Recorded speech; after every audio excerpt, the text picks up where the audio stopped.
Again, this is a formal welcome to the Jamaica Federation of UNESCO Clubs, Centers, and Associations International Youth Conference. My name is Deshaun Cook, a student leader and advocate when it comes on to youth, and I am a final year student at the University of the West Indies, Mona campus, where I'm studying Management Information Systems. This year's theme is refocusing on Agenda 2030, youth engaged in the next normal. And this theme is extremely fitting as we deal with the unique experiences of COVID-19.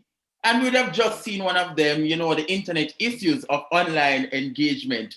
And today we'll be engaging participants from high schools, colleges, and universities, and not only nationally, but internationally.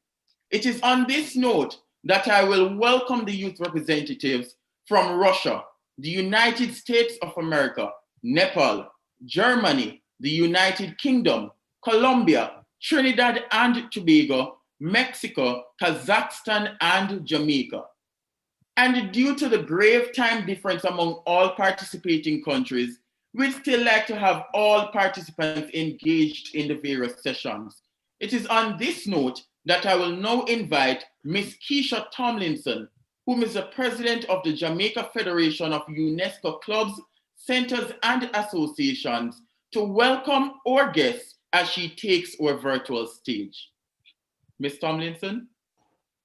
Pleasant good morning, everyone, and good evening, depending on where you are tuning in from today. It is my pleasure to welcome you to the Jamaica Federation of UNESCO Clubs, Centers, and Association First International Youth Conference. This conference is being held in collaboration with Jamaica National Commission for UNESCO and with the support of the Minister of Culture, Gender, Entertainment, and Sports, and in particular the Honorable Olivia Babsy-Grange, who have always extended our support to our team, and to the Honorable Orlando Terlong, who will bring greetings in the opening ceremony later in the program. We are fortunate to have the support from a great team of youth from Jamaica, Trinidad and Tobago, Mexico, Colombia, Kazakhstan, who I hope you all will meet during this conference. I would also like to acknowledge the members of the UNESCO Caribbean Office, the Kazakhstan National Federation, the UNESCO Center for Peace in the United States, the National Federation of UNESCO Club in Nepal, the Federation of UNESCO Clubs in Trinidad and Tobago, and the Russian Federation of UNESCO Clubs. All our coordinators and teachers and all the club members and all the other participants from St. Vincent and the Grenadines, Czech Republic, Antigua, the United Kingdom, the United States, and Jamaica. I sincerely hope you will enjoy today and that you will be inspired to impact your world and to be that change the world is looking for in this time, even as a youth. And at this time, I just want to take 2 minutes to allow the president of the Federation of United States to just give us a little greetings, and then we'll hand over back to our chairpersons. Okay, can you hear me? Yes, we can hear you. We're here. Okay, thank you so much. I would like to take just one moment to thank Keisha and the Jamaican Federation for this amazing event. Unfortunately, today is actually Thanksgiving in the United States, so that's why we don't have enough participation as I expected. But you can be reassured that this is going to go down as a memorable event, because we strongly believe in working with the Jamaican Federation of UNESCO Clubs, Centers, and Associations, and we support you for this endeavor. We will be there. Hopefully, the COVID is going to pass, the vaccines are coming, and next year, when you organize that, we are going to have physical, we're going to have people, because I've talked to people from around the world and they're very excited at what's happening here today, and they will be there next year. So greetings, brothers and sisters, friends. The US Federation is one of the few federations around the world that's actually trying to working very hard to implement the ideals of UNESCO by helping raise a new generation of peacemakers. And that's exactly what we are doing here today. So I'm not going to be long because I'm looking forward to actually hear from you today. So I'm happy to be here, and I'm joining, just for your information, I'm joining you from Abidjan in Cote d'Ivoire. In Africa, where I've been the last couple of days. So I asked for a very special room where there will be access for internet because I didn't want to miss this for anything. Okay, thank you, congratulations. I'm looking forward to hearing some of the deliberation from the conference. Thank you very much, Keisha, and I'm very, very, very happy, and I love to see all these beautiful faces. Thank you very much. Thank you, Guy.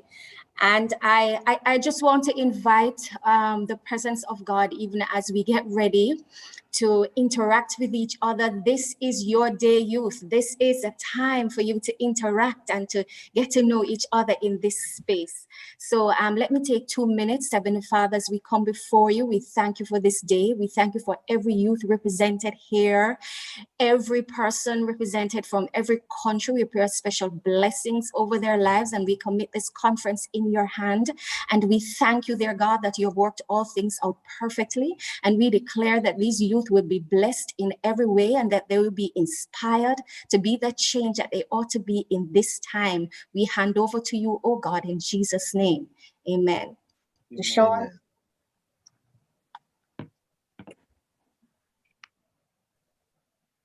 Hello, everyone. So I've been on. I'm back. I'd like to hear me know. I'm not sure if you're able to know.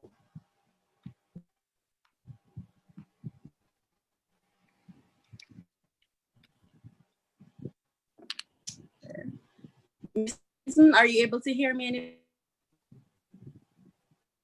You're still kind of breaking up. Wow.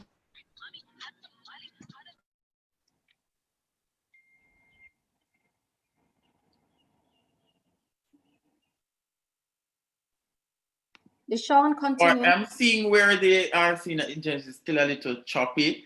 So it is on this note that I will offer thanks to Mr. Guy D and Miss Keisha T for bringing us that warm welcome. And we will indeed be bringing some meaningful conversations today as we be a part of that change that we want to see among the youth in this world. So today we aim to give youth a voice. We aim to give you a voice, giving you the platform to speak on issues affecting you and to offer support to each and everyone here in driving change within our communities as social actors, leaders, and innovators. Today's conference will focus on 4 of the Sustainable Development Goals. And I'm pretty sure we know the SDGs. So we'll be focusing on goal number 3, which is good health and well-being. Goal number 4 and goal number 9, quality education, industry, innovation, and infrastructure. And goal number 13, climate action. We'll be having a number of different conversations and sessions that our youth will be able to partake in. You can look forward to engaging discussions with experts in the fields when it comes on to topics such as educational technology, environmental advocacy, mental health awareness, and the creative industry. And guess what? They will be sharing with us ideas on how we can monetize our creativity. And the youth networking session will provide an opportunity for youth from all countries to discuss issues that are important to them and resonate most with them, and also capitalize on meaningful networking opportunities. Because we have different issues that we may want to bring to this forum in the different countries. And then the educational technology session will focus on how we can use this as a tool for attaining success during a pandemic. We will then move to the opening ceremony, that will begin at approximately 11:05 a.m., where we'll hear from different officials as well as be entertained in the process. And then session 3 will be in the form of a breakout room, and it will begin at approximately 11:35 a.m. Jamaican time, and will focus on mental health and wellness. And in this session is where we're going to explore the different tools that can help us thrive during a pandemic, and will be addressing key issues such as depression and anxiety among youth. Then the creative economy session will impart on us the knowledge needed to convert our individual creativity into wealth creation and use it as a key strategy for sustainable development. And as was mentioned earlier, we'll be going into the youth networking session. And for this session, we have 4 different breakout rooms. And the moderators for these breakout rooms are for room 1, Miss Janelle S. and Dana S. Room 2, Javon G. and Almagul S. Room 3, PK G. and Ayim A. And in room 4, Daniel M. and Azar S. Take out your notebooks and get your pens ready, because you are about to be schooled on how we can capitalize on different networking opportunities. I do hope that we can have some meaningful conversations in this youth networking session, and at the end we'll be able to say, I attended the JFU CCA 2020 staging, and I was able to contribute meaningfully to discussions surrounding youth engagement. Thank you very much. All right, so at this point, our logistics team is actually working on the different breakout rooms. So I have not left you all, but I am just here facilitating the process for you to be placed in those different rooms in which you'll be able to be a part of the different conversations. If you would like to introduce yourselves, you can go ahead and we can have some amount of conversations here until the breakout rooms are ready. So if there's anyone who'd like to maybe introduce yourselves, you can go ahead and raise your hand, and we'll be able to facilitate the process for you. We'll not be able to have all 87 participants now introducing themselves, but if you'd like to unmute your microphone and just tell us your name and where you're from, we can have some amount of discussions and get to know each other.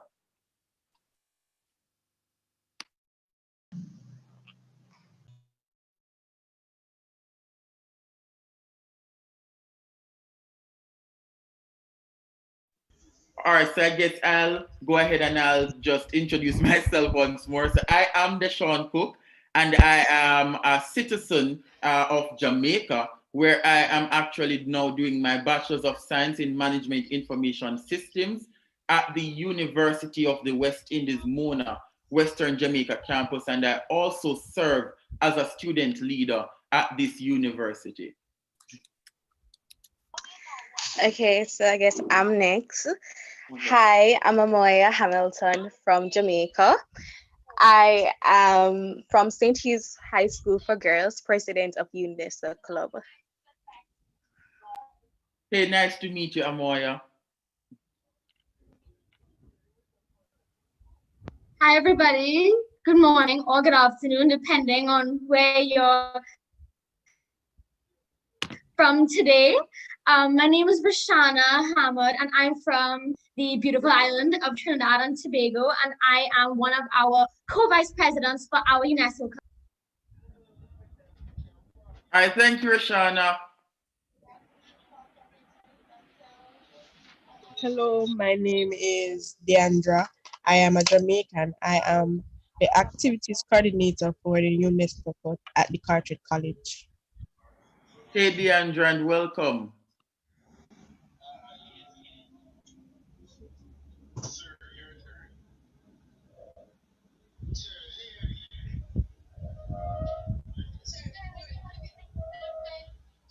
Is there anyone else who'd maybe like to introduce themselves to all our guests that are here today?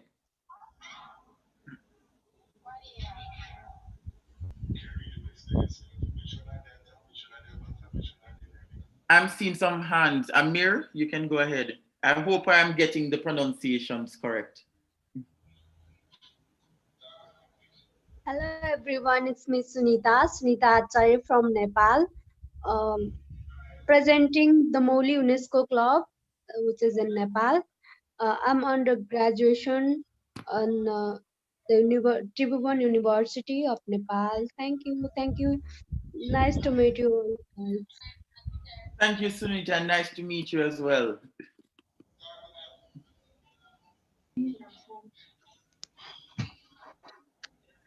Hello, my name is Samir Akhmedulin.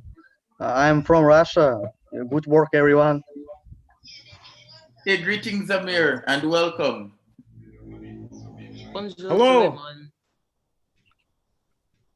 I am Jordan Cameron from Jamaica. I speak French. And good morning to everyone. It's nice to meet you all. Hey, greetings and welcome, Jordan. Hi, Jordan. Hi, Deshaun. It's Noor from Kazakhstan. My name is Noor. It's nice meeting you all, guys. Greetings from Kazakhstan. Greetings to all the participants. It's now winter time in Kazakhstan, so it's very snowy and cold. Yeah, it's like minus 15, 20 Celsius in here. Well, greetings, Noor, and welcome. And I do hope that you're keeping warm and all of that over there in Kazakhstan, just the same. Okay, thank you very much. No problem. Hello everyone, it's me. Hello everyone, it's me Aisha Suredi from Nepal, studying at 11 from All College. Hello and welcome to you all the way from Nepal to be a part of these conversations. I am also seeing a hand from Narisha. Hello, good morning, everyone. I'm Narisha Jackson. I'm from Jamaica. I am a member of the Youth Advisory Committee for UNESCO Jamaica, chaired by Honorable Minister Colonel Charles Jr. I'm also a member of the committee that organized this forum, and so I'm looking forward to a great event. Nice to meet you, everyone. Sean. All right, thank you very much. And I would have realized that the logistics team would have told me that the breakout rooms are ready and they're actually waiting on you guys to be a part of the different conversations. So at this point, I'm going to invite you to join your different breakout rooms so that the moderators can facilitate the different discussions. I introduce myself or the introduction session is over? You can go ahead and introduce yourself and then you can join the breakout room because the logistics team would have said that the breakout rooms are ready. Okay, hello everyone. Hello, what's your name? I didn't get your name, but hello this one. I'm from Nepal and I'm a member of KBS UNESCO Association. Nice to meet you. Hello, nice to meet you as well. So thank you everyone that would have participated in the session just now. You can go ahead and join your different breakout rooms. You should be seeing a prompt on your screen asking you to join the different breakout rooms. You can go ahead and click join breakout room and it will take you to the specific room that you're a part of.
Hello, greetings again to everyone. And if you are just joining us, I'd just like to let you know that we're actually having some sessions going on, and the moderators are to be leaving their different breakout rooms at this point. So if there's anyone at this point who is just joining us, you can feel free to go ahead and introduce yourselves. So there are a few new persons. I'll not be calling on any names, but if you feel so inclined to do so, you can go ahead and introduce yourself. So just tell us your name and where you are from. Good morning. Good morning. My name is Karim Peterson. I'm from the Spanish Town High School. Hello and welcome, Kadeen. Thank you.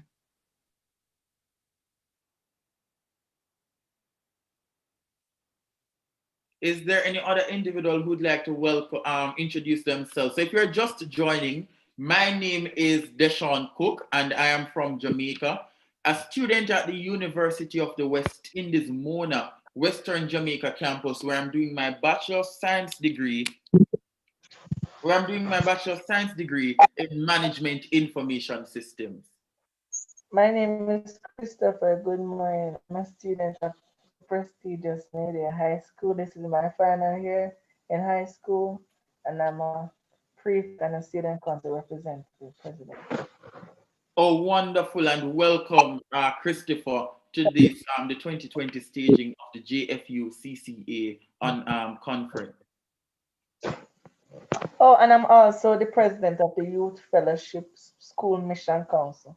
Oh, wonderful. You see, this is one of the conversations that you want to be a part of, given your background and what you are, I suppose you're interested in, just the same.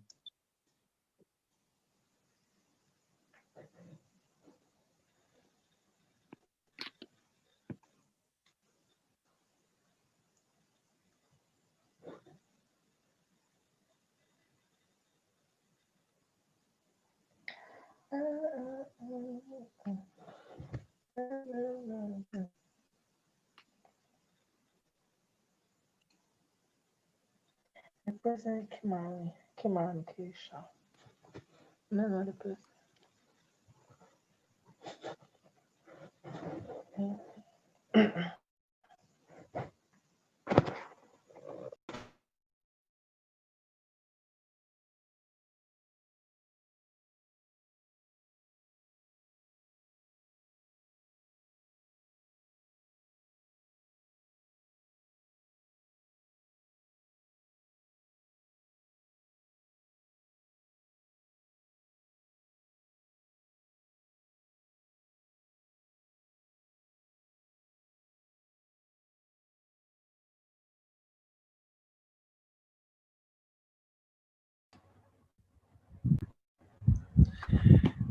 Daniel, that breakout room was so short.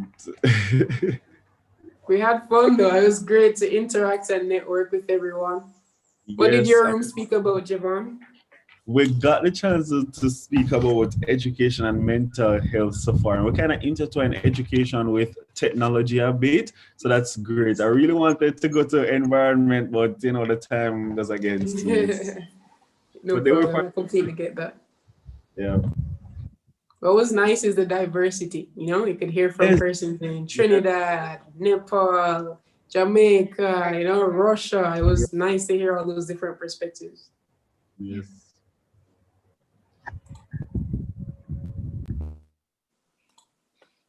All right, greetings again, everyone, and welcome back to the main room. And I would have heard some discussions just now in the main room about how insightful the discussions were in your different breakout rooms. And I do hope that you would have been able to cover some amount of ground on the discussions that you would have wanted to have. My apologies. So for the persons just joining, I'd like to again to welcome you to the Jamaica Federation of UNESCO Clubs, Centers and Associations International Youth Conference. And with us today, we have persons from a number of different countries that would have included Russia, the United States of America, Nepal, Germany, United Kingdom, Colombia, Trinidad and Tobago, Mexico, Kazakhstan, and Jamaica. At this point, we would like to move straight into our next presentation or next session, which will be on educational technology, and we'll be focusing on how we can use this as a tool for attaining success during a pandemic. And there are different things that we'd love to cover in this session, but one of the main things I'd like to highlight is that they will be covering on how you can, as youths, we can use key information to stay safe online.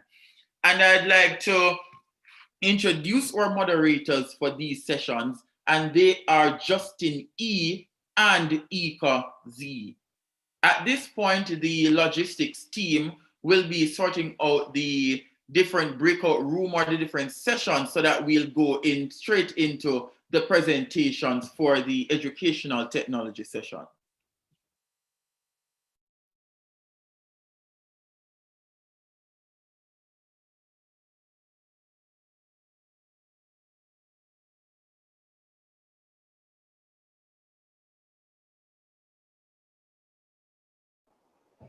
Okay, Deshaun, thank you so much for that rousing welcome and introduction. So greetings everyone and welcome to the Education Technology session for the International Youth Conference powered by Jfucca, which is the Jamaica Federation of, pardon me, I'm just getting a message. The Jamaica Federation of UNESCO Club Centers and Associations in association with the Jamaica National Commission for UNESCO. So my name is Justin Edwards and I am proud to be your moderator for this morning.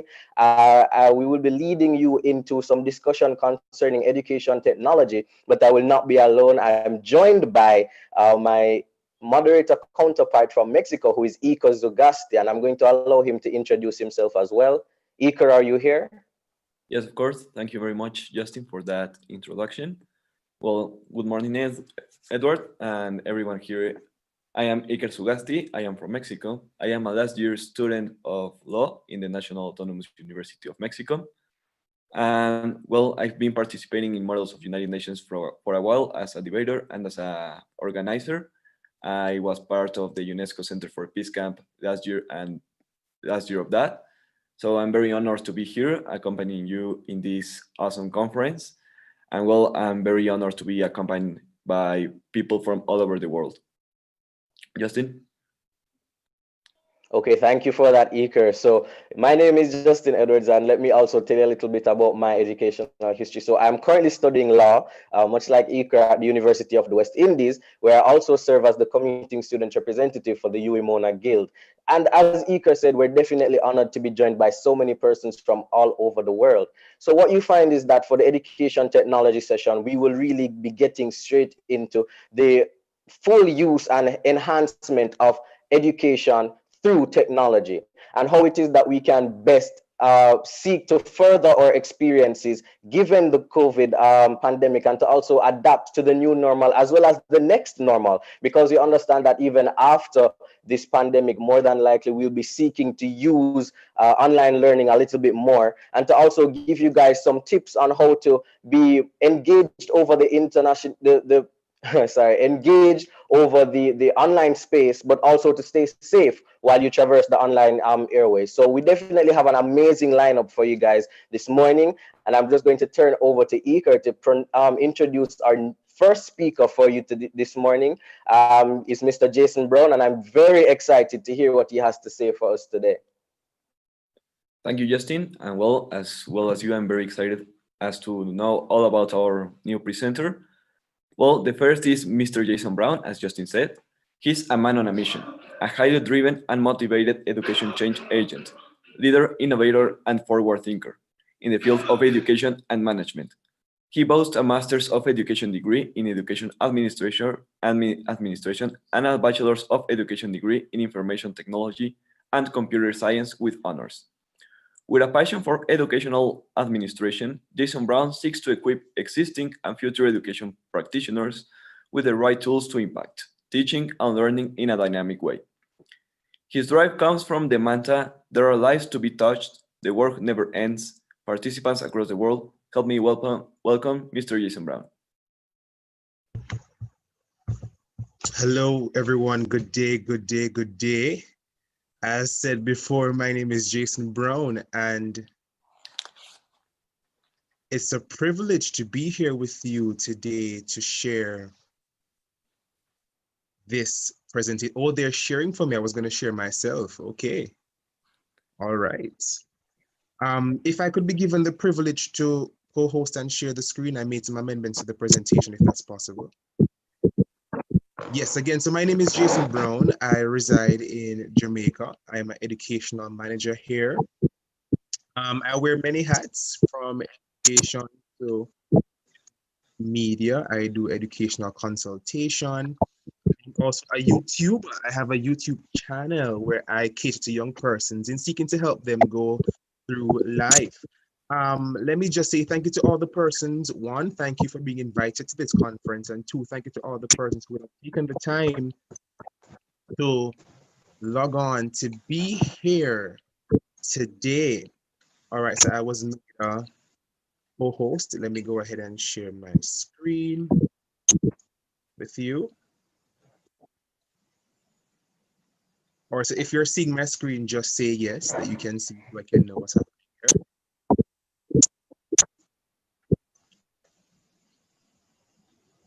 All right, let me just, okay, great. All right, so for today's session, I have 15 minutes and we're speaking about educational technology.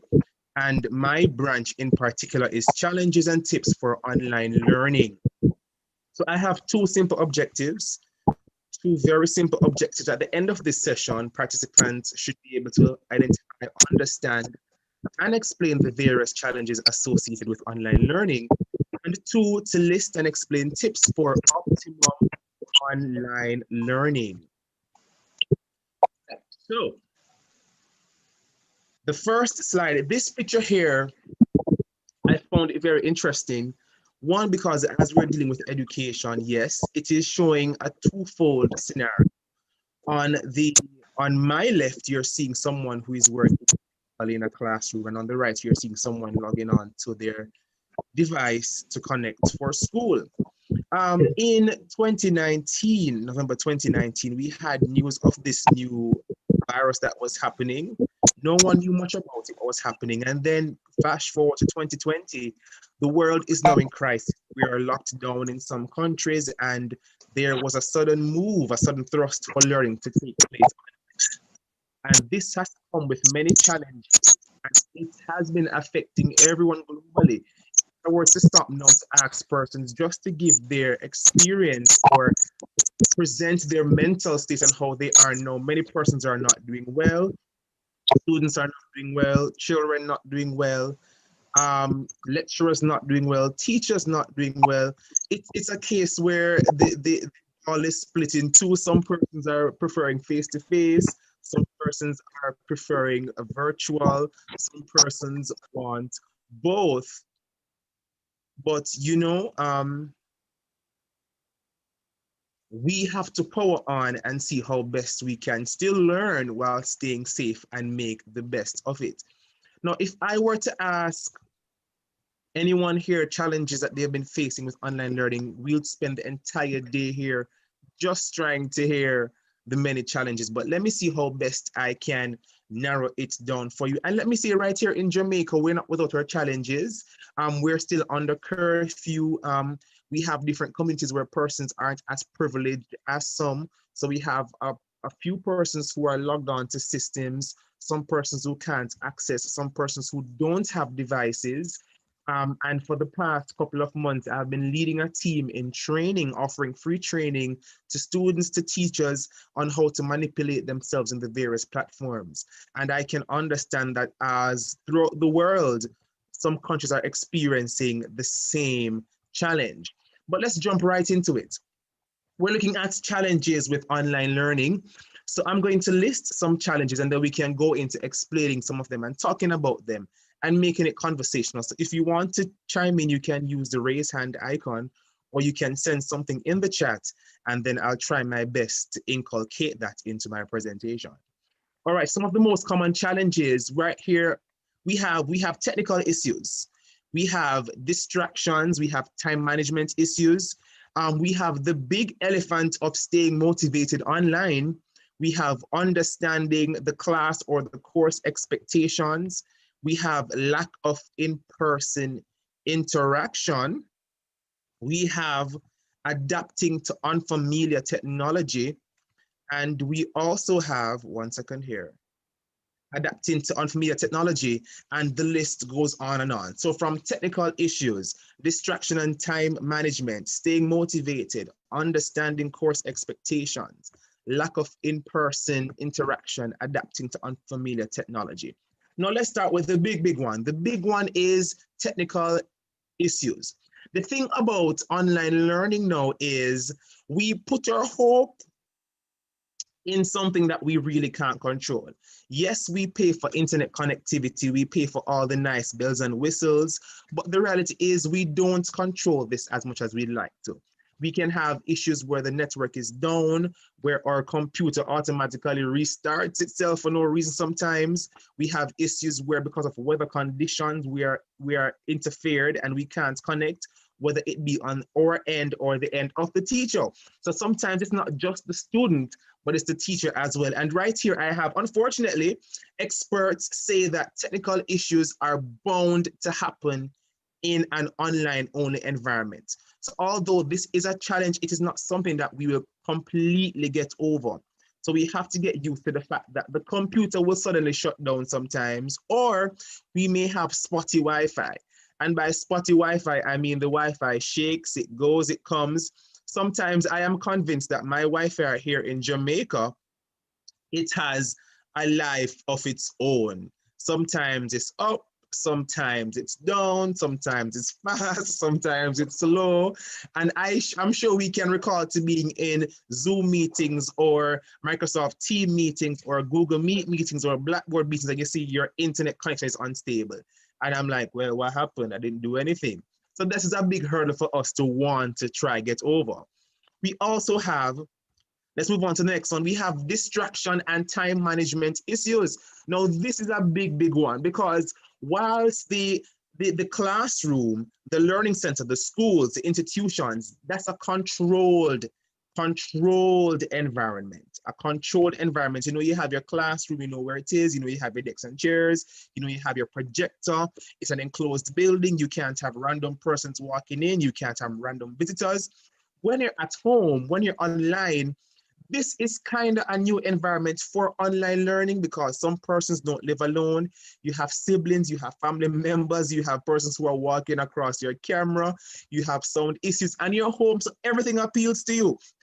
So if you're used to having a structured lunch break time, you have a host of food at home that is inviting you to eat.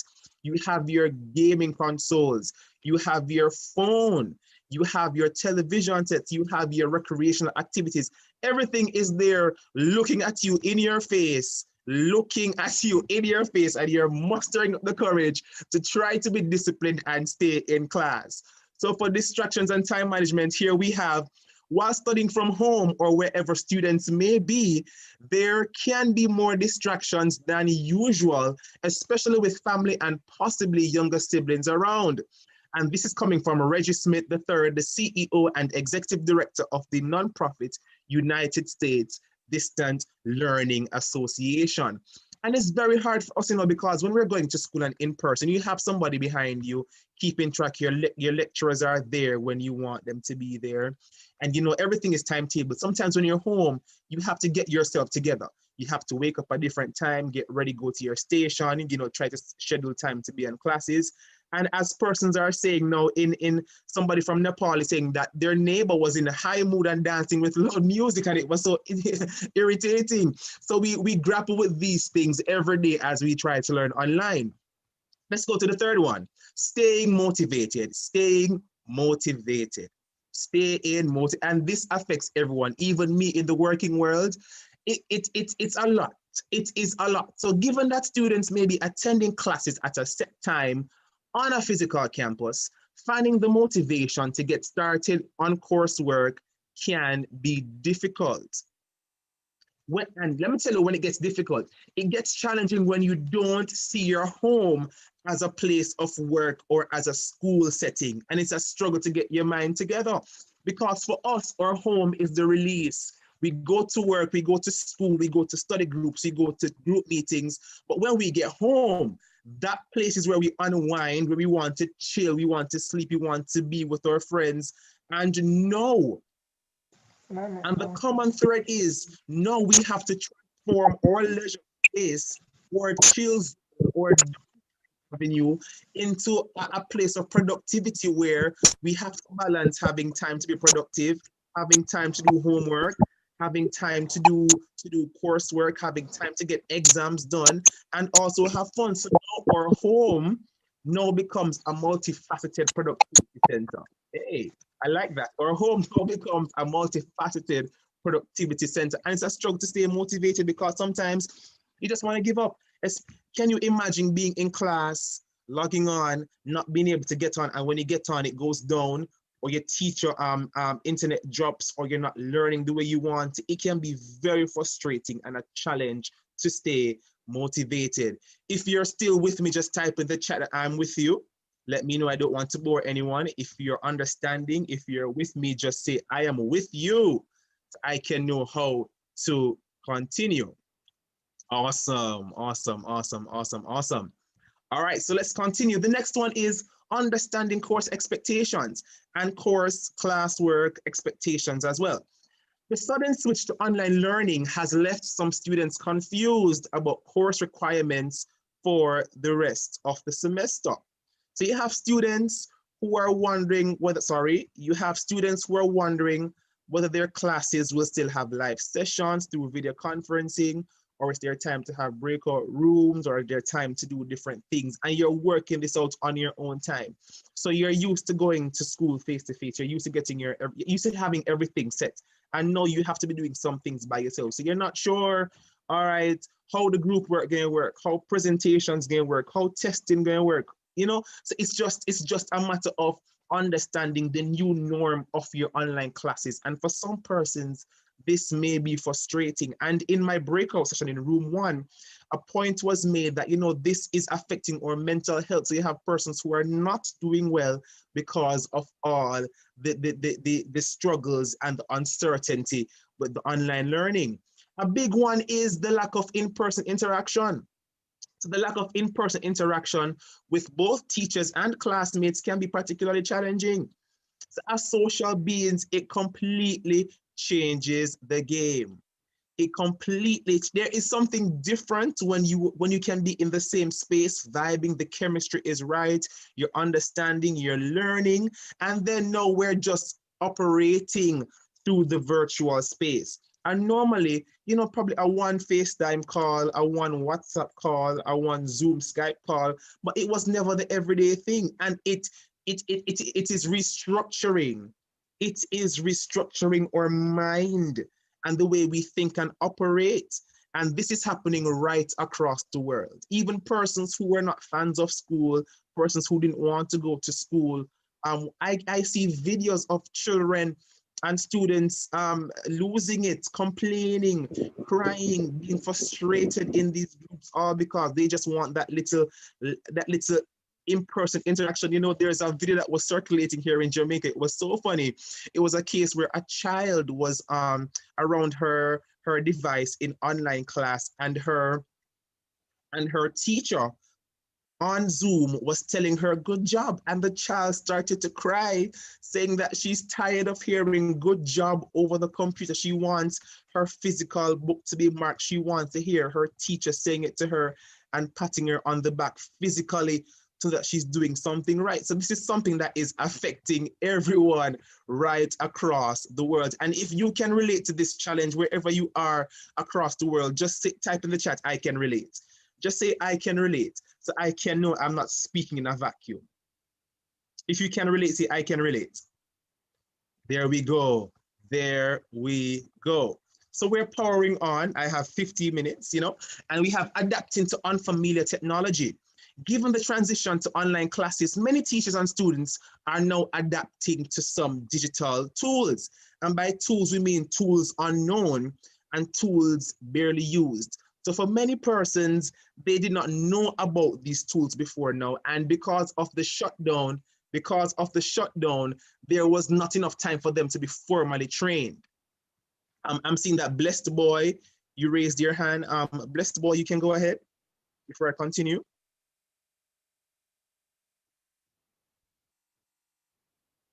Blessed Boy. All right, so we're continuing. So teachers and students will not have been given the formal training in how to use these online platforms. Some of them we did not know, and some of them we knew, but we were not so versed in them. We knew about Skype, we knew about Zoom, we knew about Google Meets, we knew about Microsoft Teams, but we were not using them every day to see how we would operate our virtual learning space. So these are all challenges affecting. So it's almost a case where while we're trying to learn, we're trying to figure out the medium to use to learn, which can be frustrating for many persons. All right, so we have a comment here saying that there was no corona pandemic. Even the students in the cities could not have experienced online classes. So we have to move on according to situations. And that is so true. That is so true. I'm seeing someone raising their hand. You may go ahead with your comment if you have one before we continue. May I share my experience? Sure, go ahead. I'm the student of St. Xavier's, and we have been attending the class from Google Classroom. And there was one Jamboard. The teacher was teaching on the Jamboard, and one of my friends just wrote his signature sign and wrote, "I love you" over there. And that was so insane and funny, you know. Everyone just laughing because he was unknown about that technology. He just thought if I will write there, no one can see that, but the screen was sharing. So that was so funny moment. Like he wrote "thank you," "I love you" and signatures while teacher was teaching on the class. Yes, and we have things like that happening regularly. So, and it is something we have to get used to. And while we're more versed on the different platforms, is the more we know how to navigate it properly.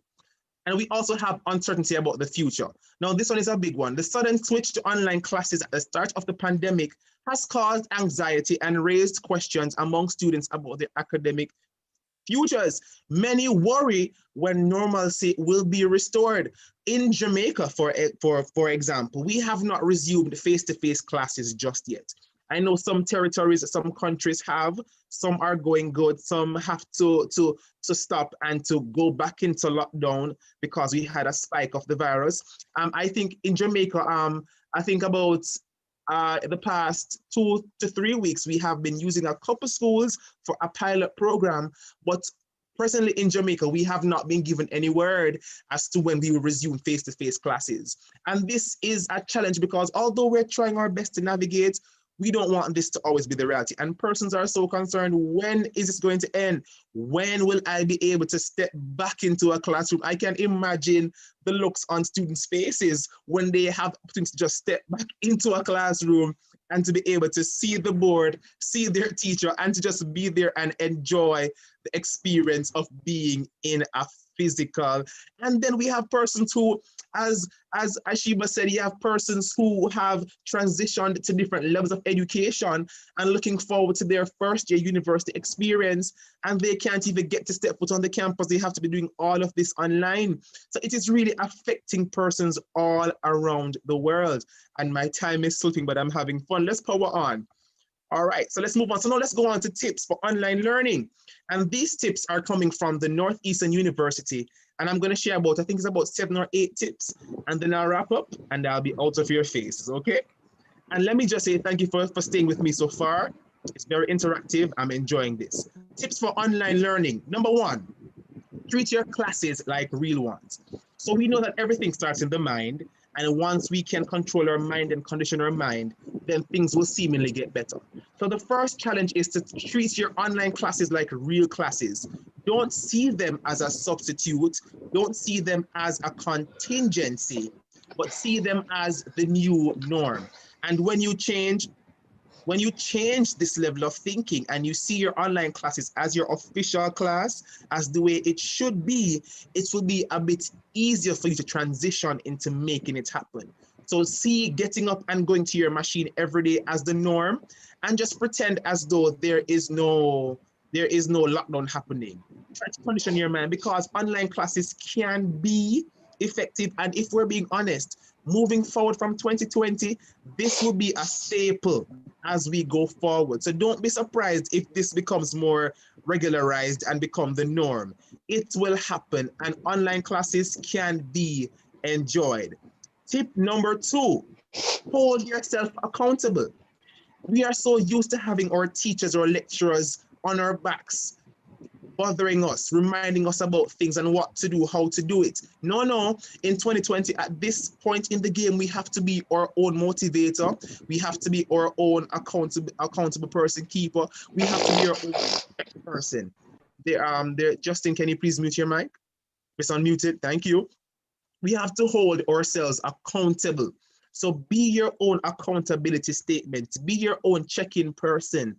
Set your timetables. Do everything. Hold yourself accountable. Write out your assignments. I am home right now and my mom is leaving. Okay, mom, have a good one at work. Yes, and we have to hold yourself to a standard. Okay, you have to develop the attitude of holding yourself accountable. If something is not done on time, don't blame anyone. Take the responsibility on yourself, and once you start to take that responsibility, you will start to invest more in the process and be more responsible with your time management and everything moving forward. Number 3, the third tip, practice time management. Let me see again, practice time management. If you're still with me now, I want you to type that tip for me.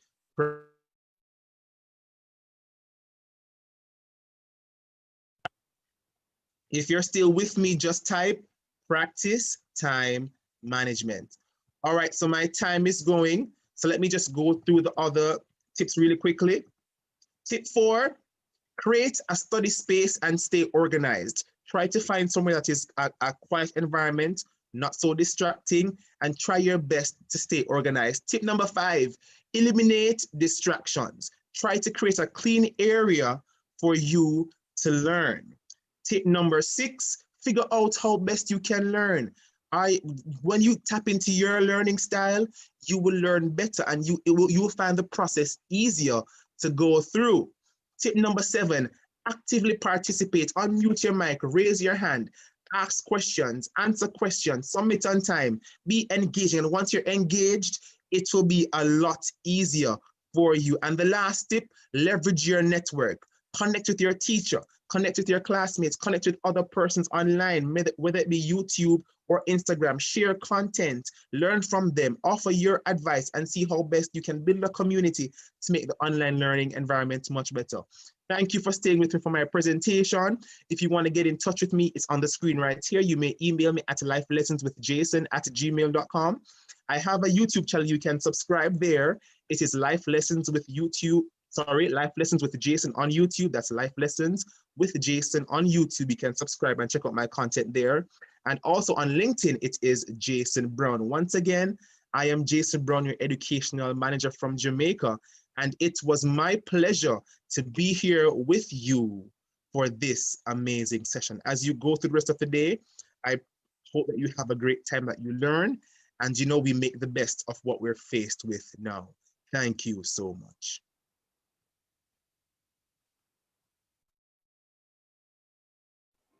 Okay, let's just send some virtual claps for Mr. Jason Brown. Wow, what an amazing and very relatable presentation. I'm sure we can all agree. You guys can go ahead and send some emojis in the chat, but I'll just be clapping from where I am because that was a very well done presentation. So I just want to remind you all that you can, if you have any questions for any of the presenters, you can post them in the chat. And what we'll be doing is monitoring the chat and documenting them, and we'll be keeping them for the end when we have a sort of panel discussion where you can interact with them directly. But for now, we'll be going straight through our presentations and videos that we have to show you. So definitely, Mr. Brown has already set the stage for the presentation so far. So I believe it'll be a tough act to follow. But this next presenter, I believe, is also one that is phenomenal in everything that she does. So her name is Danielle Mullings, and I'm going to be introducing her now. She's a multidimensional software engineering student with interests including technology, leadership, and the arts. So she currently serves as the Caribbean and Americas representative on the Youth Experts Tech for Health Youth Council, as well as being the Faculty of Science and Technology representative or president for the UEMONA Guild. So I've had the privilege of working with her because we go to the same school.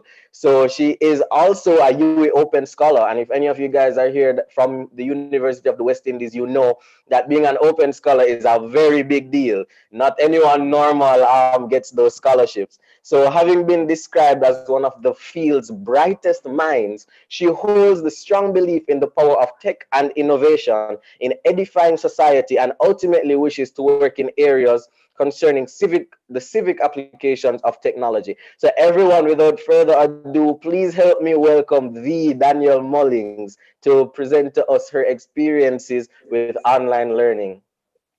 Thank you so much for that introduction, Justin. I really appreciate it. And I see the comments in the chat. Big up everybody. So some of my friends in the chat, yeah. So my presentation is really around the online paradigm, the youth experience. And Jason, I think a while ago, gave an excellent overview and introduction. Now I'm going to add to it, add some more body in terms of what that experience has been like as a young person doing it.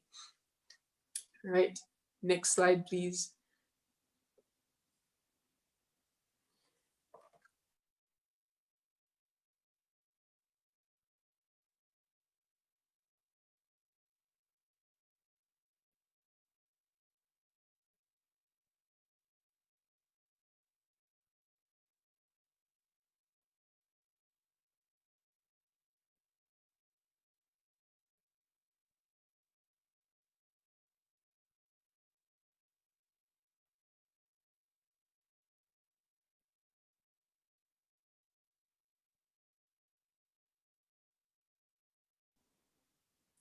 Okay, cool. All right, I'm back.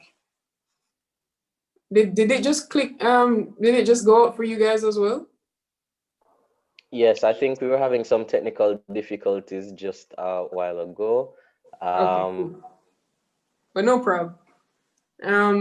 So I'm back. So Justin already gave a pretty good introduction as to who I am, but real quickly I just highlight FST Guild Committee President, and I work in the international digital health space as the representative for the Caribbean and Americas on the Young Experts Tech for Health Youth Council, right? So that's kind of who I am, and I'm studying software engineering. So this is going to be my student experience thus far. Right. So when you look at the educational experience, typically, right? So generally speaking, you have various elements to it. You have friendships, school life, academic book work. You have your family, and you also have the formation of self-esteem, because you are a young adult who's growing and learning to trust yourself, learning different things about yourself in the university experience. So what has happened now is that COVID-19 has come upon us, right? So those different elements that we've been faced with before, COVID-19 has now hit us and now changed how these elements within the educational experience are going to be conducted. All right, so now we're in the realm of online school. So all those points that I listed to you before, the friendships, the formation of self-esteem, family life, how you're dealing with academic work, all of that is now being done online. And as you can imagine, this is a major shift and transformation for our young people to deal with. Now, I want to speak to some specific points that I've pulled out as the pandemic's effect on education, right? And that's the next slide. So the first one is going to be community. And when I speak about community, one aspect of it is going to be, how you interact with your lecturers. Like, for example, you have a question in class, you raise your hand and say, sir, X, Y, Z, or you might walk past your lecturer in the hallway and say, you know what, I actually had this question or that question that I wanted to ask. And so that sense of community there, it's not as present as it would have been in that face-to-face setting, because I can't casually walk past my lecturer now unless we casually meet in some random Zoom meeting or something. But you can't casually have those interactions that add to the experience. They have to all now be planned and intentional. The second step to that now is also how you interact with your fellow students, right? So again, one thing I used to look forward to is getting lunch with my friends after a class. Or, when or maybe if you forget an assignment or so on and everybody is rushing and everybody runs over to the printer and is trying to get the assignment printed in time. I'm not encouraging, being late or anything, but it adds to the experience in that, you're not the only one going through this academic experience. You're going through it with your friends, with other students, and it's a collective community. That has been reduced because now everybody, you don't even see your friends sometimes. And I have some friends that have said, boy, sometimes I feel like I'm not even going to school again, really. Like, I log in, yes, I spend maybe 8 hours a day on the computer trying to get all of this done. But because I'm not like experiencing it face to face, sometimes it feels as if it's not real, right? And the last thing I want to add to community is in the space of leadership or, clubs and societies that you would have been going to face again to meet new people. As I said, I'm the president for the FST Guild Committee. And, I was reflecting with my team the other day and saying, I have not met half of my team. I fully have not met half of my team. And it's interesting because my team is about 130 persons overall, right? But I deal with a core team of about 25 persons, right? And then those persons also lead about teams of, call it 7 or so on, right? So overall about 100 and so. And I haven't met half of them before. And so as a student leader as well, it also impacts how you are leading in a virtual setting. So remotely inspiring a student body, remotely encouraging them to continue on their journey, etc., etc. Like many things have changed in terms of that community aspect. Study. Under study, I have that I think it requires more self-discipline, to be honest with you. And it requires more self-discipline because, again, that lack of community or a difference in how community is, as well as as Jason would have pointed out, there are increased distractions when you're at home. I have my little brother that I'll be watching and I have to check on him every now and then and say, all right, did he get lunch? Did he get this? Did he get that? Mommy might say, yo, Daniel, can you, sweep the yard or do this and that chores, right? We're all interacting with each other in the home setting a lot more, and not everybody is used to that, right? So it takes more self-discipline, I've found. For one good thing though, recordings. I can go back and watch a class. These things are new. I would not have been able to go back and watch a class. And maybe other persons in the chat are agreeing with this, that they like recordings. Like, what do you guys think? Do you like having class recordings? Personally, for me, I've been able to say, you know what, I don't fully understand this part of what Sir just said. Let me just rewind. You get me? I've liked that part. And lastly, boredom, a bit of boredom, yes. I personally find that, boy, if I'm sitting down here all day, every day, for about 8 hours, just looking at the computer, and this is the only form of interaction, for me, I found that it makes me get very bored, right? And some of my friends say, boy, I'm just fall asleep in the classes, or I'm not as attentive as I would have been in person, because it's the same thing that I'm looking at all day, every day, the same room that I'm in, because when you look at the face-to-face experience, you move from this physical class to this other physical class, you're interacting with a different teacher, there are different students in that class. Now everything is one, right? You're in front of the computer, you're just switching tabs to go from class to class, right? So a lot of that has changed, and persons have said, that has been impacting them. Now persons are saying the class recordings seem way longer. Completely agree with you, completely agree. All right, so for the next slide, I want to speak to some coping strategies really quickly. Someone says, even in the classroom, we can use the recording for better understanding. I agree with you, because I think when we come out of COVID-19, right? So it's not online alone. When we're moving into that blended new paradigm that we move into, I think we should complement it with recordings, because it has been very useful for many students, as well as it allows persons who maybe you don't have the money or so on to be able to like board on hall at the university, or transport the money for transportation every day from wherever it is that you live. Like that could be some, some persons could do school online, some persons could do school face-to-face, and some persons could do blended, right? So I think that's a good idea that you've pointed out there. Here are some of the coping strategies that I found. Number one, and Jason had exactly this as well, find the way that you learn best. Sometimes we are looking at what everybody else is doing and saying, boy, this person work well at night, let me go try that. No, if it's not for you, what you need to do is find what is best for you and then zone in on that area. Maybe it is that you like to work at 12 a.m. That's me, right? From 12 a.m. to maybe 4 a.m. My key time. I can do so much work during that period. But there are persons who their most productive hour is 5 a.m. to 7 a.m. let's say. There's some persons who can work for long periods. They can work for 5-hour stretches. There are others who need breaks every 1 hour or every 30 minutes. So what I'm saying is try out different strategies and see what works for you and then stick with it. And what works for you today may not work for you tomorrow, but allow yourself to grow and adapt and find different strategies that work for you. Step 2 is take a break when you need it.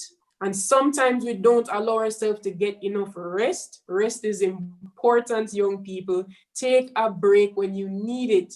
Step number 3 is go outside. Yes, everything is now online. Yes, we're going to be using our devices for the most part, but I'm encouraging you, go outside, look at greenery, look at some trees, or try switching up your space basically, because it's not wasting time to take a break, and it's not wasting time to go and engage with outside the environmental factors that can help you to relax. And the last one is talk to friends and loved ones. It's going to be a different time. We may not be able to hug grandma anymore, but try and call once a week if that's what works for you. Maybe some Zoom calls at night as you're studying. You can have study sessions with your friends, etc. But really and truly, this is a time for us to connect with loved ones, because it's a time of immense uncertainty and anxiety, and being there for others and having others be there for us can really help us cope, right? And the next slide, I said get organized with a calendar. I personally use Google Calendar, but you can use anything that you'd like, really. I recommend getting organized. So having an outline of when it is that this project is due or that piece of homework is due, but also scheduling in relaxation time so that all right, I am going to get this amount of work done, and then I'm going to reward myself by relaxing for X period of time. Maybe I'm going to watch Grey's Anatomy, or I'm going to watch this other show or that other show. Whatever it is that makes you feel calm and complete, make sure you build that into your schedule and your calendar. Rest is just as important as being working or getting this or that done. Next slide is my recommendation for educators. And it really and truly, it may seem simple, but I think this is the sum total of my recommendation for educators. Be human. Treat students with love and compassion during this online period.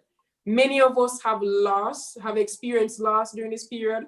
It may not even be necessarily the loss of a loved one or so on in that physical, tangible sense. It may be that you were hoping to graduate from high school and your graduation could not have happened, and that was something you were looking forward to. Maybe, the loss of human interactions, in that you want to be face-to-face and speaking to this lecturer or that lecturer. There's a lot of anxiety, a lot of fears, and a lot of concern about what the future may look like. And so my recommendation for any educator that may be listening or see this in the future is just to be human. Simple as that. And the next slide is recommendations for the government. And I have 3. Number 1, access to devices. And I have seen a lot of work going into it here. But I think that we cannot only promote access to devices without promoting digital literacy, right? Because yes, you can give somebody a device to use, but do they know how to use it and use it effectively, right? And I think digital literacy is going to be key across the board for all areas of the population moving forward as we undergo this technological revolution, right? Do we understand how to not only be consumers in this digital world, but also to be producers? For example, how can I use these online mechanisms to boost myself and some of the goals that I may have? I'm seeing a lot of small businesses now, young people starting small businesses and utilizing Instagram or Facebook or whichever online things to enhance and basically be a free marketing tool, right? That's one example, right? But I'm saying digital literacy is very important. Knowing how to type, knowing how to put together a presentation in Microsoft PowerPoint or whichever Google Slides, whichever it is, knowing how to deliver is important. And lastly, adapt teaching styles. And I spent a part of my summer teaching teachers across Barbados and Jamaica, etc., about this whole online world. Basically, a lot of digital literacy training.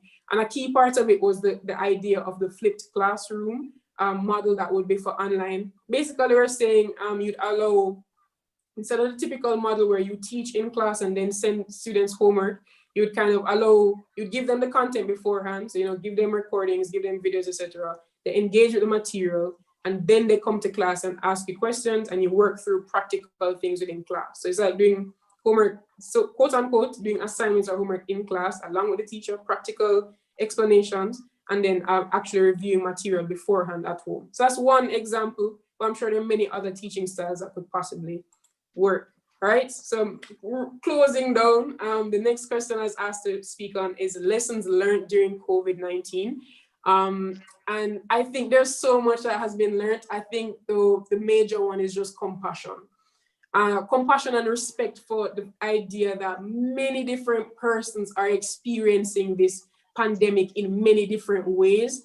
And I, as a person, as a young person, but as a human being, generally speaking, you have to allow that, you know, you have to allow persons to be where they are, like meet people where they're at. So yes, you may be doing a Zoom call today and somebody doesn't fully know how to use Zoom and they're fumbling with it. It's not a space to, you know, jump on that and be like, laugh, or, you know, it's a space for you to say, okay, I recognize this person is struggling. How can I help? You get me? Or I see another person in my class is having a hard time with this online learning. How can I help, right?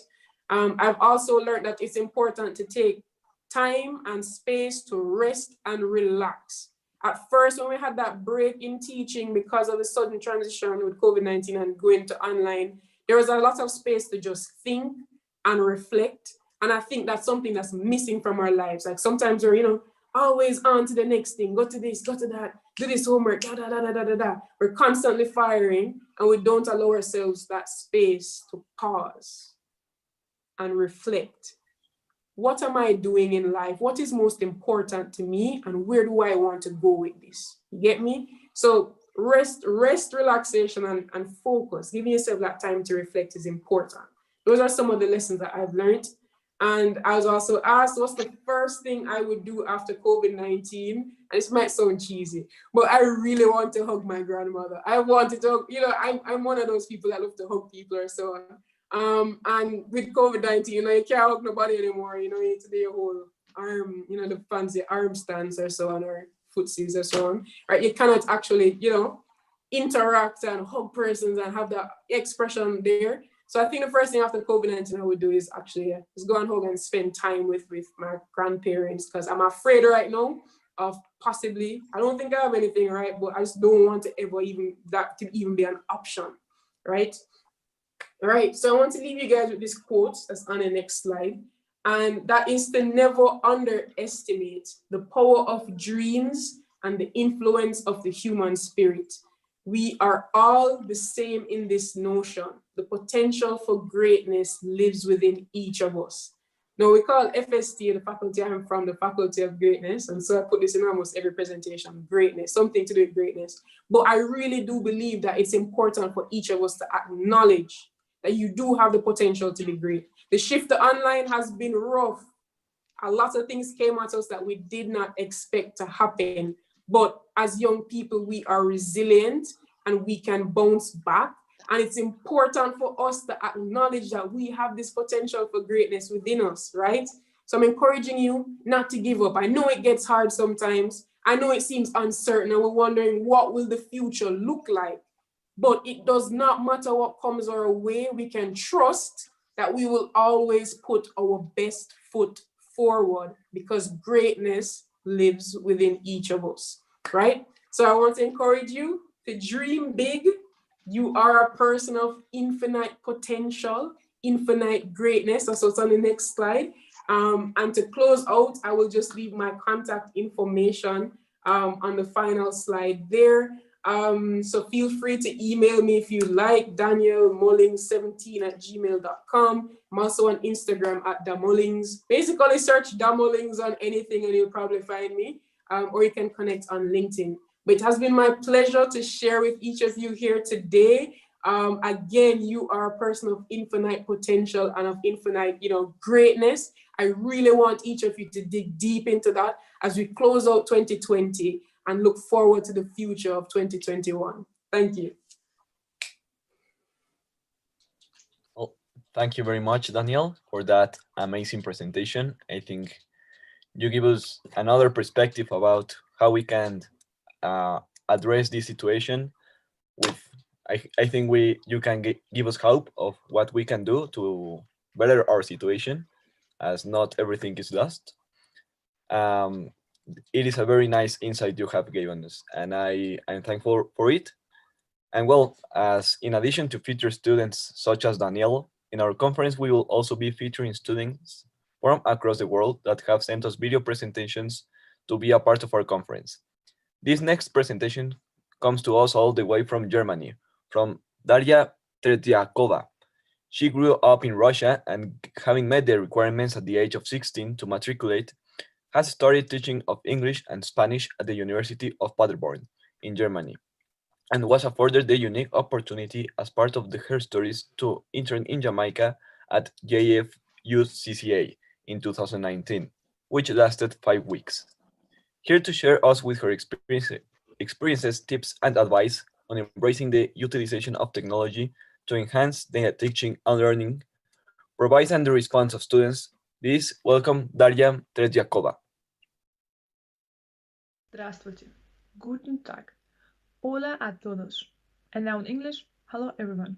My name is Daria Tretiakova. I'm 22 years old and I'm from Germany. I study to become a high school teacher in the subjects English and Spanish. As a part of my studies, last year I spent 6 weeks abroad in Jamaica, during which I was doing my internship at Jfucca. I'm very grateful for the experiences I got and people I learned there. It was a very exciting time I'll never forget. Now that you know a little bit about me and how I'm related to Jfucca, I'll continue naming the topic of this video, namely embracing technology to assist with the teaching and learning process and students' response to that. As most university students, I'm studying online since the April of this year. Furthermore, I'm teaching some hours a week in the context of a university project in a secondary school since the February of this year, and for the most time of the last school year, I was teaching online. Since the beginning of this school year, pupils in Germany are back to school. However, the students have to stay home and study online. So through this teaching experience, through this online teaching experience last school year, and my own experience with online university courses, and the feedback I got from my pupils, I was able to figure it out what is important and helpful for the teachers as well as for the students during such a sensitive time period.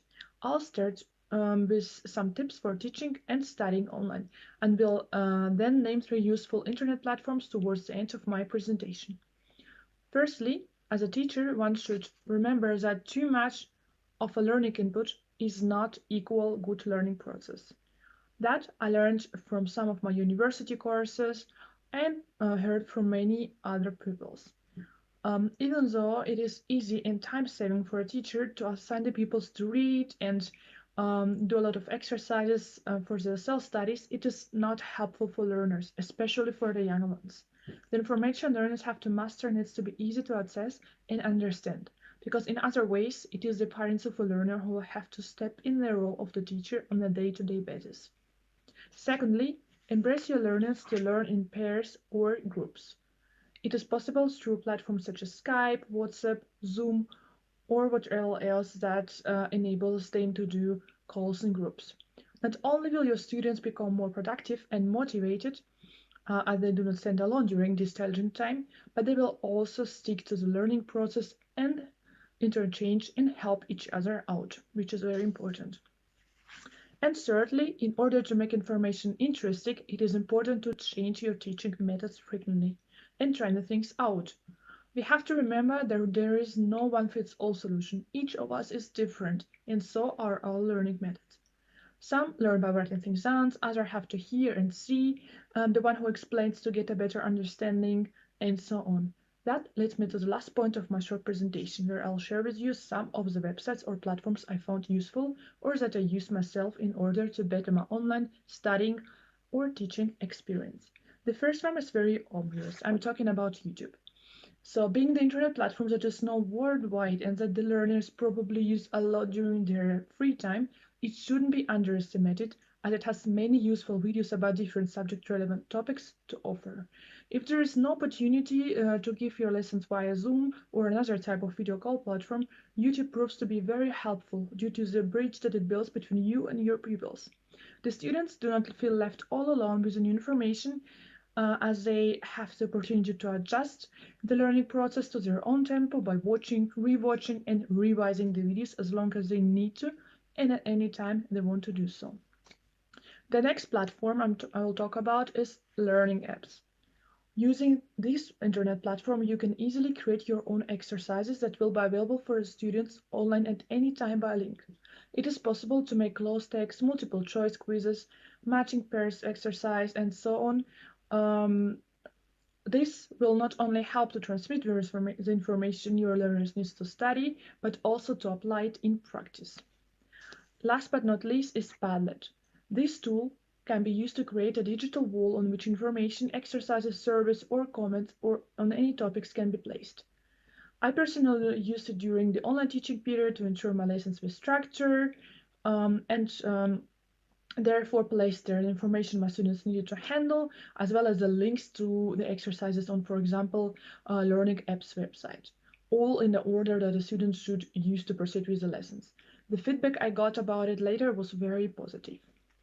That were my top tips and platforms for online teaching and studying. If you knew the most of them and used them yourself, good job, you mastered the teaching and learning process. If you did not, remember that it's never too late to start. Thank you everyone for your attention. I hope you enjoyed my presentation.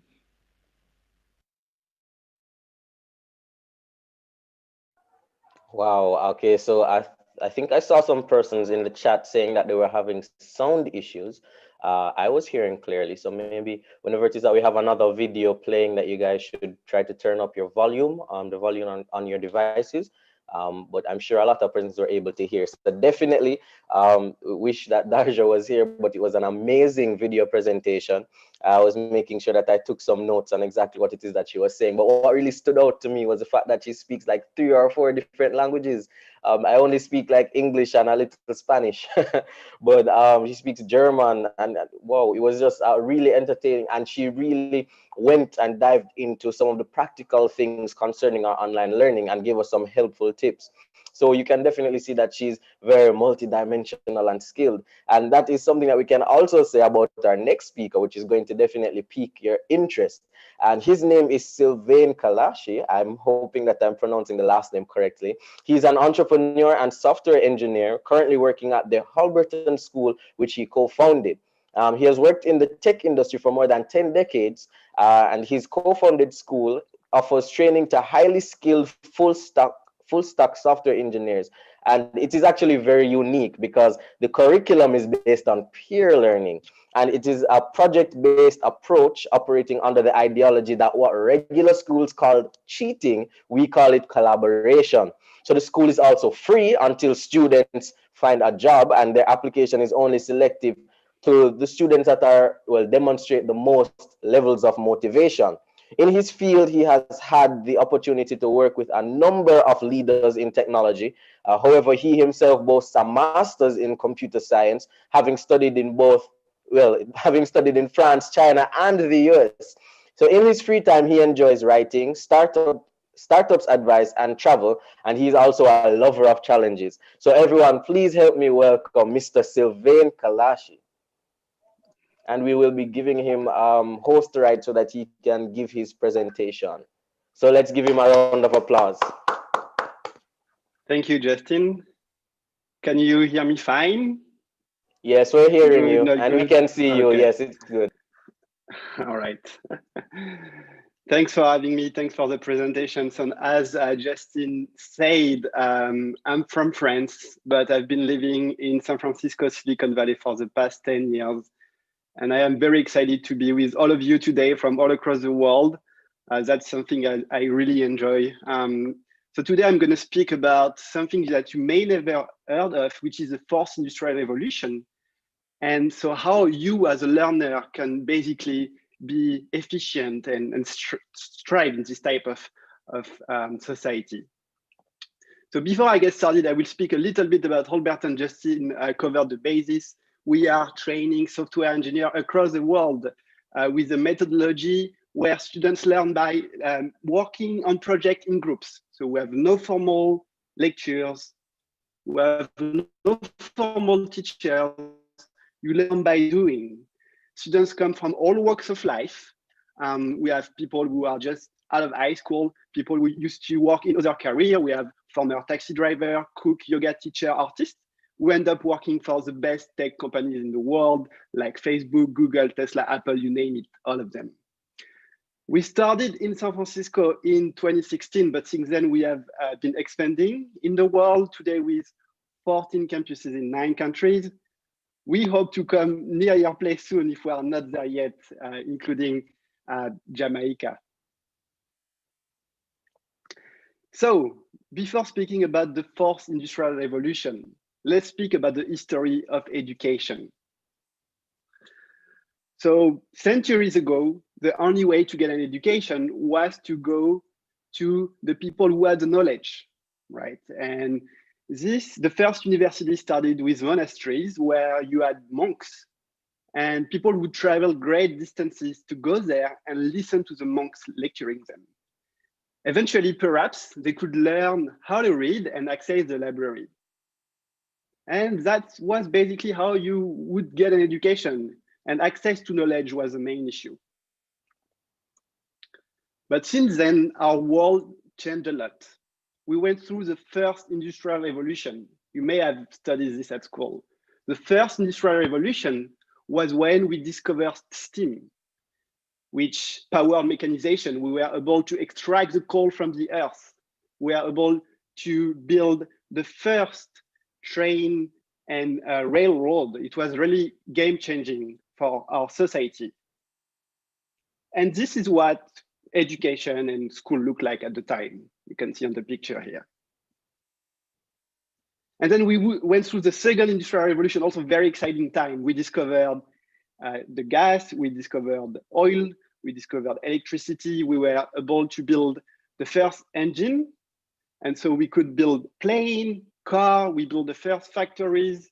And we also built the first telegraph and phone line. Also a very exciting time for our world. And here you can see how school looked at the time. And then we went through the third industrial revolution. That's our time, my time. I'm a little bit older than most of you here, but that's where we mastered the nuclear energy, nuclear power, and where we had a lot of electronics. The first computer were created, the internet was created, and we were able to go to space, and a lot of very exciting things. And this is how education still looked like. And now we're entering the fourth industrial revolution. So the fourth industrial revolution is a convergence of everything that happened before, mostly the internet, computer, electronics, with very new technology like IoT, artificial intelligence, augmented reality. We mix all of this and we are creating a lot of virtual worlds. Today we are in one, by the way. We are all meeting in this virtual world that is impacting our real world, our life, where we live, our communities. And this is still how education looked like. So what's the problem? What's my point with that? I didn't want to bore you with history. I really wanted to show you that our world really changed from the time where we are extracting coal from the ground and trying to create power and get electricity. And today we have this crazy technology, virtual world, but our education hasn't changed. And you'd be like, yeah, Sylvain, education hasn't changed, but it's fine, right? Like it worked for centuries. Well, wait a second. The fourth industrial revolution is way different from the former revolution in the way that the pace at which our world is changing is accelerating. It's going faster and faster. Back in former industrial revolution, people had time to see the change coming. Years, decades, right? So they could retrain and retool and find a place in the society. Today, it takes years, sometimes months, right? We just saw that with the pandemic, a lot of the workforce going online. That happened in a fraction of a second. And so while the main issue to get an education was access to knowledge, which is why historically, the regular format of having the teacher that you can see in the middle of the screen, mastering the knowledge and then delivering it to students, it was appropriate, right? Because the teacher were the only one, or the monks, you know, back then, were the only one who could access the knowledge and share it with the students. But today, this is no longer the case. We have access to a lot of knowledge accessible at our fingertips, excuse me, on computer, on smartphone, people around you. And so memorizing knowledge is basically something that robots are very good at, or doing repetitive things.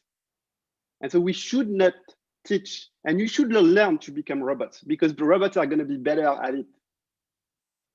I don't know if you've heard of Jack Ma. He's a very extremely successful entrepreneur from China. He created Alibaba, and he used to be a teacher, and he's really into education.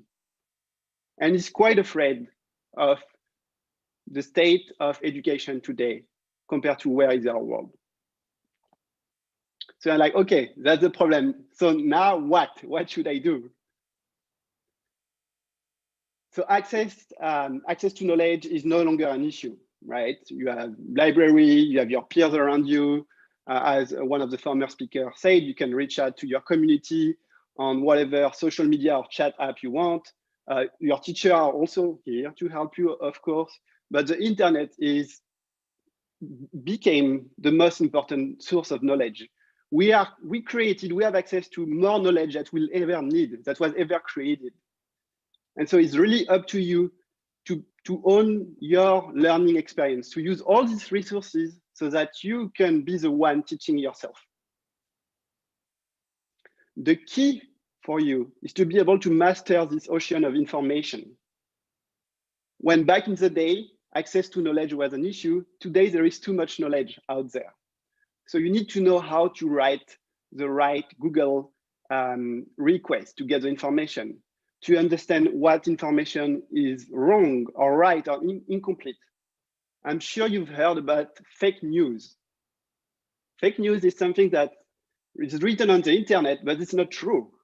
It's extremely hard for us as a human to be able to process that. We think, oh, it's on the internet, it must be true. No, that is not the case. So we are really stepping into a new era, a digital era, where you as learner, as citizen, as future professional, you need to be able to master that. You may have heard of the World Economic Forum. If not, it's okay. It's an organization that is gathering every year in Switzerland. It gathers leaders from companies and government, and they come together to basically kind of brainstorm and see where our world is going. And they came up with a prediction of the skills that the workers will need in the fourth industrial revolution. These are the 5 skills. You can see them in the screen. Be able to solving problem, to have a critical mind, to be creative, and to have people skills. Not that there is not, memorizing knowledge. Quick note. So let's go over some of the skills. What does it mean as a learner? What's your responsibility to be able to learn these skills? At school, in mod school, the way it works is that we will give you the solution by giving you a lecture. The teacher is going to give you, tell you how to do X, Y, Z, or how this works, or perhaps you read a book that's going to give you the solution. And then you have the exam, right? So you need to show that you understood the solution through the exam. But all of us, we want to become professional. We have a goal in life, right? Whatever it is that you want to do in your life. And so you will work for a company or create your own company. In the company world, in the real world, We give you the exam. That's why we pay you. We give you work, right, as a professional. And it's up to you to find a solution. As you can see, it's reverse with what you are doing at school. So you really need to understand that an exam is something that it's not because you do well at the exam that you understood. You really need to make sure that when you learn, you really learn it for you. You understand it. You just don't, do the exam and then you call it a day. Remember, all the knowledge that you need is around you, whether it's the library, whether it's your teacher, it's the internet, it's your peers. It's accessible to you. Another thing that Justin mentioned is about the people skills. In regular education, we may tell you, don't help your classmate, because helping your classmate is cheating. Well, in the real world, when you help, and here it's not classmate, actually it's coworkers in the second line, it's called collaboration. In a company, the way a company works is when you have all the employees working together. Therefore, helping someone else is absolutely necessary. And actually, we as humans are achieving great things when we work together, right? As a society, as a group. That is why the human race is achieve all these things that other animals cannot do, because we are able to collaborate between each other. So remember that when you are alone, yeah, you can go fast, but if you do it with other people, you can achieve great things. Finally, the takeaway that I want you to remember from this session is that because the world is changing, you also need to change. You need to adapt. And so you cannot think at your life as, I will learn at school some skills, and these skills will be enough for me to have a work all my life. It's not going to work this way. You will constantly need to retrain and retool so that you can, keep your job or grow in your career. And so there is a great saying which says that if you give a man a fish, you feed this person for a day, but if you teach a man to fish, you feed this person for a lifetime. It's the same for education. If you can learn how to learn, whatever you want to achieve in your life, you'll be able to go on the internet, go to the library, learn whatever you need to then achieve your goal. So it is very important that you consider yourself as a lifelong learner, and you can learn in many different ways. That's something that one of the former speakers mentioned. We don't all learn the same way. So take the time to understand yourself and become a lifelong learner. Thank you.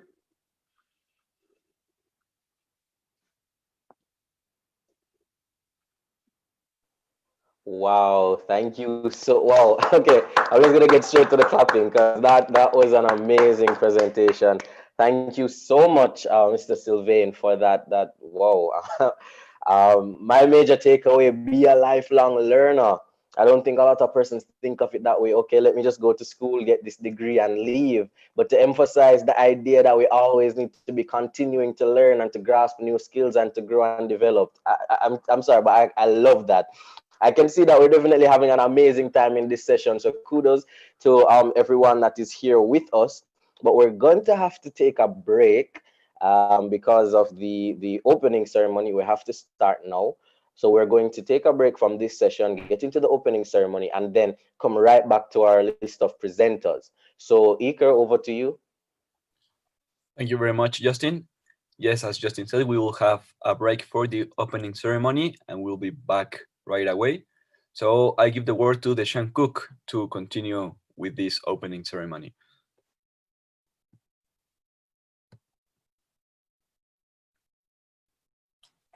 Thank you very much, Ika and Justin, for that wonderful presentation.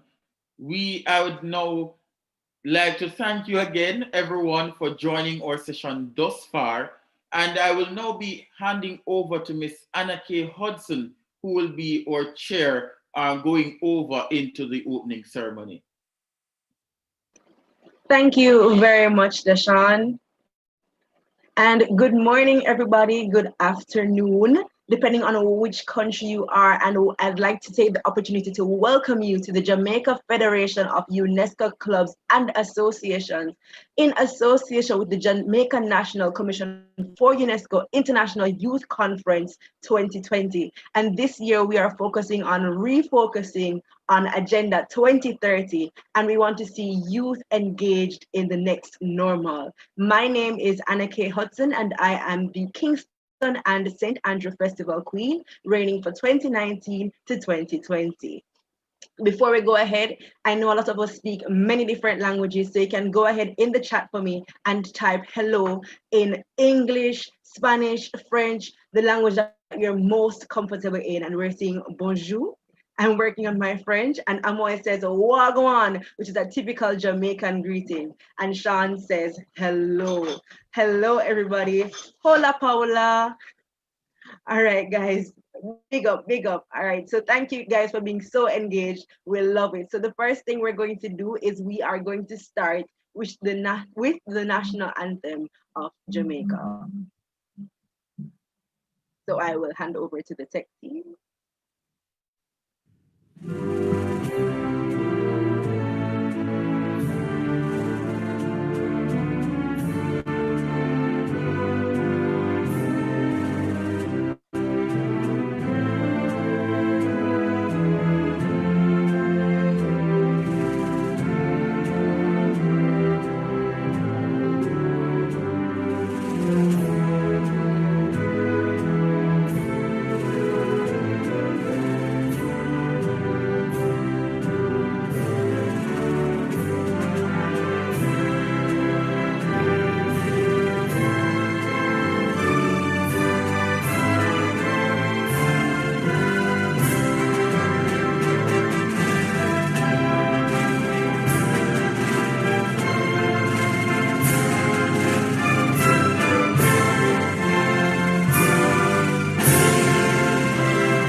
All right. If we were in person, I would just say you may be seated, but I'm figuring that everyone is already seated. So let's get straight into our program. We have some speakers and we have also performances in our opening ceremony. And I promise you it's going to be very entertaining. So our first speaker this morning is Mr. Everton Hannam, and he is the Secretary General for the Jamaica National Commission for UNESCO. And just to share with you a little bit about Mr. Hannam, he is skilled in corporate and social responsibility, conflict, diplomacy, and politics, as well as he is very informed about the United Nations. He is a strong business development professional with relations in over 130 current countries. He is extensively traveled and he speaks Spanish fluently, even though English is his mother tongue. Welcome, Mr. Hannam, and we look forward to hearing from you this morning. Thank you very much, Festival Queen for Kingston and St. Andrew, Anna K. Hudson. Good morning, good afternoon, and I'm sure in some jurisdiction it is actually good night. And some you might respond by saying Privyet, buenas noches, wherever it is. And of course, in our own parlance, we say good morning. So allow me to congratulate the team that has put together what is turning out to be an excellent initiative, and an initiative that engages our young people and others from across different latitude and time zone. In listening to some of the presentations this morning, it is even confirmed even more the depth and knowledge of our presenters, both in this jurisdiction and other geographical locations. So I want to commend the team that has led this initiative, being held against the background of our 55th anniversary of the Jamaica National Commission for UNESCO, and also the 75th anniversary of the United Nations. We are pleased to have in this forum participating, and of course, he'll bring his greetings later, and some very distinguished, important point persons, in the scheme of things. I want to particularly mention our own Minister of State in the Ministry of Culture, Gender, Entertainment, and Sport, Honorable Orlando Terlong. He used to be in the Ministry of Education, Youth, and Information, and I'm sure in his opening remarks or in his greetings, he'll have some important elements to share with us, being himself a youth and being himself a former junior minister for youth, and of course his own personal history will also serve as a point in terms of where is the humble beginning that he started from in a community in St. Andrew. Let me also welcome our newly minted director. And I say, oh, because we work closely with that office, and that is Dr. Saida Sanchez, who's the director and representative for UNESCO Cluster Office here in the Caribbean. I want to especially welcome her. Since her arrival, she has been actively engaged in the work that she has been targeted to undertake in Jamaica. I want to give a special shout out to Director Sanchez. Our own HWRL Peace Education Responsible Officer, Reagan Durkin, will join us later in the presentation. Also, I particularly want to welcome you on this in this International Youth Leadership Seminar that is taking place today. Let me also commend the presenters that I've listened to so far, Jason and his team, and then of course Daniel Daja from in Germany, and of course we have just listened to Sylvain Kalash from Paris. So the presenters so far excellent, and I'm seeing through the list there are some other presenters to be minted this afternoon and in the course of today, and I look forward to the presentation that will come as we go along. Our participants, again, I want to welcome you most heartily from the different geographical locations we are at this time, without selecting any particular location. But I know we have built a relationship with some of our colleagues, Kazakhstan, and another location, Russia, Germany, and we are continuing to build that relationship with our colleagues within and around the Caribbean and the Latin American region, which we hope to expand. The content of the discussion so far, looking at the topics, I'm sure are topics that we want to make sure that we are listening into, taking the copious notes, as they would say, to ensure that we come from this leadership session, this leadership training activity with some knowledge and with, of course, some key points to move us ahead in this new, as they would say, the new dispensation that we're presently living in, or we're presently experiencing. So again, commendations to the team, commendations to the team. I look forward to the comments that will come from this activity.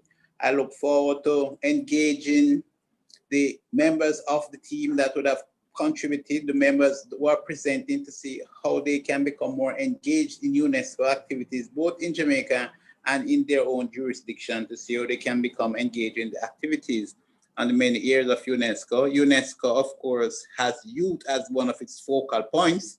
Notwithstanding, we need to ensure that UNESCO clubs also expand into different genre and into different age cohort, because UNESCO is an overarching activity. UNESCO clubs are extending to all different age groups wherever they are located. So I want to commend you and look forward again to ensuring that you have a successful activity. We will continue to collaborate and to share with the different entities in our own location. And I look forward to receiving the results of this activity.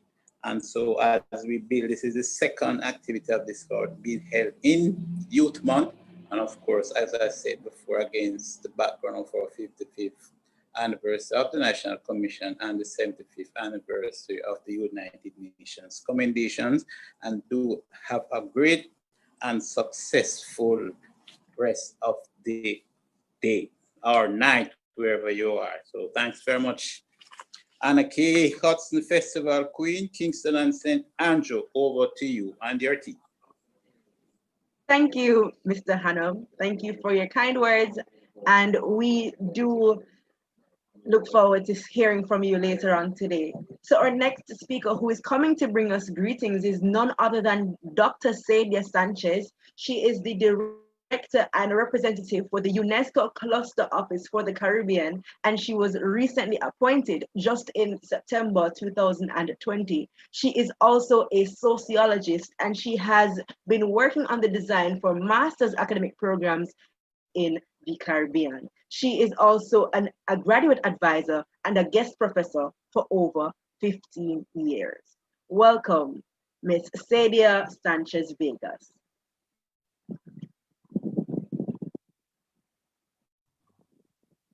Good morning. Thank you. Thank you very much for that presentation, for that introduction. Honorable Elando Terrelon, State Minister in the Ministry of Culture, Gender, Entertainment and Sport, Mr. Everton Hennen, Secretary General, Jamaican National Commission for UNESCO, Ms. Keisha Tallimson, President, Jamaica Federation of UNESCO Club Centers and Associations, young change makers, guests, ladies and gentlemen, good morning to everyone. Good morning. It is indeed my pleasure as the director and representative for the UNESCO Cluster Office for the Caribbean to participate in the opening of the Jamaica Federation of UNESCO Clubs Leadership Training Conference today. Our world is home to 1.2 billion young people, accounting for 16% of the global population, 16%. Never has been so many young people in the world.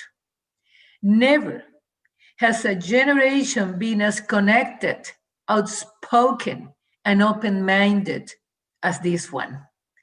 And never again will here be such potential for social and economic sustainable development.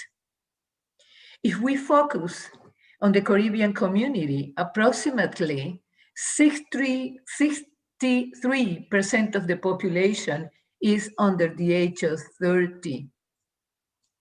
63%.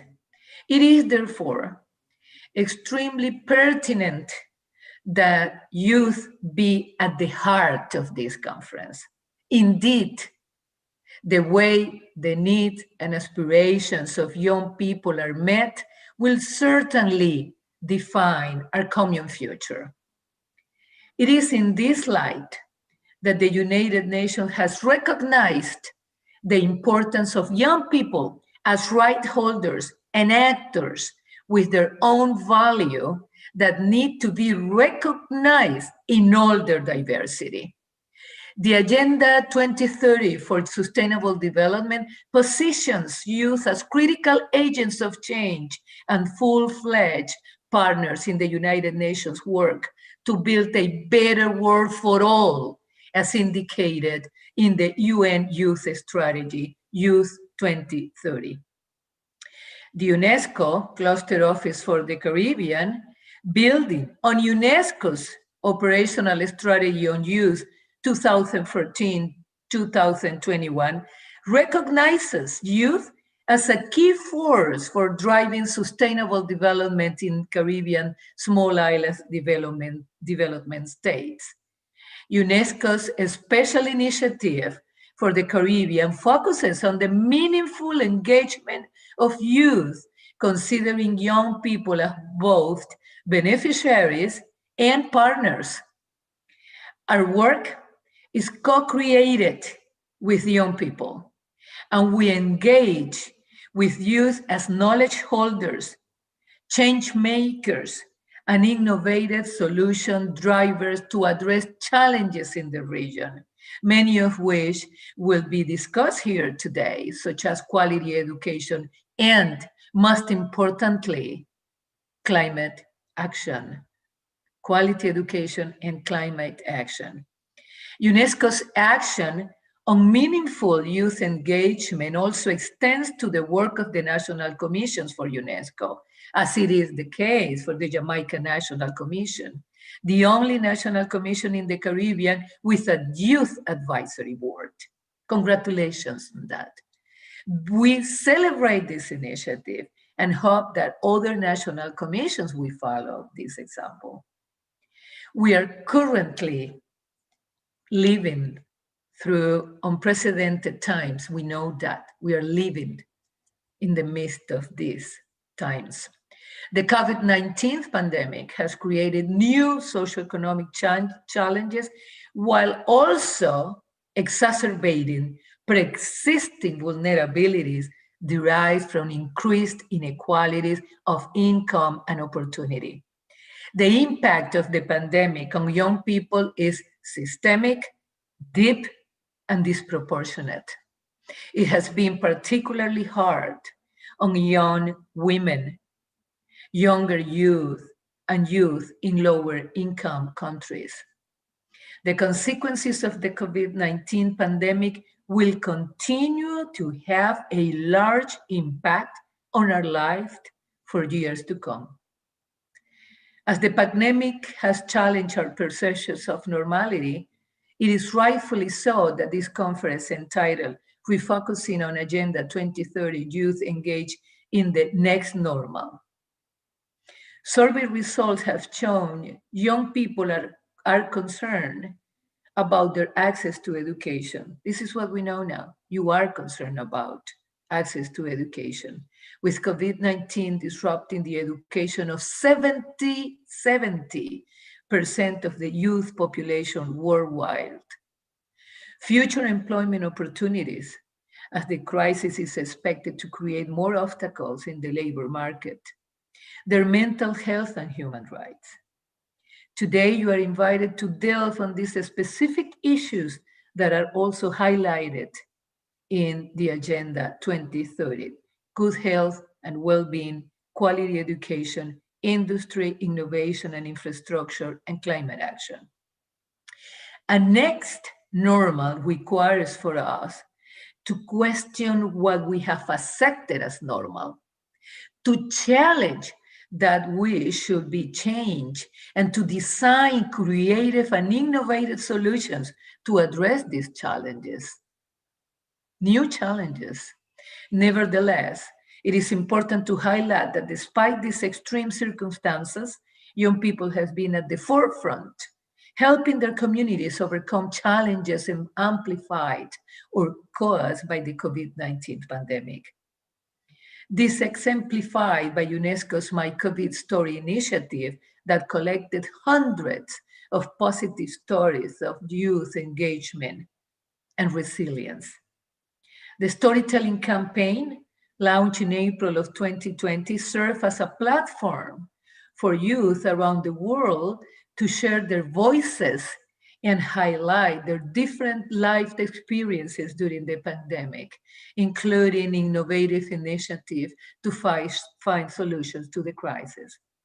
From the UNESCO Cluster Office for the Caribbean, we will be launching the Respect You campaign, inviting young people across Caribbean small island developing states to have their say on equality, diversity, and inclusion, and showcasing young people's engagements in their communities amidst the pandemic. Today's youth population presents a unique demographic dividend that can contribute to achieving sustainable development in 3 dimensions: economic, social, and environmental, if inclusive and effective policies are in place. Young people need to be provided with spaces and opportunities to voice their concerns on issues that affect them, while also taking part of decision-making processes.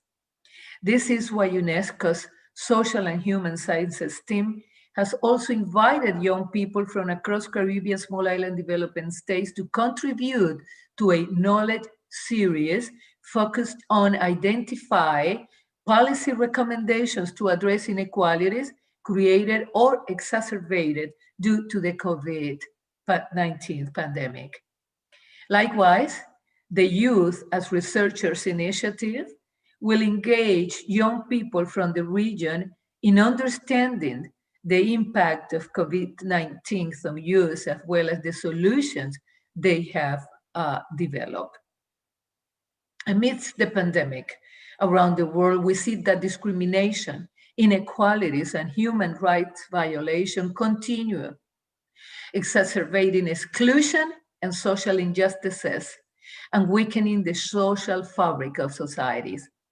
Against this reality, participation and leadership of today's youth is needed to foster inclusive communities.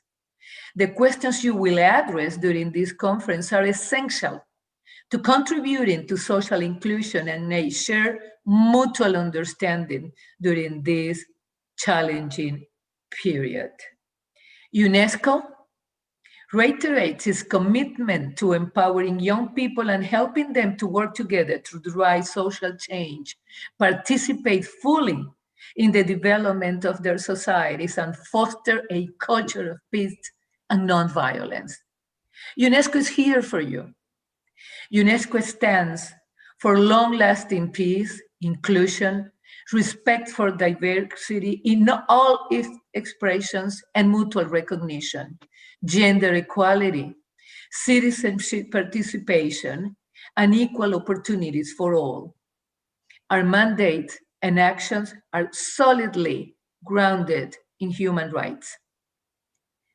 We are happy to see so many people present today, participating today in this conference, who will be working together to find ways to engage in meaningful dialogue, drive innovative solutions, and reinforce our common values, thus bringing us closer to reaching the ambitions of the Agenda 2030 for Sustainable Development in the next normal, and realizing the promise to leave no one behind. Thank you very much for your kind attention. Thank you, Director Sanchez. And we are very happy that UNESCO is here with us and providing forums such as these to, help us as youth to network and socialize in this very unprecedented time. Thank you so much, Director Sanchez. So our next presenter who is coming to bring us greetings is Reagan Durkin, and she is the Peace Education Director for Heavenly Culture, World Peace and Restoration Office in Washington, D.C. She began her work as an educator, and she trains teachers all around the world. And her passion is to teach peace through education. Welcome, Ms. Durkin. Thank you so much, Ms. Hudson. Can you all hear me okay? Can you hear me? Okay. Yes, we can hear you. Perfect, perfect. No, thank you so much for inviting me to this event. I know that for us at HWPL here in DC, we recently got to begin working with Jamaica UNESCO and the Federation of Clubs. And so we're starting to collaborate, right? Just like if you were here for Sylvan, the co-founder of Holberton School, he was talking about how, it's not like in the classroom when we all help each other, it's considered cheating, but in the real world, it's collaboration. And so we're really excited to begin this collaboration with UNESCO and be able to work together to spread this culture of peace, because that's really what our organization is all about. So HWPL is all about spreading this culture of peace. I don't know if you can go to the next slide, because we're asking this question, right? How can we create change? But it begins with ourselves, within ourselves. I know that's a very, I guess you could say, a very cheesy thing to say, but it's so true. Even again, I'm referring back to my friend Sylvan, his presentation, but it's not just about learning these skill sets, but it's about understanding who we are, who I am, and having a mindset of peace. Too often, there's so many youth and even adults in our world who, before they think about peace as an option to solve a problem, they think about violence or truthfully, even worse than that is just complacency, right? Because if you think of your day-to-day life, Just imagining what you go through every single day. You spend time with your family, you spend time with your friends, you go to school, you spend time on social media, right? Some of you may have a job, you go to work. But within the context of this cycle of every day, I can't see everybody, but if you can, raise your hand and just say that if this cycle tends to get boring or mundane, or you're just used to it, and you just feel like you're stuck in this rut. I know for so many of us during this pandemic, it's been really challenging because we're stuck at our homes being quarantined on a Zoom screen every day. And so this cycle of our lives can get so mundane. And so we have to think to ourselves, if you could go to the next slide. When we look in the mirror, right, every single day, what are we actually seeing when we look at ourselves? I know for me personally, when I was going through high school, I wasn't the best at anything to do with academics. I was a pretty average student, and I felt like I wasn't special, like I didn't have a purpose. And so every time I looked into the mirror when I was a high school student, I didn't see much. I just saw, it's just I have to get ready for another day and kind of make it through this day to get to the next day. But the opportunity that we have as young people is when we look in the mirror to see something so much greater than that. And what I ended up changing that perspective of who I am, I really started to see myself when I began to participate in this work of peace, of problem solving, of realizing that I had so much value outside of the classroom to bring to my community, locally, to my family, but even internationally, when I began to travel and do work in different fields like social entrepreneurship and innovation and different fields like that. And so I challenge you, right, to really take a moment to think about how you see yourself in the mirror now, but not just staying there, right? Not just being complacent there, but knowing that it's possible to change that, even in the midst of what might feel like a mundane cycle that you're in right now as you're going through school. So if you can go to the next slide. I know that so many of us, right, as we look around in our communities, what do we actually see every day? Right? We see a lot of conflict, a lot of problems, no matter where you live, right? I live in Washington, D.C. There's so many people on this call who live in many different cities around the world and communities around the world. But the question is what are you seeing, right? We can see conflict when we're, at home between our parents, between our friends. We can see conflict at school, right? Between teachers and students, between peer-to-peer conflict, even conflict with our close friends at school. But then we can see outside of our community, right? We see violence, we see homelessness, we see, issues with our environment. We see, kids without parents, right? We see natural disaster, right? There's so many conflicts that are in our world. But the thing is if I'm just looking in the mirror and all I see is I'm just, little old me, and then I'm looking around me and I see all these problems and I don't see that there's a connection there, right? There's a disconnect between all the issues in the world and then myself, because I'm like, I can't do anything to solve any of these problems. But if you go to the next slide. Thank you. We hear this all the time, right? As youth, we're constantly told that my voice can create change. But truthfully, that's really true. But I have to realize my identity as this, what we like to call HWPL, a peace citizen or a citizen of peace or a peace messenger. So I have to understand, right? My voice actually can create change. The thing is nobody wants us to believe that, right? Because so much of our world is just complacent and they're okay with the status quo. But we can't be like that, right? If we're going to actually create peace, and I don't just mean, sitting in a circle and singing songs together, but actually the complexities of peace, right? Which has to do with conflict resolution, which has to do with solving the big issues in our world, which has to do with really being actual people who want to go and understand other cultures, other perspectives, right? Take the time to really forgive and to hear out one another. This is really hard work. Peace work is the hardest work I promise you'll ever do. You can learn any skill set, but actually embracing a mindset of peace, thinking about in every situation in your life, how can I actually positively and proactively create peace? That's so difficult, but it's also so worth it, right? And so knowing that, you know, when you look into the mirror, if you have a voice, you can begin gathering people in your community. You can begin looking up on the internet ways to solve the problems you want to solve, even if it's just small, right? If you start somewhere, usually when people start a small change, it avalanches into something massive, something you could never imagine. But you have to actually begin that journey. And so if you go to the next slide, you know, thinking through, right? There's so many stories in the world right now where young people, right, in high school and college and middle school and elementary school, or primary and secondary, depending on how you refer to those in your where you're from. But no matter what age you are, that doesn't matter, right? No matter what gender you are, that doesn't matter. No matter, you know, what race you are, background you are, it doesn't matter. You know, there's so many stories from around the world where students are stepping up and they're realizing, wow, there's this problem in my community. Nobody is solving it, right?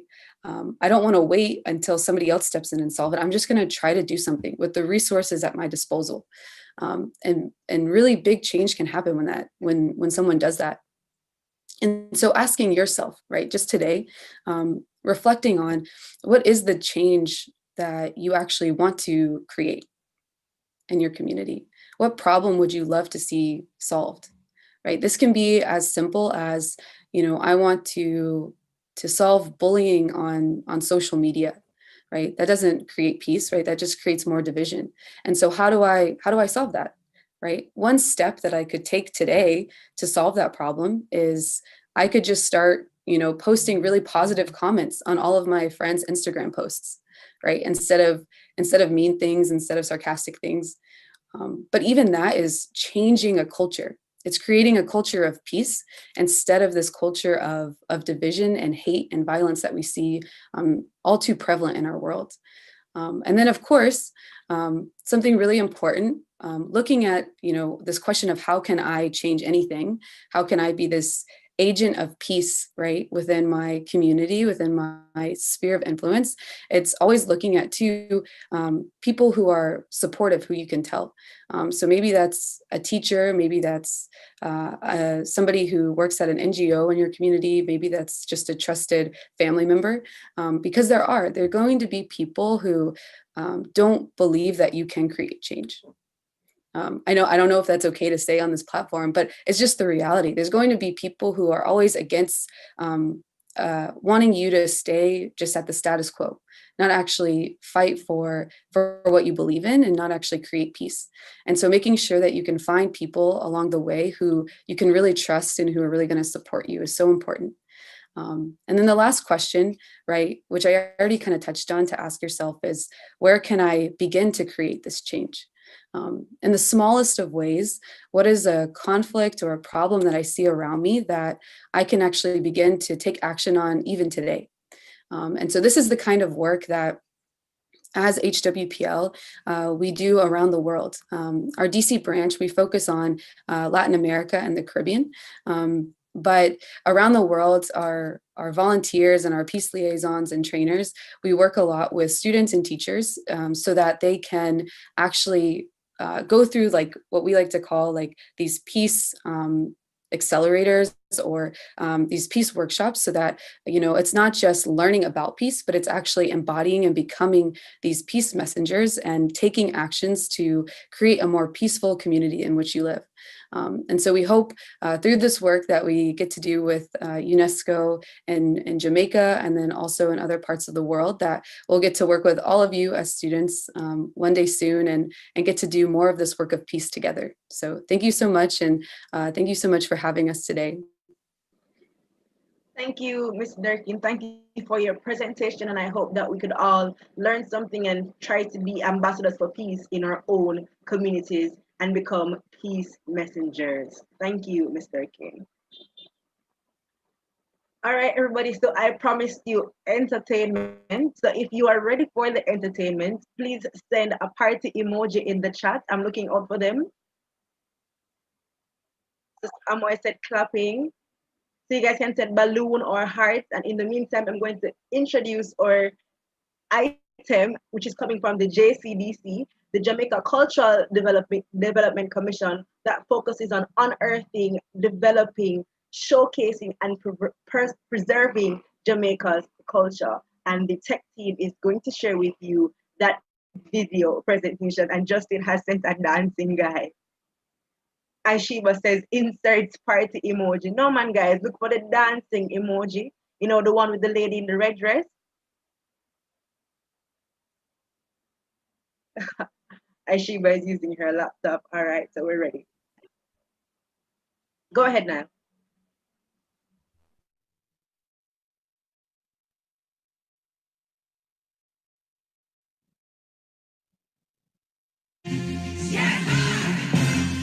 Reggae girls. Strike hard. Me like how she bizzle and me like how she bustle. She now make no hustle in a my tabernacle. Smooth and so sassy and she shape like a buckle. I'ma move every muscle. Strike hard. Now make no hustle in a my tabernacle. Smooth and so sassy.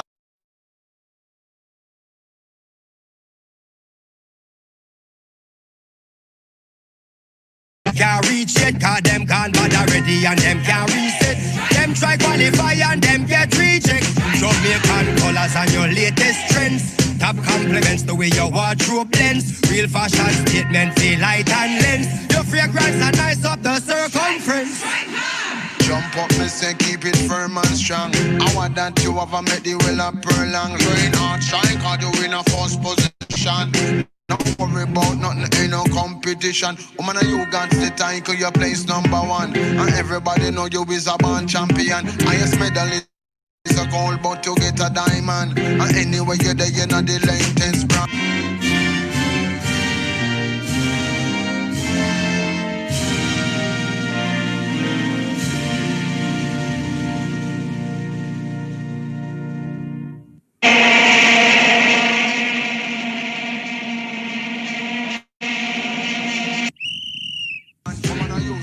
Your show full of action. And when you touch the road, you are the main attraction. All over the world, Europe and Japan. Bunch of fancy for play. Reggae girls, you are lead every step by step. You don't win the match when them can't reach it. Cause them gone bad already and them can't reset. Them try qualify and them get reject. Jamaican colors and your latest trends. Top compliments the way your wardrobe blends. Real fashion statement, feel light and lens. Your fragrance are nice up the circumference. Woman, you're well dressed, done blessed, no say you conscious. All reggae girls represent for your country. Extensions, lunges, squats and crunches. Your body good a vegetarian lunches. Question come a road, you left some people unconscious. Football a kick and everyone a get anxious. Tough woman a chat and sappy like sponges. Woman, you a queen and you no smell like no fungus. Lumber lead every step by step. You don't win the match when them can't reach it. Cause them gone bad already and them can't reset. Them try qualify and them get reject. Jamaican colors and your latest trends. Top compliments the way your wardrobe blends. Real fashion statement, feel light and lens. Your fragrance are nice up the circumference.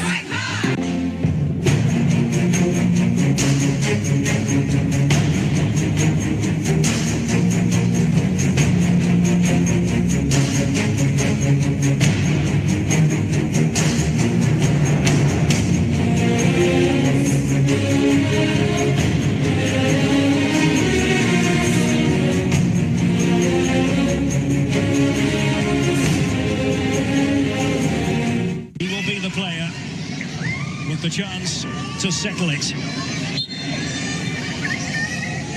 Deep breath. Von Flasher takes the high road. And guess what? Jamaica are going to the Women's World Cup for the first time ever. Justice to be ours forever, let me know. Jamaica, boom, Jamaica, boom, Jamaica.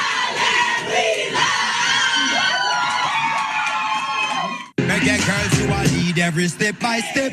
You don't win the match when them can't reach it. Cause them gone bad already and them can't reset. Them try qualify and them get reject. Jamaican colors and your latest trends. Top compliments the way your wardrobe blends. Real fashion statement feel light and lens. Your fragrance and nice up the circumference.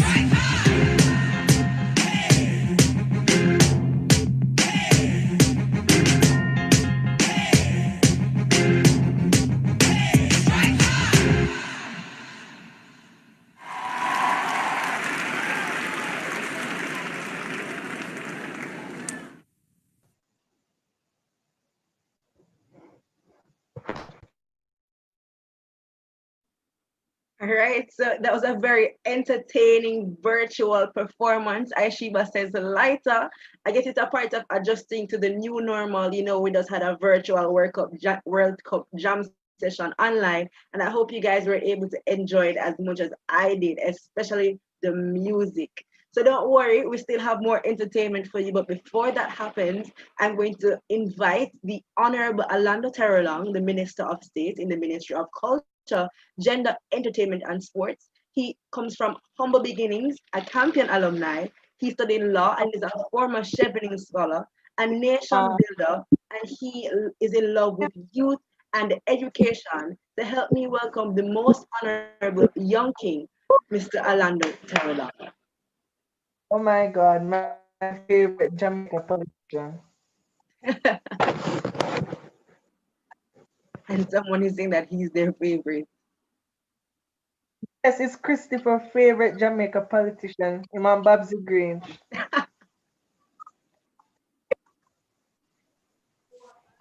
Hello, good morning. Good morning. All right, good morning. Good morning.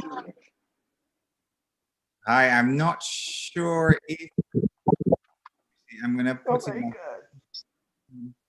here. All right, great. Okay, so we have all right, so we have video and we have audio. Good morning, Christopher's iPhone. Good morning, sir. All right, so first of all, let me thank you all for having invited me to join you all this morning. Madam Chair, Anake, it's good to see you. And of course, allow me to say thank you also for the greetings that were brought by Sadia Sanchez, and of course, the opening remarks by Mr. Everton Hannum. And to everyone else, all of you, our global youth from around the world, let me say privyat to our Russians, hola, bienvenido to our Latin American friends. Kazakh youth, just go and big up on yourself, yeah, the Jamaican style. All right. If I do break out any at all, just let me know, because I'm getting a notification here that my bandwidth is in fact low. Anaki, are you hearing me okay? Yes, I'm hearing you okay. So my bandwidth is low. There's no in and out at all? It's going smoothly for me. Okay, all right, great. I just got a notification that but it should be fine. It's good. Oh my days. One sec. I'm getting a notification that my network bandwidth is low for some reason. Hang on a second. Let me just check this. Safari, system preferences, network connection. Connected. All right, back to Zoom. All right, very well. All right, so thank you all for having me. You know, this is a part of the new normal, you know, double checking to make sure that the internet connection is in fact stable. So Anake, if I do chip out, please let me know. All right. So, you know, it's all about the new normal, you know, refocusing on Agenda 2030, youth engaged in the next normal. In the time of the coronavirus, as we all reimagine our lives, this conference is very timely. And I want to thank the organizers for having convened this conference. The very nature of the coronavirus crisis requires that we shift our focus, you know, from our core goals at times. It does not mean that we have become distracted or despondent. It simply means that we are human, and that as human beings, we are wired for survival. So it is time for all our youth across the world into that mode of survival, of resilience, to make sure that we survive this pandemic. Certainly after the crisis, many things would have changed. The very fact that we're meeting here on Zoom chat, or in another setting, I would have been perhaps meeting in a Microsoft chat, as opposed to the usual traveling abroad to have these meetings. It still says that together we can bring over 200 youth from across the world, within a setting, notwithstanding whatever crisis that there is. And the truth is, my experience with the coronavirus is that it has simply fast-tracked many along the path of technological growth and technological development. And, a few years ago, we spoke of the 21st century as the age of technology. It should have been the age of artificial intelligence and technological innovation. And what coronavirus has done is that it has fast-tracked that. It has fast-tracked the youth of this world, from a very, I would say, technologically inferior part of the 21st century for some of us, depending on the regions that we're from, certainly within the third world and the Caribbean. And it has now fast-tracked governments to ensure that we have proper Wi-Fi in space, in place. We have, more mobile devices, and so that our young persons, the youth of Jamaica, that they can connect at a very fast pace. So even in my case, I mean, my 5-year-old is literally doing classes online every day, and for me, it's a big, because at 5 years old, I never had a laptop. I never had a computer. The idea of having internet in the house, it was completely foreign. I never even had a phone, but now my 5-year-old is living in a world, and what the coronavirus is doing is that it is preparing him for 2050. It is preparing him for 2035.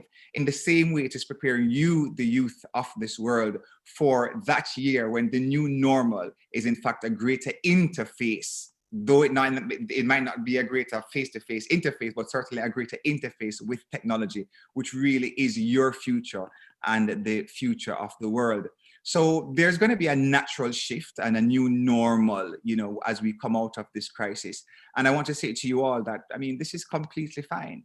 You truly are the young kings and queens of today. And if you recall, 75 years ago, when the United Nations and many of the current Bretton Woods global governance institutions were born, they were born out of the need to rebuild a better world, to rebuild a global peace coming out of the crisis of World War II. And so the youth of yesteryear, and certainly the elders amongst them, they rebranded what the world meant in terms of a global community, a global village, and the importance of global peace and security. And so they survived, and now it's your time to shine. You truly are the youth of today. You are the adults of tomorrow, and certainly you must take your place and shine, because in the next 75 years, future generations, they're going to want to know, what did Roshana Ahmad do? What did Anna Kay do? What did you all do coming out of the COVID crisis? What did Jason Brown do? So it's very, very important that you take advantage of the challenges as they present us, and just know that you are completely resilient. You're completely resilient, and you were built. The very history of the human species is survival. It's survival of the fittest. It's survival of those who will adapt to certainly to life-threatening situations and scenarios. And so the core United Nations vision, it was born, it's certainly born out in 2030, and it calls on us to prioritize and promote peace, equality, and development. So to you, my young kings and queens, who better than your generation to lead us towards the realization of this vision? Who better than your generation to bring us beyond this crisis and into that new normal? And so I must say, I'm very, very proud of the Jamaican youth who, during my Good Soldier campaign, whilst I was state minister at the Ministry of Education and Youth, who joined us in this very resilience campaign, recognizing that we are at war with an enemy that was unseen. And I recall the presentation I made in Parliament earlier this year, emphasizing just that fact that we must call upon the youth of this world to be good soldiers in the fight against this unseen enemy, much like the youth of 1914-18 and 1939-1945, except that they could see their enemy, but we can't see our enemy, but we have the best armor in place. Because the best armor in place is not bulletproof vests or armored vehicles. It's not guns and atomic bombs. The best armor in place is wearing a mask. It's as simple as that. Wearing a mask, sanitizing, maintaining your social distance, increase in the use of technology. For me, I suspect that the worst part is the disruption caused in the education. But again, the disruption can be limited.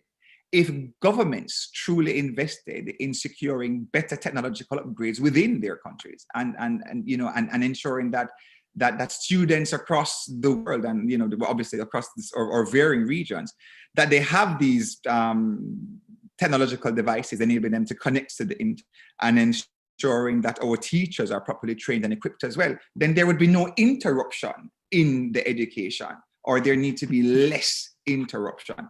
And so, whilst the numbers are high, I believe that it's up to you to pressure your governments. I recall even at the Jamaican level when we met with the president of the Jamaica Union of Tertiary Students and other stakeholders. And from that meeting, myself and Minister Favor Williams, who was then the Minister of Technology, we came up with this, we listened to the youth, and then we devised a program, Alena in Russia, that saw 120 becoming zero rated. So the youth then across several universities, they had access now to their schoolwork and to their reading material, etc. So that at some point their education became uninterrupted. So the idea that the pandemic affects mostly the poor, that for me is the greatest social injustice, affecting them, whether from a health perspective as well, because when you look at the demographics, especially in the United States, when you look at who are dying, it is the poor, but it is predominantly the poor who can't afford a certain degree of healthcare.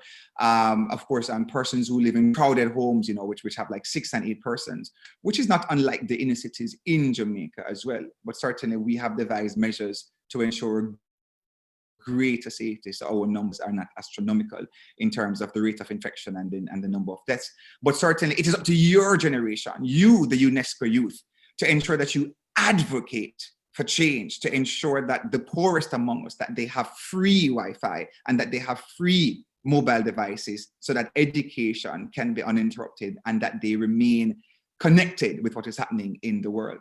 And so I remain very, very proud of the innovativeness of you, the youth, and the fact that you have been learning and continue to leverage technology to your greater advantage, even more so as we define a new normal in education and just engagement generally.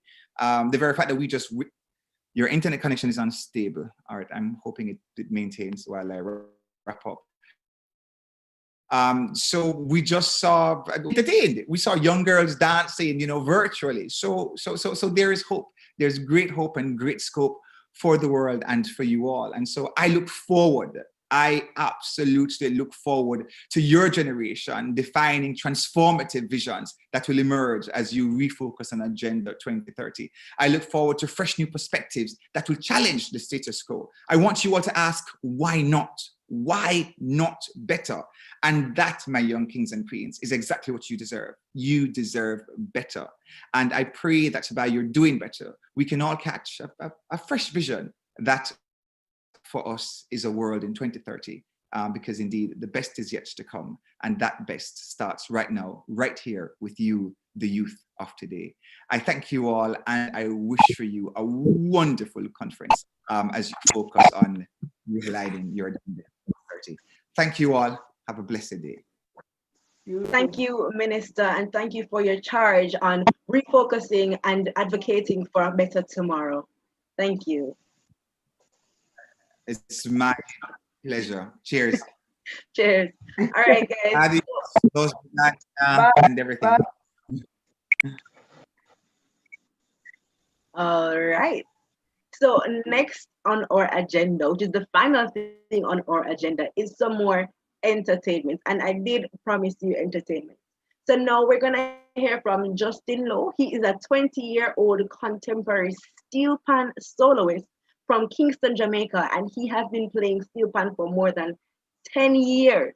So now, because of COVID, Justin has started a YouTube channel and he invites you to follow him on Instagram and Twitter at Justin Low Music. And I think the tech team is ready.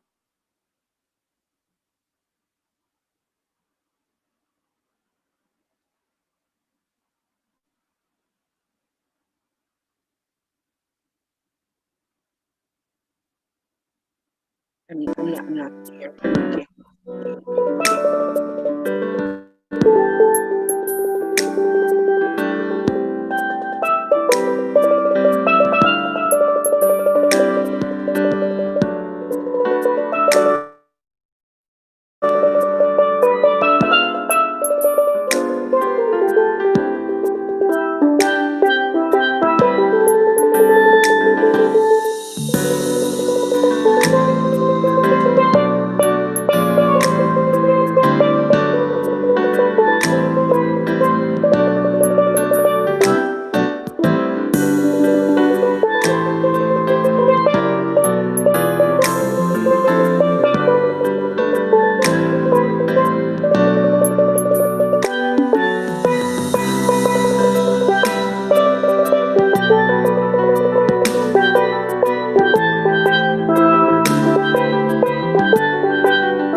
Wow, what a mesmerizing presentation. I absolutely loved that. And if you loved that as much as I did, and as much as Protege and Chronix and Shensi and all those international artists who are showing love to Justin, don't forget to follow him on Instagram, Twitter, and check out his YouTube channel at Justin Low Music.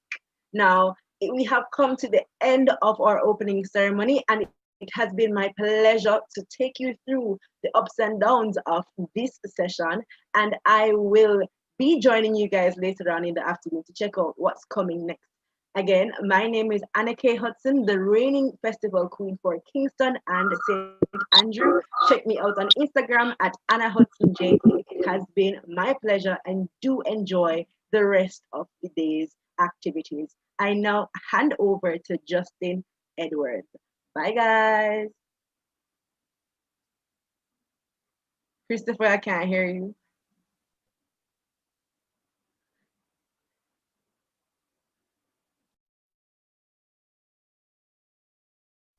Okay, thank you so much to Miss Adake Hudson for such an amazing opening ceremony. Guys, you'll see that there's a lot of love going on here right now because we're past schoolmates in high school. So I'm well acquainted with Miss Hudson. Definitely great to see all the, people that you went to high school with doing great things and making big moves on the international scale as well as the local scale. So we're going to continue with our education technology session. We have a few more speakers and presentations lined up for you. So I'm going to turn over now to Ika to introduce our next speaker, which is no stranger to us as moderators because she's the one that helped to organize all this. So we're definitely looking forward to hearing from her. So Ika. Thank you very much, Justin. And yes, as I agree with Justin with what a great opening ceremony with very insightful speakers and with what an entertainment. I think we all enjoyed that. Hope to see more of that in the future. And well, as Justin said, the next speaker is now strange to us, and her name is Keisha Tomlinson.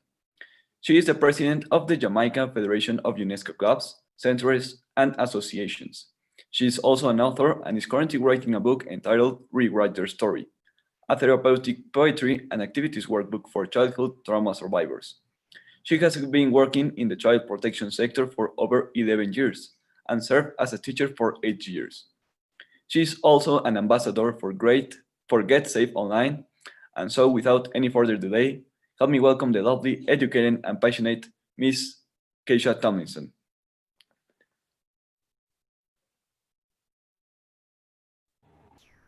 Greetings, everyone. Greetings. Wow.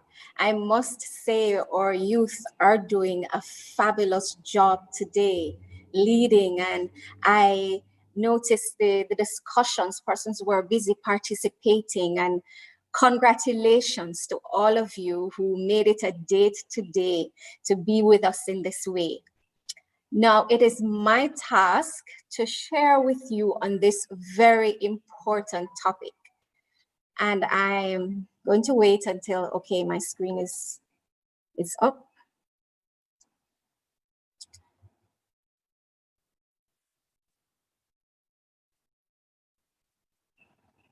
We couldn't possibly hold a conference today talking about online tips and challenges and not mention this very important topic of being safe online, because it seems as if we have been spending or will be spending most of our time doing things online with the fact that we are in the middle of a pandemic.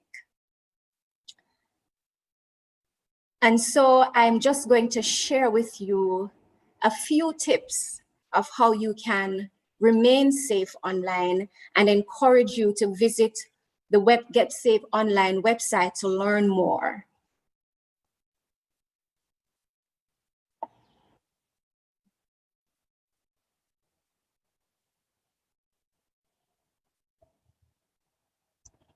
Okay, so as mentioned before, I'm Keisha Tomlinson and I'm ambassador for Get Safe Online.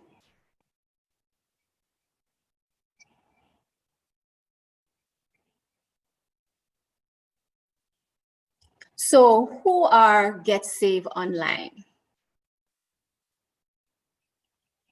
Well, they are a leading source of unbiased, factual, and easy to understand information on online safety. And our website is unique and has free resources providing practical advice. Now, the threats listed, as you can see on your screen, are universal. And some have been around for many years. They may be old, but the criminals are getting smarter and are making them even more complex. The one thing, though, that these threats all have in common is that they are victim operated, which means they play on your lack of awareness and exploit these weaknesses. I can't possibly, let's go back to the previous slide.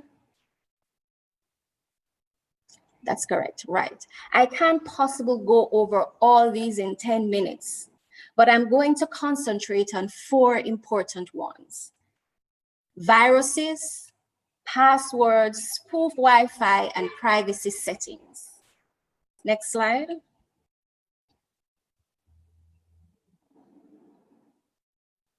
Moving on to the next slide. Trojans, viruses, worms, we've all read about them.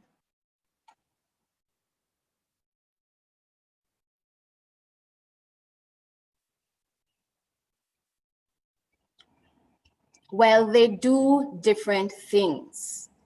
They can listen to your conversation, turn on your camera, log your keystrokes, capture what you're doing, steal documents, send information to criminals, and even look at your browser history, and much more. These viruses don't just stop when they are discovered or patched, as new ones are created every single day. The only way to protect yourself is to prevent them from coming on your system in the first place. They don't just appear. You would have to have done something to let them in, like installing a software from links that are not the official sites, or by clicking on a dodgy website. It is also essential that you are running the most up-to-date software. Take Windows, for example. There is no available updates. Again, as a quick fix, cover your camera when you're not using it, or place it down or facing the wall. Imagine it switches itself on and starts recording. Not a nice thought for sure. Okay, there's some issue with the slides.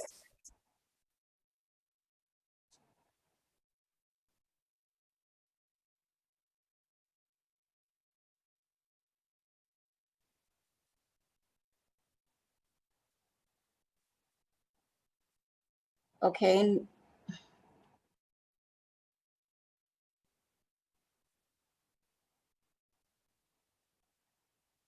Could we go to the next slide?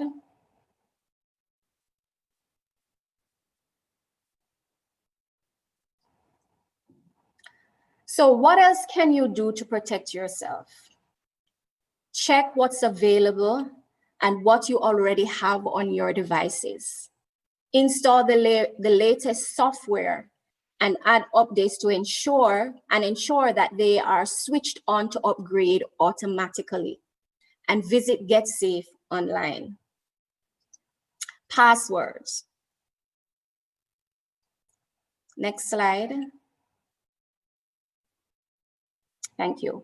Password security is something we all know about, and yet it continues to be the main reason we become victim of cybercrime. And I'm guessing many of you have the same password for most of your accounts. It is simple. Using the same password for all your accounts makes you vulnerable, and weak passwords can be hacked in seconds. Let's see how easy it is to give your password away. Let's go to that video. So back to this this hack, this Equifax hack. I mentioned earlier, they may have compromised the information of 143 million Americans, which is a lot of Americans. So in light of this, as a service to the public, we've actually done this before, and it's very effective. We asked people who are passing by our theater today what password they use to protect their personal information. And pay attention, please, because there are a lot of important tips to be shared here. We are talking to people about the cybersecurity breach at Equifax, and in light of that, we're asking people how secure their internet passwords are. What do you use for an internet password? You know, I usually stick to my last name. That's probably not the best thing to do, but I usually stick to my last name, a few digits, maybe like a hashtag or something, or... How do you spell your last name? Walker. Walker? Yeah. WALKER? Yeah. And then just a few numbers? Yeah, I probably should have told you that. And then a hashtag. Yeah. Okay. Yeah. The numbers, like, what do you use? Like your birthday or something? Your area code? Yeah. Usually like my birthday. How old are you? 21. 21? What day you born? November. No, the 29th. 29th of November? Yeah. So Walker, 11/29/95. Woo! I probably shouldn't say that, but That's okay. Yeah. How strong is your internet password? All right, we can Strong. pause it right there because you get the picture. Thank you. Letters, lowercase letters. All right, we can move to the next slide. I do understand it's hard to remember all your passwords unless you just have one. And I'm sure that's why many of you will be resetting passwords over and over and over again. But all you need to do is use a sequence of 3 random words and some special characters, and you will have a formula which is simple to remember and yet hard to crack. Don't use anything that is connected to you. For example, like your first pet's name, or guess what? Or even the word password. Yes, you'll be surprised. Many do use that. Remember, it's important to have different passwords for different accounts. Also, you got to have additional security on your phone. After all, most persons now use their phone for many things or for everything. So it's important to set a password for your phone.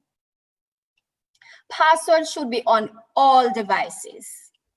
Password managers are worth looking at if you really struggle, but it's always important to use the paid ones as it offers much more security. Another security layer is the 2FA. It's free and it reduces the risk of being hacked by asking you to provide a second form of ID. So take, for example, if someone tries to sign on into your account from a different device, it gives you immediate notification that someone is doing this. It will also prompt you to sign in again if you use a different device or in an area that your device was not registered before. Next slide. But at what cost does control come? We all need to start to think more critically about our online lives. Our data is commodity. It's worth a lot of money, and certainly worth looking in to see who has such information. Start with your settings. Really look before you download and ask yourself these questions. Is it from a recognized store? What do they want from me? And what am I agreeing to? And is it going to cost me anything? If you need to register your credit card, cap it so that it doesn't run up your bills. Let's look at the terms. Slide 13. Let's look at the terms and conditions that you agree to when you sign up for one of these social media accounts. So they have access to all that information on your screen. They may also this may also apply to many other apps that you are using or download. When was the last time you checked your settings? It's worth going through every app and social platform you use and take control of who have access to your data. It is also a great opportunity to delete or deactivate them if you're not using them anymore. Next slide. Who has their Wi-Fi turned on right now? Do you know what it is connected to? If you Have your Wi-Fi turned on when you are out and about. It is searching constantly for Wi-Fi signal, and it will automatically connect if you don't tell it otherwise. Remember, it is smart. The real danger is that it may connect to some spoof Wi-Fi without you knowing. And once connected, it can track and record everything you do on your phone or on your device. So turn it off and use your own data. I know some of us love to do this when we go to airports. Be careful. Is your virtual world taking over your real world? Considering we are doing so much online, could your online life compromise your real life? Yes, we are talking about your future.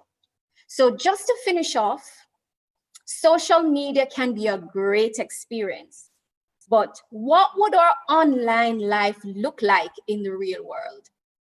This is so very true for many. Hi, guys. Who just accept a friend request just because they're asked. Do you research to see if they are who they say they are? Or it might very well be a clone page. And remember, if you accept them as friends, do you want them to see everything that's online about you? Let's take a look at this video. Hi guys. Can I be your friend? Can I write on your wall? No. Will you be my friend? But I write on all my friends' walls. I think I'd have to know you before I was your friend. All my friends have got like 180 friends. I've only got 2. Yeah? Would it help if maybe like you looked at my photos?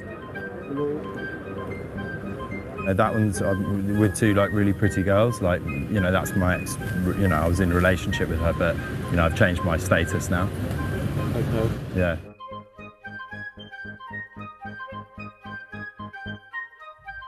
What's your relationship status? Single. Oh, good. Yeah. Cool. I like that. Do you? Yeah. Good. I like your jacket. Thank you. I like your sunglasses.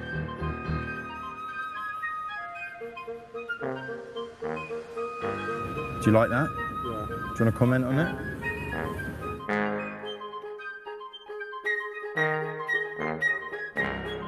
I like your Ray-Bans. Could I poke you yet? Poke? Poke? No? No. What, poke? What, you want to poke? Can I poke you? Yeah, you can poke me if you want. Yeah. I mean, how am I? No, dude, seriously, just be my friend. If I just show you these pictures in this photo album.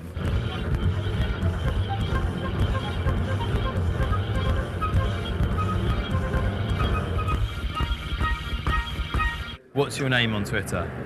Mark de Libo. So you use Twitter? Yeah. I'm going to follow you. Okay. Cool. Well, I'm going to follow you. Right, okay. Wicked, cool. Great. All right, thanks a lot. Nice one. Thanks, Okay. guys. Yeah. Wicked. Bye. Cheers. Bye. Wicked.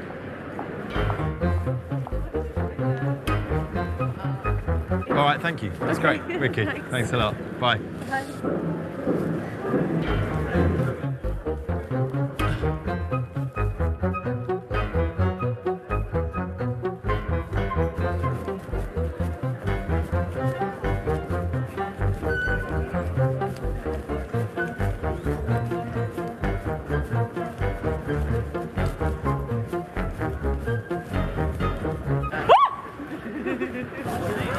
Oh, you're actually following me. I'm following you. Should we? Okay. Okay. Should we go or?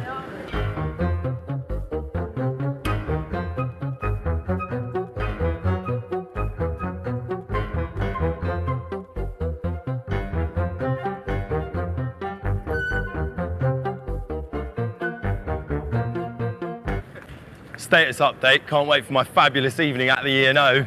Lol. All right, Ruffle. we can move on. Do you like?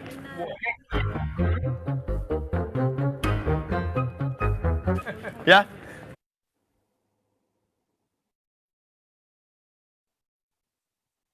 Okay, and just to finish off, that video would have shown you what your online life looks like in the real world. And I'm quite sure that some of you eyes were glowing when you saw that. You were saying, oh my gosh, is that really so? Yes. And so I thank you for joining me today. And also I encourage you all to get in touch if you want to know more about anything that I've shared. And remember to visit our website, www.getsafeonline.org.jm.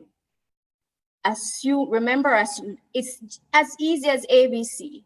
Assume nothing, believe no one, and check everything. Thanks for listening.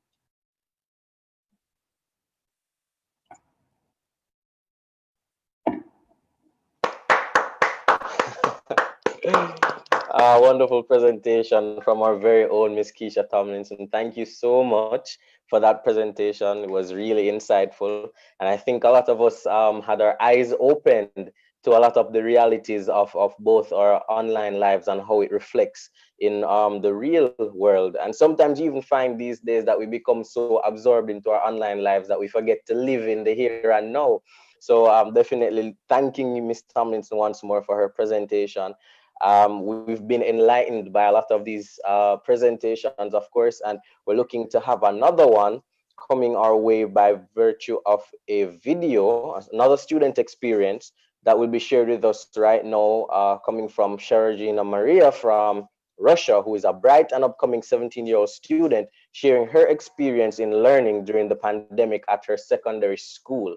So we'll be looking to logistics right now to have that video played.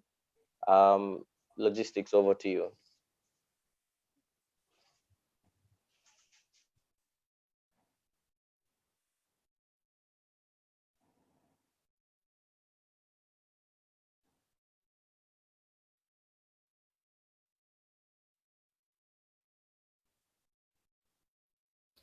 Good afternoon, my name is Mary. I'm 17 and I'm from Russia. I'm going to share my experience in studying during the pandemic as a high school student at a public secondary school. Due to the epidemiological situation, some great changes have taken place in education all around the world. Our school, like any other in Russia, had to switch to distance learning in April. So I would say that we got lucky because we had already had a digital diary system in use, and our teachers could stay in touch with us and keep assigning homework at least.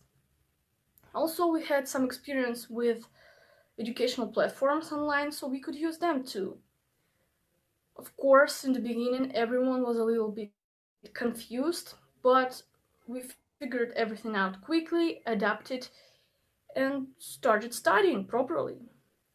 Generally, our studying process included Zoom classes, various tasks on educational platforms, and sometimes we got assignments to be sent by email. Due to the increase in morbidity in October 2020, we had to start our second term online too. We have regular classes now, homework and other tasks, so the studying process is quite of a good standard.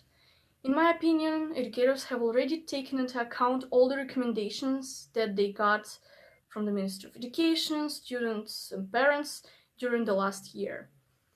Therefore, all that can be recommended to teachers now is to remain calm and continue their work with dignity.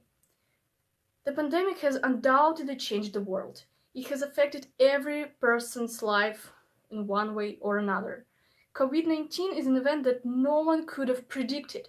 It made me realize that, well, you can never know exactly how much time you have left. And an excuse like, well, we still have time is unforgivable.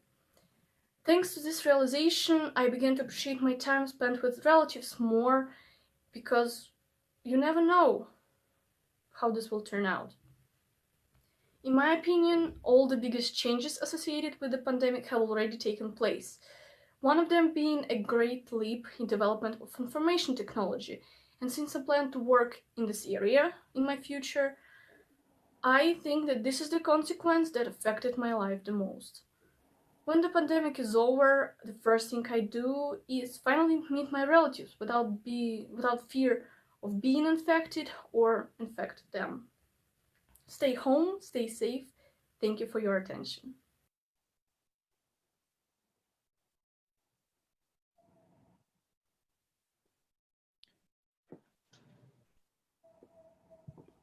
Well, with that, another very insightful video of the realities of the online learning that many countries maybe already had, and well, they now apply fully. Well, now we will have to pass to our last presenter, our last speaker. This is no other than Nurdaulet Dosmagambet, of Kazakhstan. He boasts a bachelor's in engineering and information systems from the Suleiman Demirel University in Kazakhstan, a master's in mechanics of machines and robotic systems, a pre-master's in academic English at Stratford House in the UK, and a master's in program and project management at the University of Warwick in the UK. Nurdaulet has served in a variety of capacities. However, his main area of expertise is in robotics. Here to fill our minds on the topic of educational robotics and the future to work is none other than Nurdaulet Dosmagambet. Help me make him very welcome.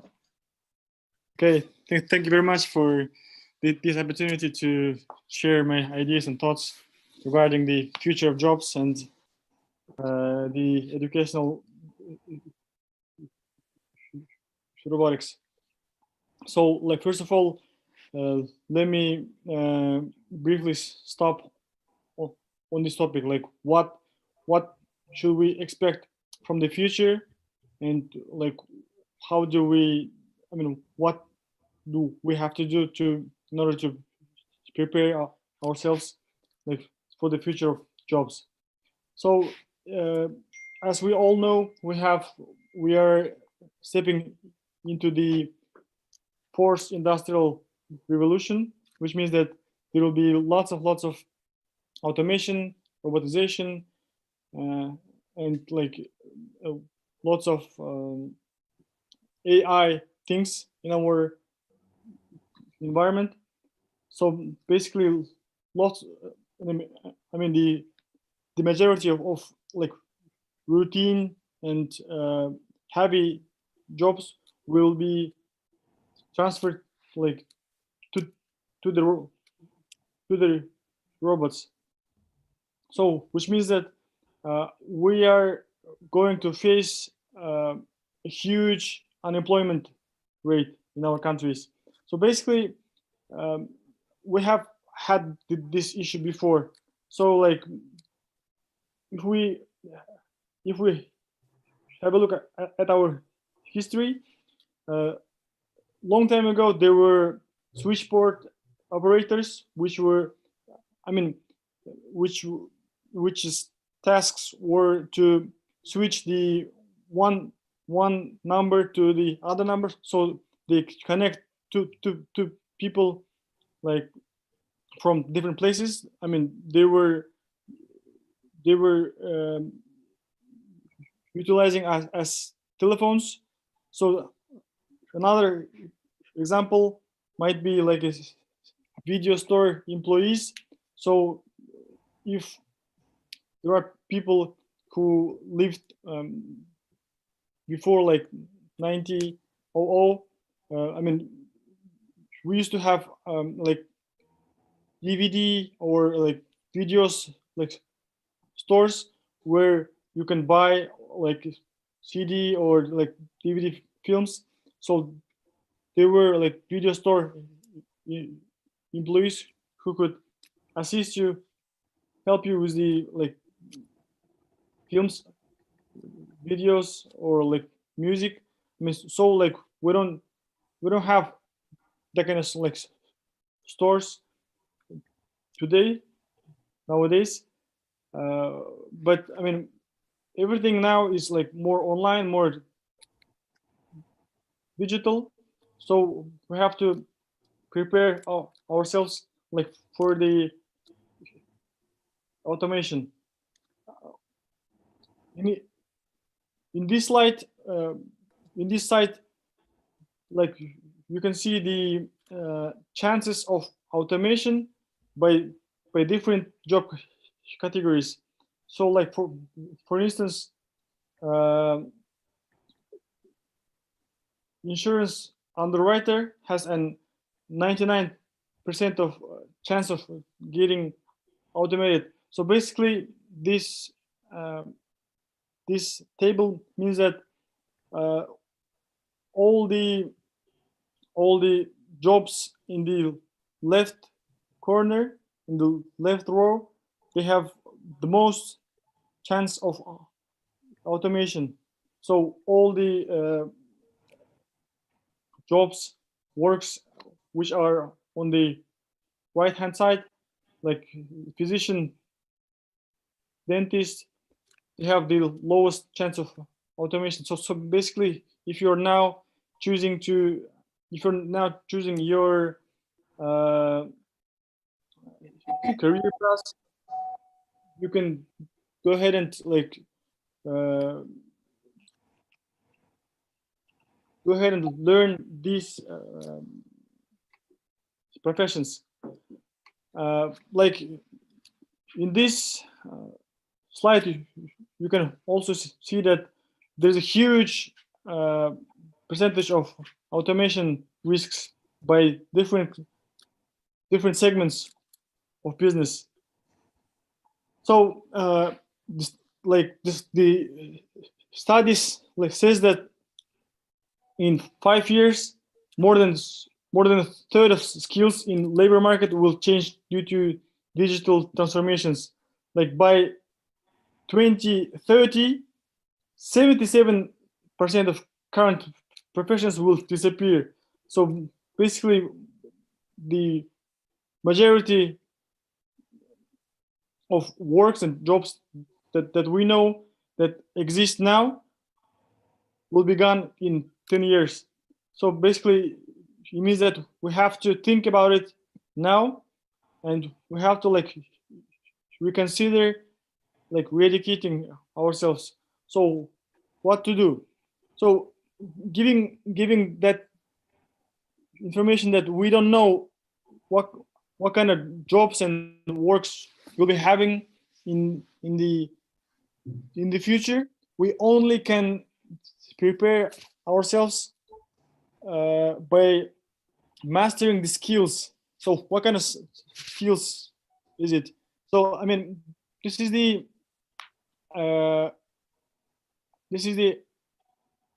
output of World Economic Forum's like research. So basically, they say that critical thinking, creativity, technology use, so all these skills would be necessity by 2025. So my suggestion and recommendation is that if you're now like a student or like you're attending a school, you have to concentrate and focus on these 10 or so like skills, and those skills can be obtained from different sources, and one of these like sources that you can obtain those skills is educational robotics. As the presenter have said, I have completed my master's degree at Warwick University, which is in the UK, where I have undertaken a research which was like related to the educational robotics. So the outcomes of learning educational robotics were that, I mean, all the major and necessary skills of 21st century can be obtained through educational robotics. So this is one of my outcomes. And now in Kazakhstan, we are doing a program called First. I've checked it yesterday with my colleagues in the US. They say you have it in Jamaica. You have the program called First in Jamaica. You can go ahead and Google your first partners in Jamaica. I mean, why we choose like first program in order to be executed in Kazakhstan. So basically, there was the reason behind it was that first, like they have huge like research base, so they have been investigating and like researching skills and impact of learning educational robotics since 2015. So they have longitudinal like studies which show that I mean their program, first program, has like really impact on students. So here is the general information about first. This is the like research that I have talked about. They have interviewed like more than 800 people. So they have come up, they have come with the conclusion that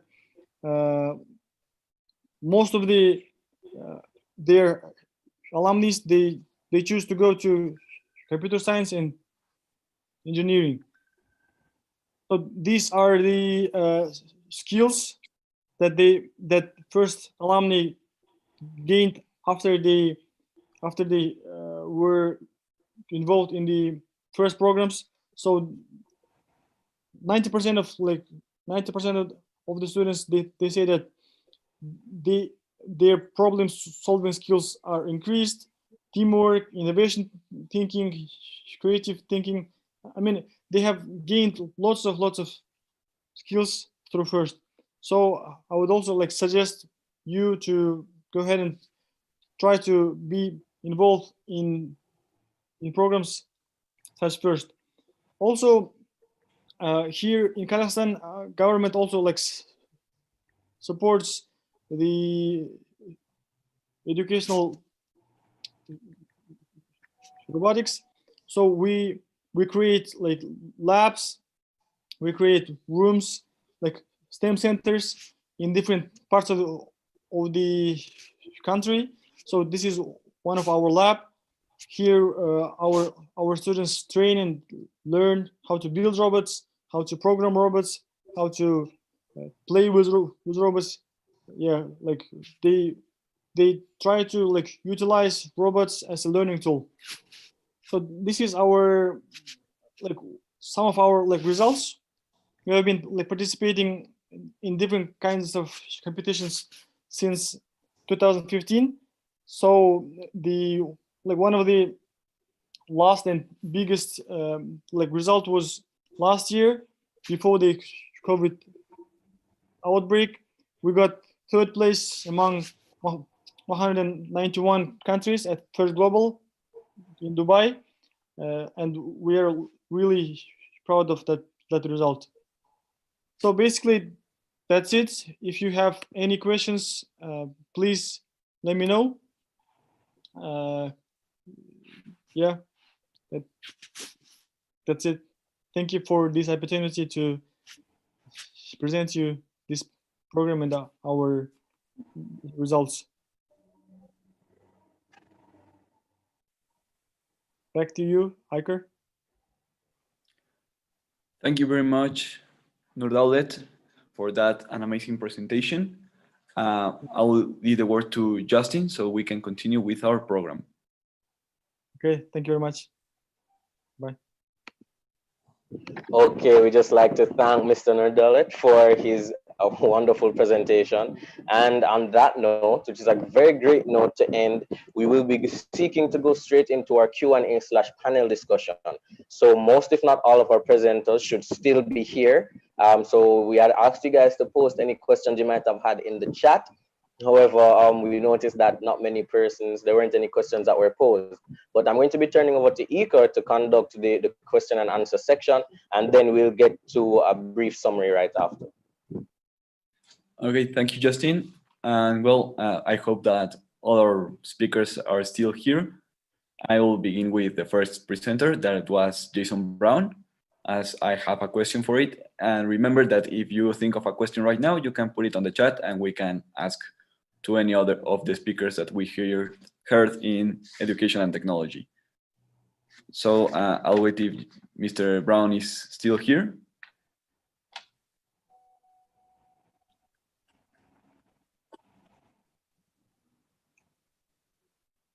Well, if he can connect early, we can go with the questions.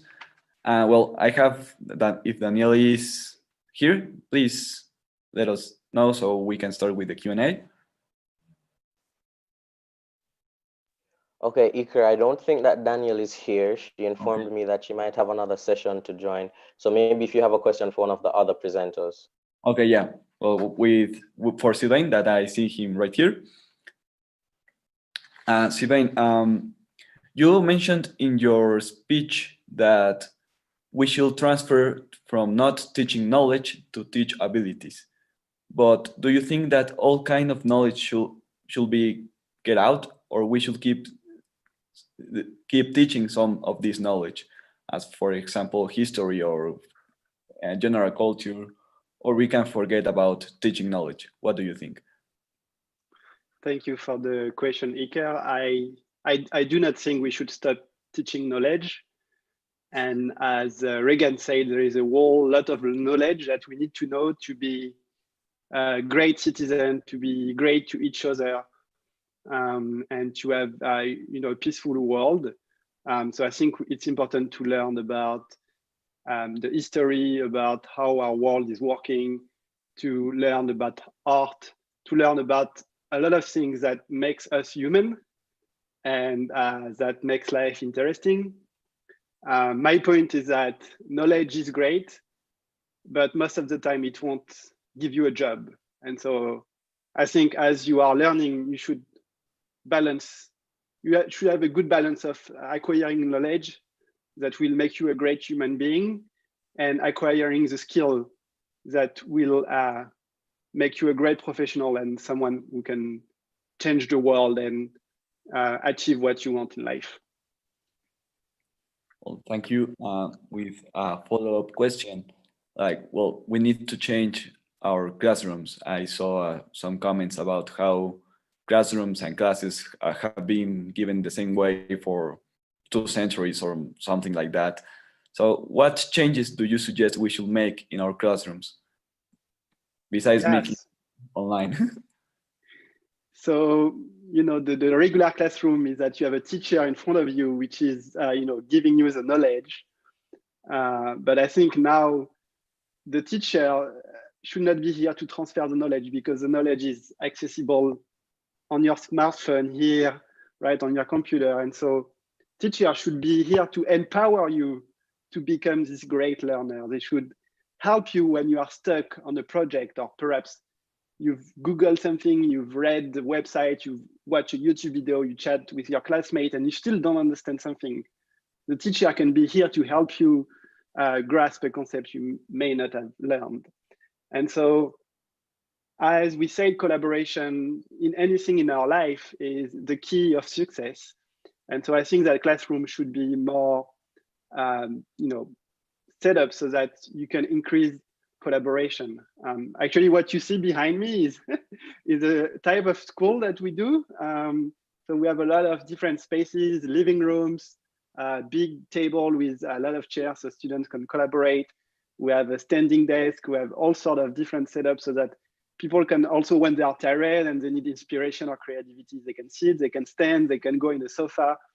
I think we should really redefine the way that students learn, because the future of work is also changing a lot.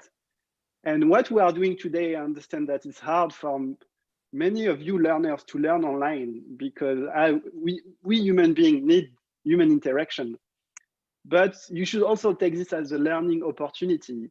The future of work is distributed and online, and there is a very high likelihood that in your career, you will have to interact with coworkers all around the world or in different cities around you. And so the fact that you, as learner, have learned online, you will gain skills on how to be a good coworker online. So again, be flexible, be open to change, and constantly take the opportunity to learn. Okay, I think that's a very good response about how we have to change our classrooms from the classical teacher giving us the class and we only receiving, but never giving some kind of back to the teacher or nothing. We can keep our doubts and the teacher will keep speaking. We have a question in the chat by Ishiba Cornwall.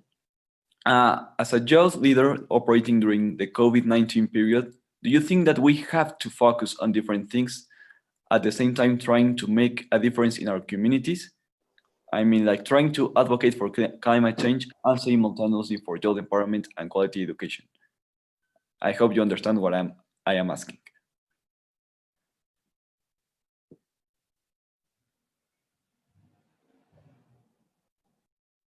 Simon?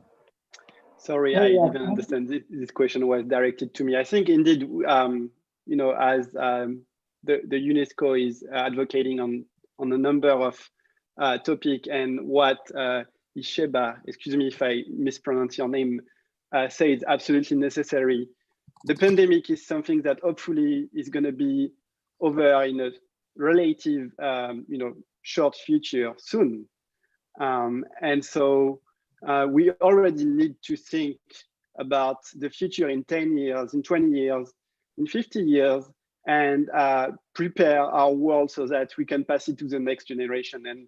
And issues like climate change or social inequalities are absolutely topics that we must address right now, because these topics are going to take decades to solve. And so all of you today who are attending this conference are the future, the future who will make this happen. And so, you know, we count on you. No pressure. Okay, thank you very much, Simon. I've been told that Mr. Brown is back. So, Mr. Brown, if you can talk to us about. I have a question for you. I think that your presentation was very interesting. And well, I have a question is, online learning was a possibility before the pandemic, or we were destined to evolve to this kind of learning anyways, and COVID just accelerated? Without COVID, do you think many of the challenges would be avoided?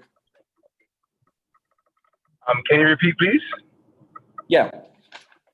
Do you think that online learning was a possibility before the pandemic, or we were destined to evolve to this kind of learning anyways, and COVID just accelerated? And if we had time to evolve to this kind of learning without COVID, do you think many of the challenges that you could be avoided? That's a good question. Actually, I believe that online learning, it was always a thing, but the weight that we placed on it was not so great. Because in university, there are elements of online learning, but it's not pressured, it's not seen as that important. Given the trend of education and the rise in AI and technology, we would eventually have gotten there, but I think that COVID has pushed us to get there faster, if you get what I'm saying. So now it's almost a case where when the world is in lockdown and we had nowhere to go and education had to proceed, online was the only means. So there was no way of going into schools, no way of going to your institutions. We had to do things online. So I do think that COVID has accelerated the online learning platforms and the need for it to be strengthened in the various countries. But I also do believe that probably like a couple of years, had it not been for COVID, probably like about 5-10 years, we would have gotten to that level in some territories. Okay, thank you very much, Mr. Jason.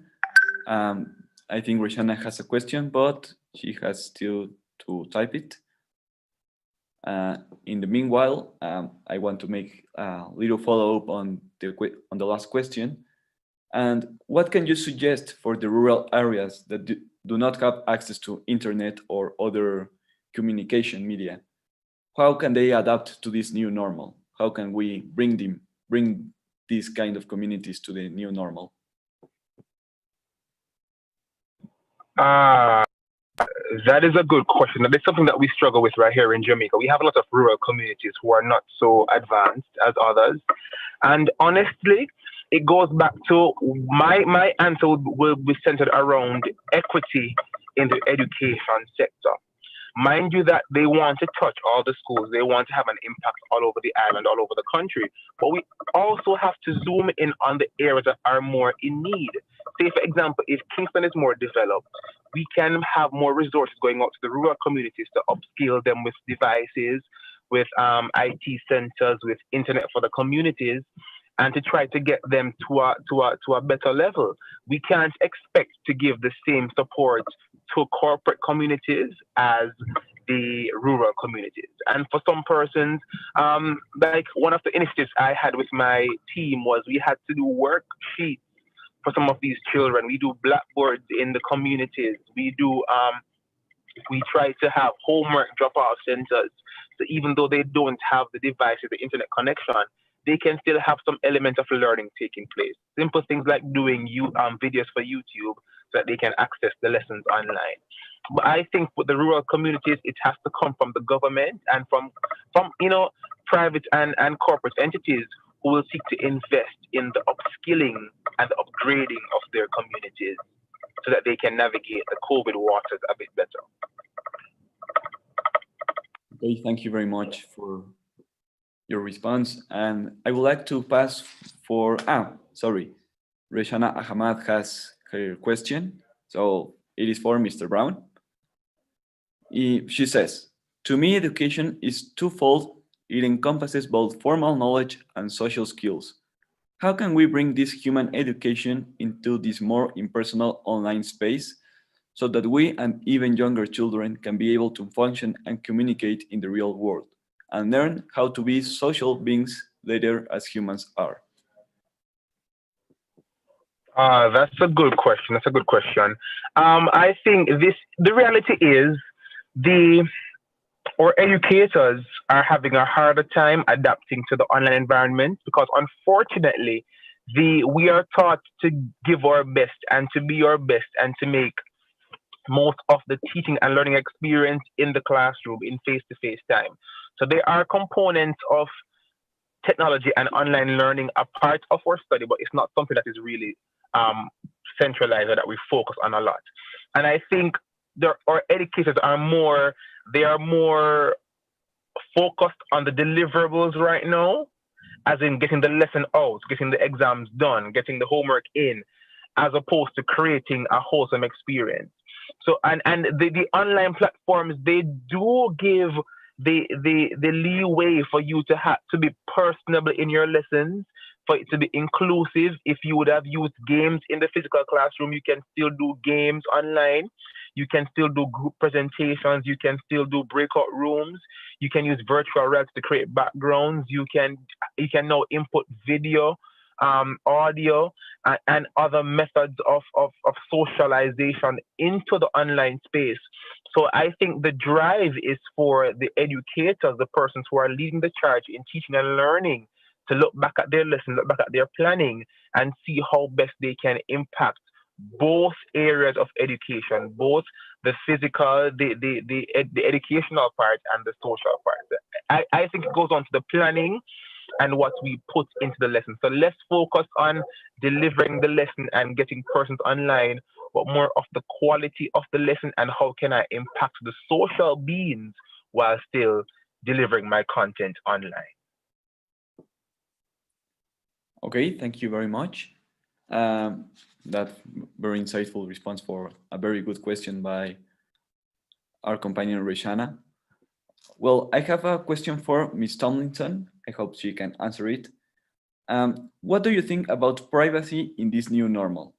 With these new Zoom classes, social media, are we giving away our right to privacy in some way to exposing us so much in social media and now with Zoom classes, etc.? Ms. Tomlinson, you're muted. Thank you. I believe we have to be aware of the fact that we have certain responsibilities when we are operating in the online world. And so it's going to be very important for us to always, check our settings to see who we are allowing to see and view what we are doing online. Because the online world is a real space, and it can affect you in real time and real life. And so you have to be conscious of the settings that you use, and how many persons and who can see what you're doing in the features that you use in terms of school. I believe that the schools try to use the online platform that are safer and more trustworthy. And so you have some level of privacy in those platforms that are used versus other platforms. But privacy is something that we have to take really seriously, and it is your responsibility, and you have to check at all times to ensure that is not there in every and anyone can see and know what you're doing. And you have to be aware of what you're doing and ensure that what you do online is something that is okay for you to do face to face and not be embarrassed. Thank you very much, Ms. Tomlinson. Very important to be aware of our own privacy, what we give away and what not. Also, with all the online tips that Ms. Tomlinson gave us, is a very important thing to take into account into our lives, especially now that everything is online. And well, unfortunately, time is up for the Q&A section. So I will yield the word to Justin so he can go with the summary.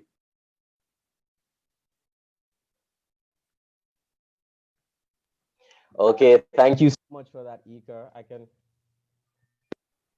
Sorry about that. So I can definitely say that we've had an amazing session. It's actually with mixed feelings that we try to end right now as best as we can. But before we do, I have a surprise for you guys. So we're going to be giving away an Amazon gift card, right? But I'm going to be asking a question, and I'm going to ask Ika to check with the chat, and the person who can send the correct answer in the chat first will be awarded that Amazon gift card. If I'm not mistaken, it is worth $25.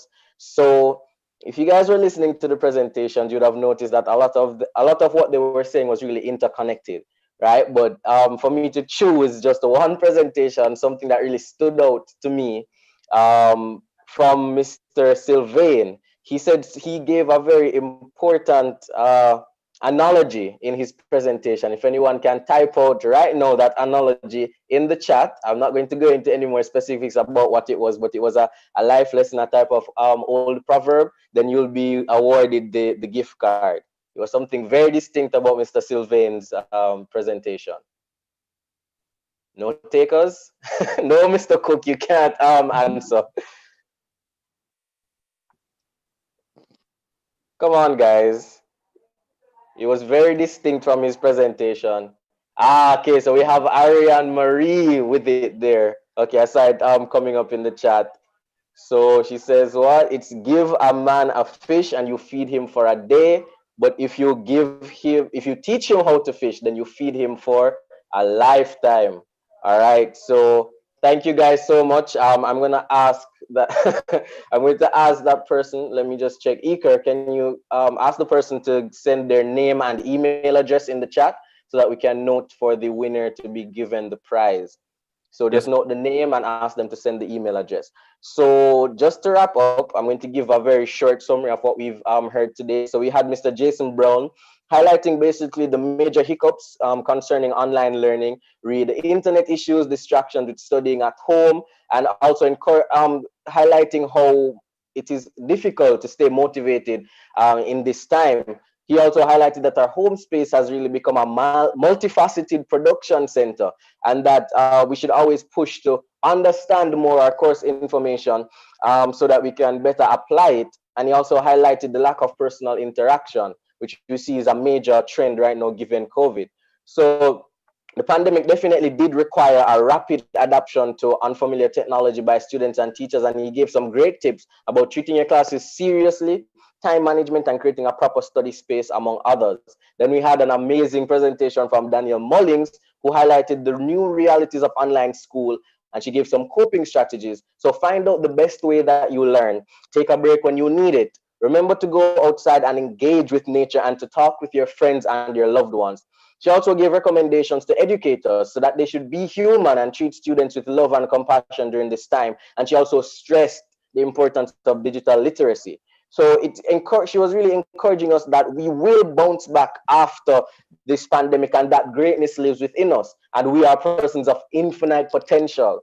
So we also had a video played from Darja, which really spoke about learning in given COVID, and also expounding that really and truly right now, too much learning input really is not a good learning process. So we should take it in stages and make sure that we morely understand what it is that we're being learned, and take it in pieces and apply it so that it will definitely stick.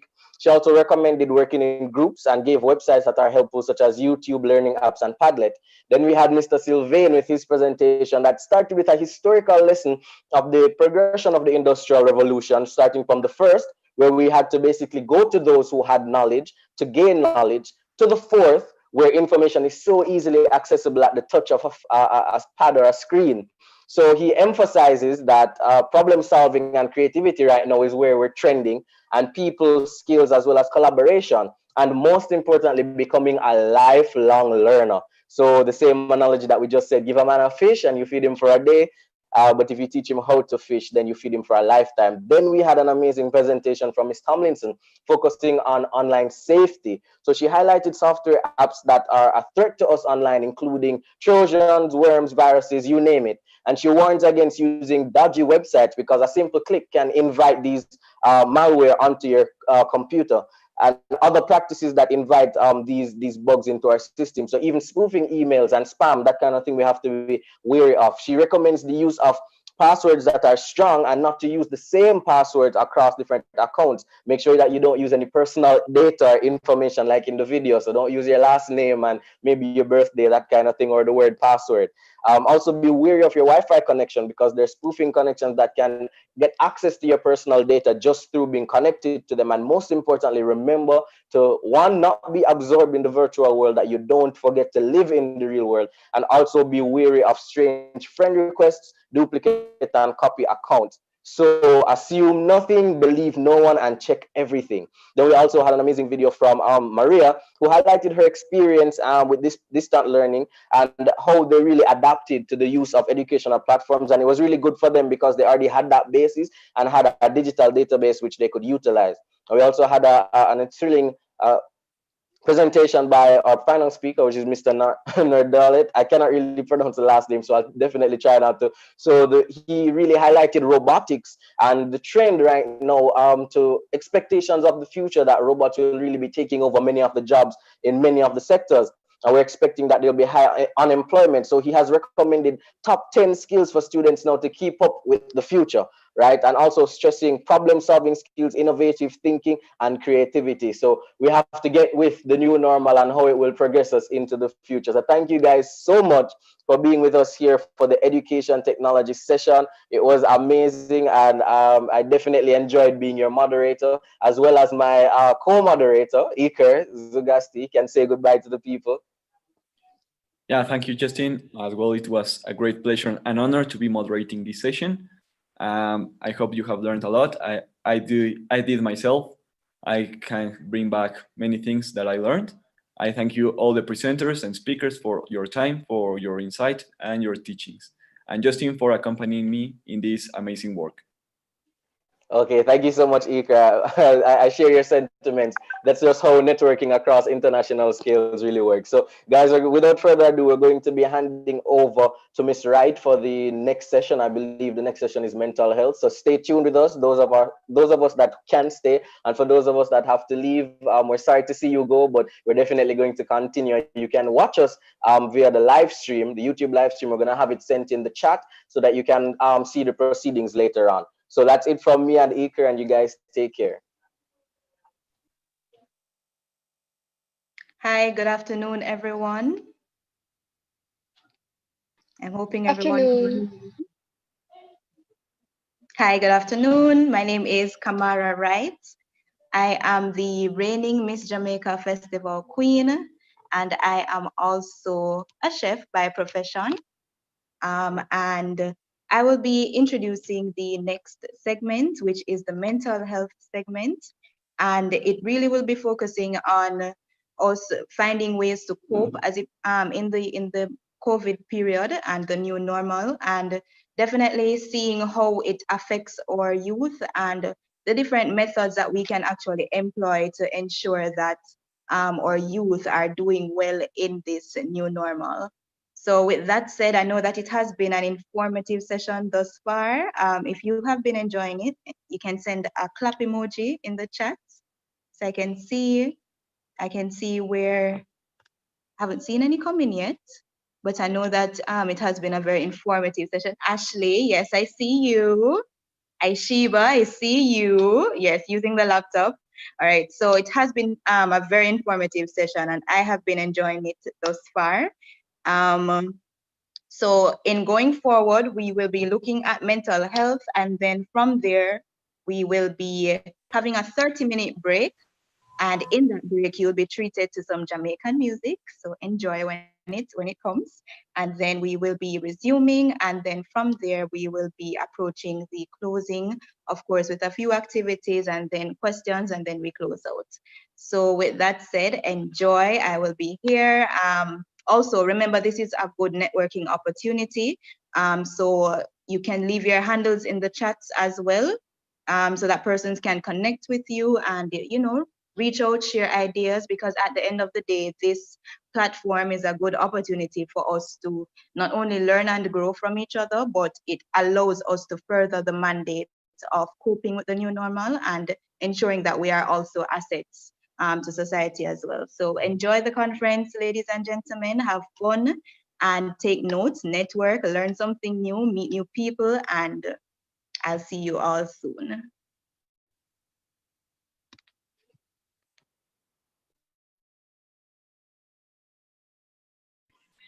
All right, welcome everyone to the Jamaican National Commission for UNESCO International Youth Conference.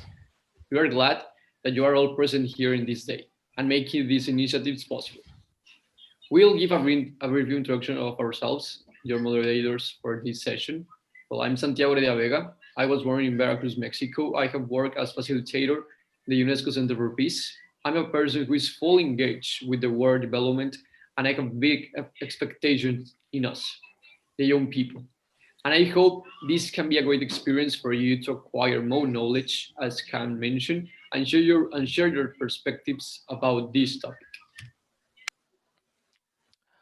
So hi everyone, my name is Cadel Green and I'm one of your moderators for this evening. I am a Jamaican by birth and I'm currently a student at the University of the West Indies where I'm pursuing a degree in pharmacology. Well, this is my very first time here at the conference and my very first time serving the capacity of a moderator. And I do hope that during this session this evening, we will find the most rewarding experiences, learning and understanding and sharing in the greater aim to bring about a better world. So on today's agenda, or in today's session, the topic is mental health and awareness, tools to thrive during a pandemic, addressing depression and anxiety among youth. Before we start, we want to introduce some rules for you to express yourself better during the debate and the conference. For you to be able to speak or to ask a question, please raise your hand in the Zoom hand. If you have any question to the moderators, you might write them through the chat and send it, well, through the Zoom chat. And you must notify any technical issue in the chat, please. All right. So we do hope this will be a great experience for you, full of new knowledge and perspective about the topic. At this time, I'll welcome our very first presenter. Our first presenter, as a technical team prepare for our first presenter. Dr. Shanice Lair Bogle is dubbed a woman of great emotional strength. She operates on a purpose because she has gone through many of life's pain.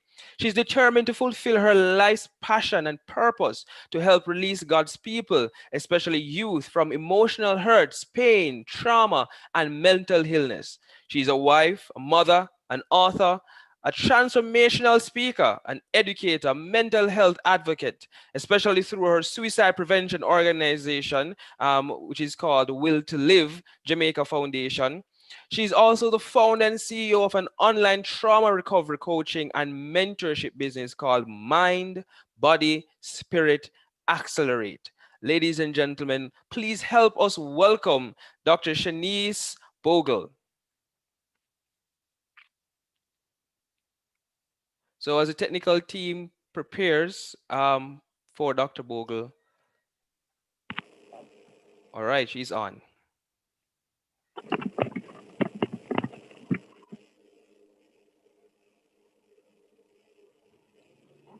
Hi, everyone. I hope you guys can hear me well. Cadell, can you go ahead and let me know if you can hear me, please? Yes, I'm hearing you loud and clear. All right, awesome, awesome. Thank you so much to the presenters and the organizers and the producers of this wonderful, wonderful conference so far. It has been nothing short of amazing, guys. It has been good. Everybody who came before, it was just amazing. Now, if you may, could you please go ahead and put in the chat for me one emoji that best represents how you feel? So just quickly put in the chat about 10 seconds. How do you feel right now? So find an emoji that best represents your feelings.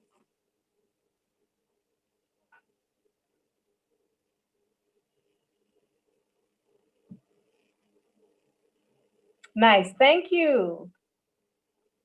Awesome, awesome. Thank you, David. Thank you. I understand, Ashley. All right, so we're gonna go right into it because I know we're pressed for time and we want to get to the meat of the matter. So you may go ahead to the next slide. Again, thank you guys so much for having me.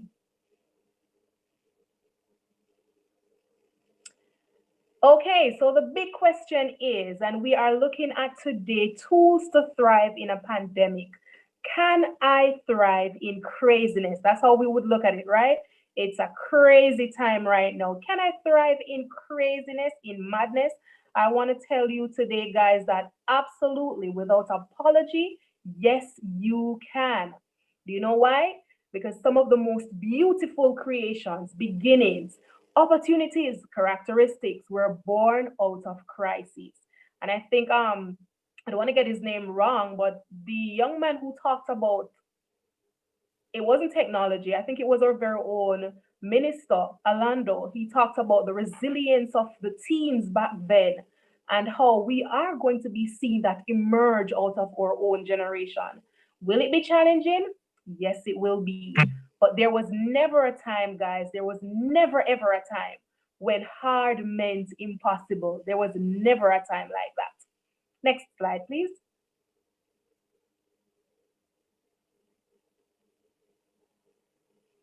All right, so let's look at an overview. It is said that we can control about 10% of what happens to us, right?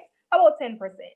But we have a lot of control, about 90% of how we respond, how we bounce back, and how we reinvent ourselves after a personal crisis or even after a worldwide crisis like a pandemic. And let me just point out, guys, that we're talking about mental health, a topic that I'm very passionate about, but a topic that I recognize that a lot of us take very slightly. Or maybe it is so, it's almost now, almost like it's a cliched statement. Oh, mental health, or health is in our mental health, and our wealth is in our mental health. But I really want you to understand that our mental health will determine how functional we are in society after crisis, after hard time hits. And then I also want to point out that before we get to thriving mentally, it is the principles and the practices that we have put in place before these crises hit that is going to determine the state of our mental health. So let me just say that again. Yes, it's our mental health that will determine how functional we are after the crisis and the hard times. But if we did not have a healthy mental health, if we did not have good practices and principles in place before, then that is what is going to determine how we function even before crisis hits. Sadly, there is a big breakdown in our mental health because many of us refuse to get help when troubles come, and when we are bothered. Next slide, please.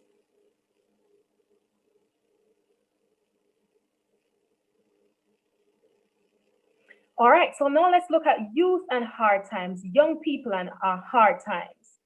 We know, guys, that in a pandemic, everybody gets frustrated, everyone gets flustered, everyone gets frantic, overwhelmed, we're anxious, scared, uncertain, we are afraid, we are angry. And many people are experiencing low moods, a lot of depression, a lot of sadness. You know, I'm sorry. We can talk about oh, we are going to bounce back. Yes, we are. But let us not forget that this is really affecting a lot of people, young people. If it is affecting the older generation, elderly people, professionals, those who we think have it all together, can you imagine our young people? Can you imagine those who are not yet settled geographically? They're not settled emotionally, they're not settled financially. That's one of the biggest aspects that are really bothering a lot of youths. The money is just not there mentally, psychologically, physiologically, professionally. Many do not have a safe environment to help them ride out their storms. And as a trauma coach, I am very big on safety. If you don't feel safe, you cannot find refuge in anybody or anything when hard time comes. All right, so in times of trouble, if you don't have anyone to help you ride your storms home, it's going to feel impossible to thrive. It's going to feel impossible to thrive. And so all should be done to help to promote good mental health among our youth during hard times. Next slide, please. Now, what is mental health? We hear this so many times. What is mental health?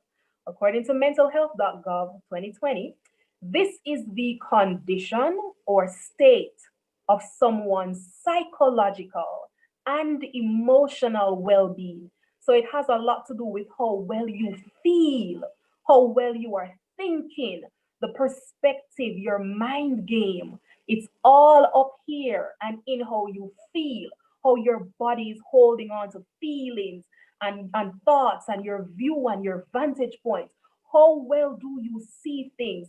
This is really what mental health is. And guess what? It goes further than that, guys.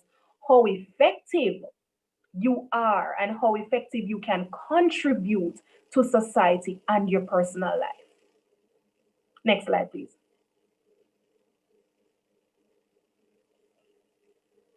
Now, there are some things that we have to look at for those people who will thrive in crisis, especially young people. Now, the youth who will thrive tends to be the ones who knows that not everything will be smooth sailing. Some people live in denial, guys. We cannot be oblivious to this, that there are some people who think that it will always be peaches and cream. But then the youth who will survive and thrive will be that person who is focused, deliberate, and intentional. That person who knows that the functionality of their mind, their body, their spirit, these are very important. And the youth who know when to take a break, the youth who knows that in the face of adversity, crisis, bad times, don't, as we say, front it, but engage in self-care, know when to outsource, and know when to appear even quote unquote weak. So that is when we get our support system and cry out for help, because pretending that all is well is not the mantra for the youth who will strive and survive in a pandemic. Distracting, denying, bypassing, ignoring will not help you thrive or strive in global changes. Next slide, please. Now, there are some things that we have to be careful of, and then I'm going to wrap up quickly, so I won't stay long, with some tips of things that you can do or use as tools. Some of the things that we need to be careful of, guys, are things like self-isolating. If you are going to go through a crisis, a hard season, a pandemic like what we are going through now. Be careful of these things. Do not isolate. Your comfort zone is a trap. Things covered, things that are eating you away can kill you. The ripple effect of this is high levels of stress that we call the cortisol, which is the high stress hormones. And we know that it is one of the highest, one of the leading causes of chronic pain, sickness, illness, weight gain, confusion, poor mental health, anxiety, depression, and the crippling of purpose and fulfillment.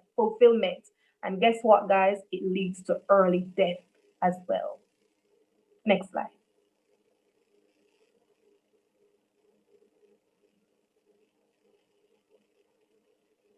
Let's also be careful of a few of these. What's wrong with me? Why me? These are some very tempting questions that we all ask in hard times. But the truth is, young people, that we are really not alone. If you look in other countries all around the world right now, weird and strange things, so we call them, are happening. We are not alone, but we feel alone, yes, but we are not alone. Know that if you are currently struggling due to the pandemic, one, there's nothing wrong with you. If you feel some type of way about struggling in this, you're not alone and there's nothing wrong with you. It is absolutely fine to feel that way.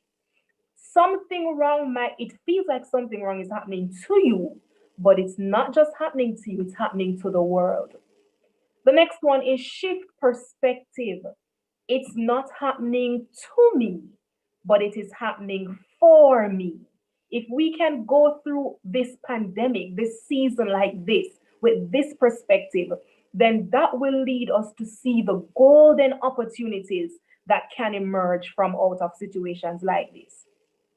The next one, don't stay in self-pity. You know, I always say, give yourself maybe a day to wallow into self-pity a little bit. But after that, just get right out of it because we are resilient beings. Look at what you can do to change your current reality. Next slide, please.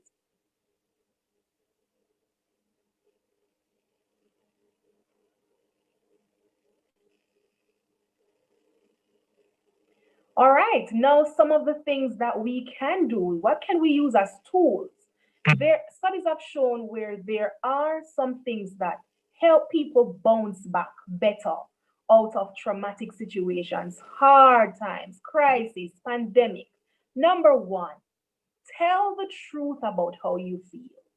Replace the undesirable thoughts and affirm every day.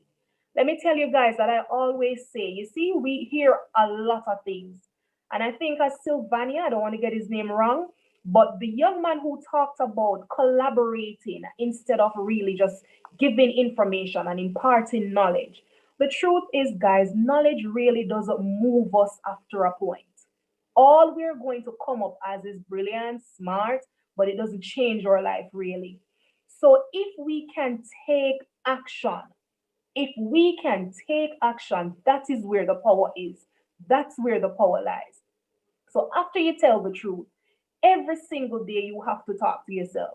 Speak to yourself, replace the undesirable beliefs.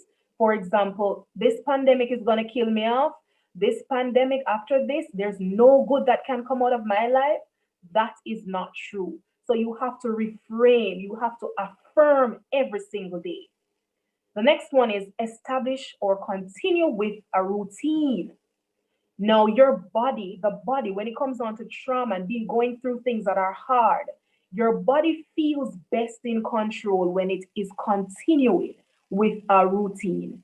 And this feeling of control helps us to grow our resilience even more. The next one is a very big one, and we overlook it because, we like to be independent and we like to do things on our own. And we really want people to think that we have it all together. But it is very beautiful. It is very, very important. It heals, guys. This method heals people. When you have a mentor, when you have a tribe, when you have a community.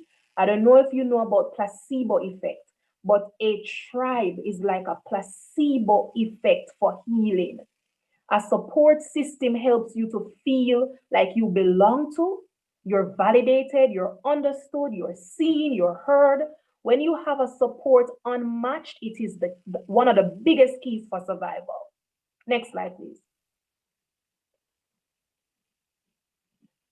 Secure attachment or attunement. This one is very crucial in trauma recovery.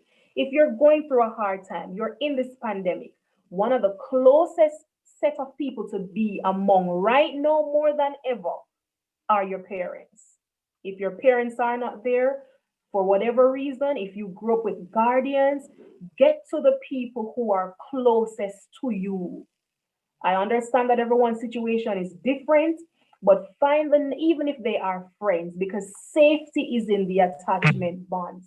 When you know that you have a tower of strength to run to, it makes half of the problem disappear. The next one, strong belief system.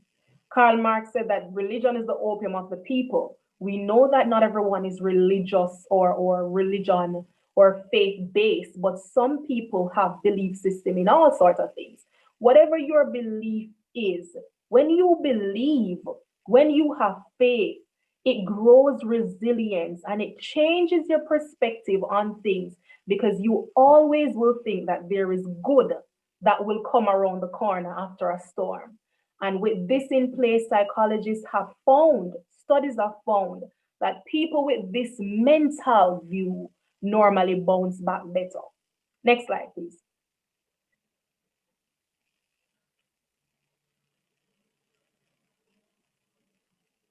The last slide says, you can look at things like, what do I need? What are my weapons? Guys, this is another big tool.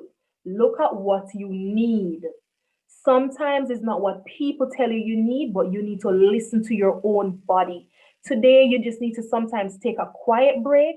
Think about what are you feeling? What do you need? What is your body telling you that you need? It could be rest. It could be to connect with grandma. It could be to connect with your loved ones.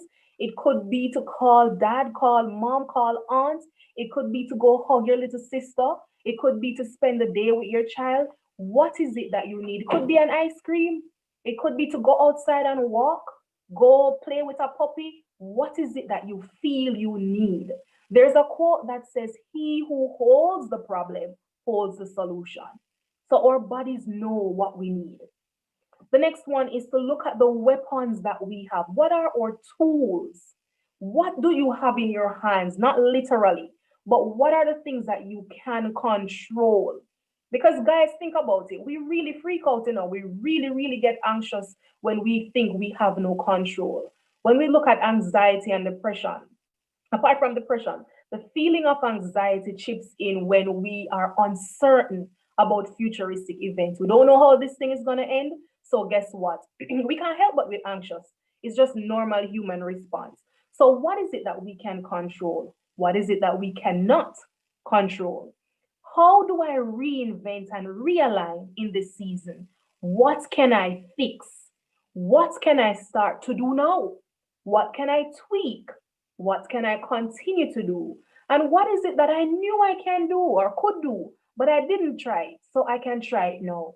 Come in here, starting a show, an online show. What is it that I can do for my neighbor? How can I serve in this season? How can I serve? And the last one says the ability to take action. Yes, we are in a pandemic, but we have the ability to take action. And we also have the ability to sit down and say, all right, this thing is going to be the end of me, the death of me. We have that choice. It's not always about fixing the mindset. We live in an era right now where we like to say, fix our mind, fix our lives, change our minds, change our lives. While that can be true, the other important thing psychologists have found, and doctors, and you name it, that the will to take action stimulates the brain, which then leads to the feelings surrendering. Mindset is important, yes, but as a people, we lack action, guys. That's one of the things we really lack. And everywhere I go to speak, I say, Guys, it is good to listen, it is good to learn, it is good to leave and feel smart. But after you leave, ensure that you put into practice what you have heard. Always ensure that you put into practice. Next slide, please.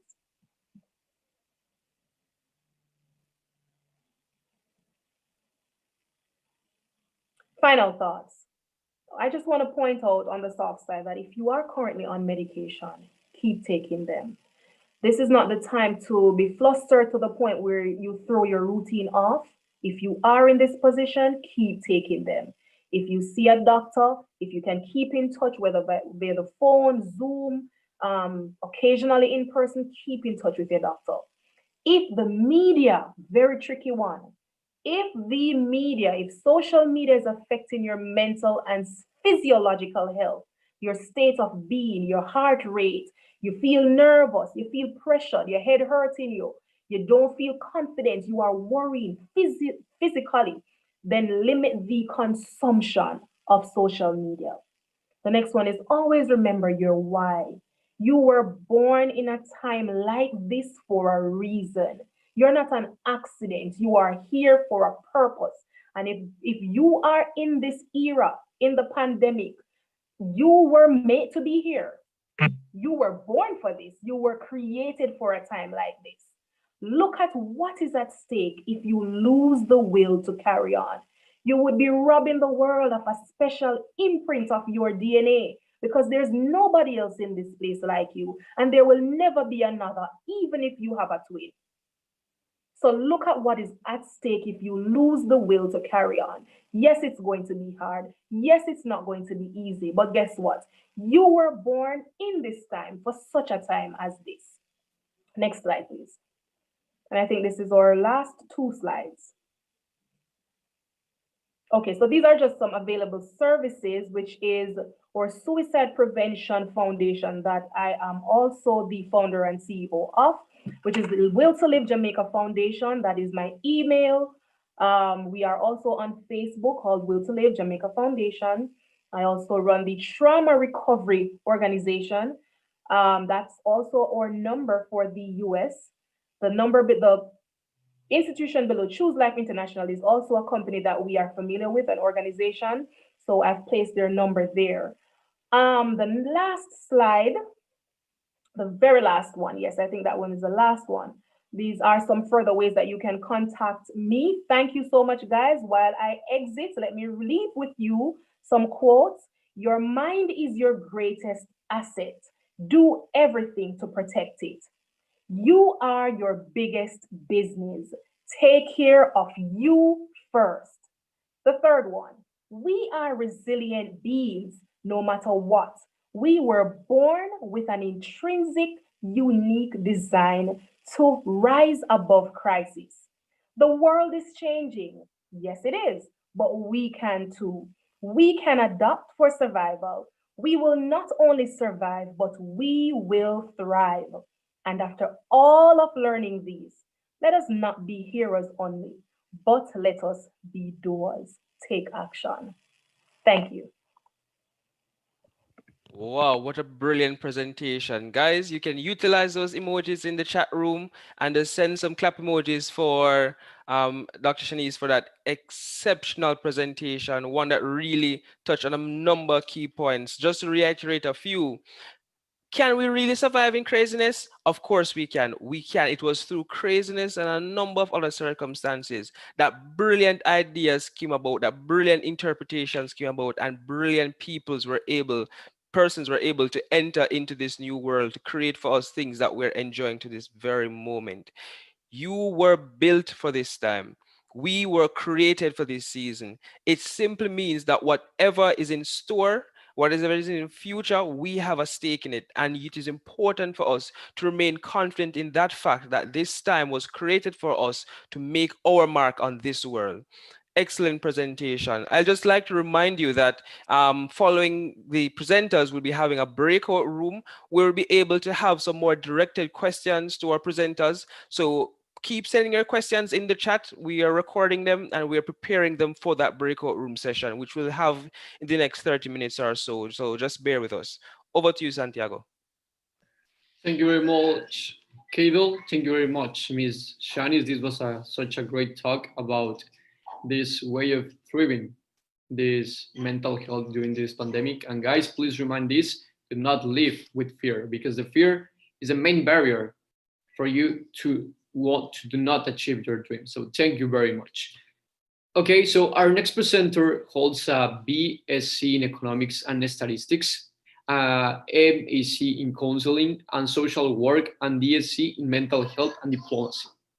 She has done extensive studies in the field and has produced a number of research papers.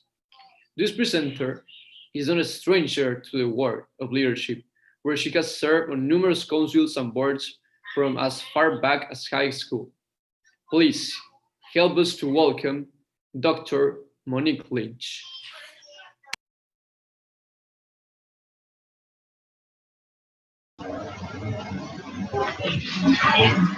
Hi, good afternoon, everyone. Thank you so much for the invitation. With all protocols observed, good afternoon.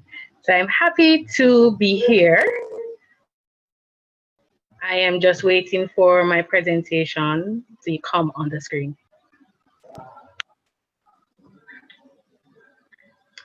So yes, so today I will be presenting on zooming in on depression and anxiety.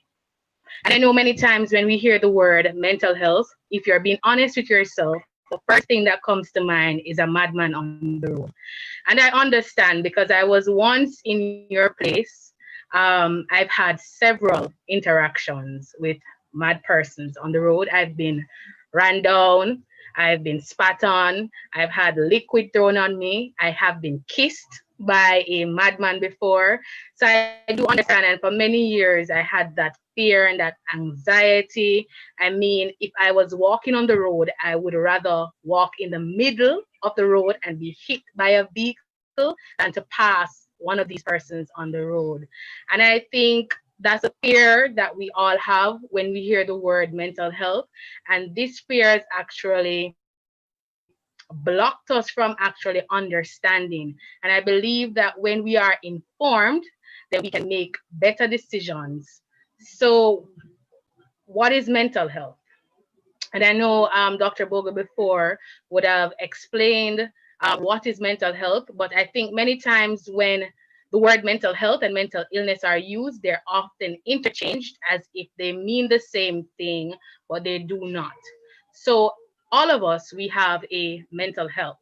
And in the course of any of our lifetimes, not all persons will experience a mental illness, but everyone from time to time will struggle or have a challenge with their mental well-being or mental health, just like how we have challenges with our physical well-being from time to time. So, from time to time, we have the cold, we have the flu, we have the headache. That's mental health. Sometimes we will struggle, and especially in this pandemic, we are all open to be vulnerable to mental health struggles. Next slide, please. So what is mental health? When we talk about mental health, we are talking about our mental well-being, our emotions, our thoughts and feelings, our ability to solve problems and to overcome difficulties, our social connections, and our understanding of the world around us. And when we talk about mental illness, next slide, we're talking about a clinically diagnosed disorder affecting the way people think, feel, behave, or interact with others. Now, to be clinically diagnosed, an individual's day-to-day competence must be significantly impaired, meaning that the things that we do from day to day, when we have a mental illness, there is a challenge in completing some of those tasks. And what are some of the, next slide, please, some of the general signs and symptoms of a mental illness?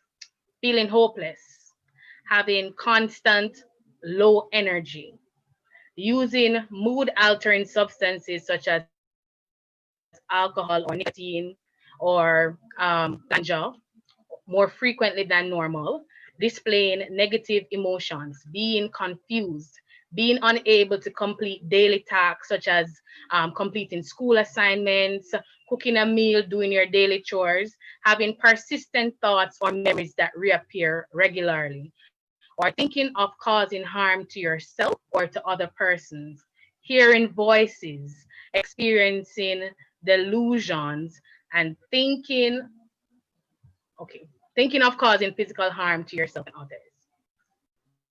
So in this COVID pandemic, next slide, please. We have all been exposed to different losses, and we all grieve differently. I know a lot of persons, a lot of young persons, your education has been affected. For persons, their jobs have been affected, finances, and there's a lot of things that have been going on in this COVID period. So what are the effects of COVID-19 on our mental health? Next slide, please. Many studies show that the psychological impact of isolation, social distancing, and accessing support during crisis is widespread and substantial. And some of these effects include a spike in depression, a spike in anxiety, misuse of drugs and alcohol, other serious effects, especially for persons who are in the at-risk population.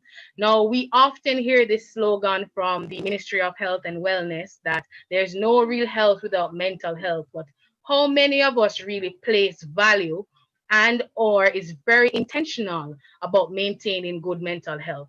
And in this time of pandemic, the WHO has indicated an increase of cases of depression and anxiety among the 18 to 40 age group, which includes all of us here. Next slide, please. So how do you know if you might have a mental illness or you're at risk? We use the 4Ds of abnormality to assist us in diagnosing a mental disorder. So the first D is deviance. Does your behavior deviate from societal norms? For example, we all know based on our norm that if you're going somewhere, you would be fully clothed. So if you are going somewhere and you're fully naked, that's a deviant behavior. We use this book called the DSM classification of disorder. It has about 300 mental disorders, and it's just a book that has all the classifications.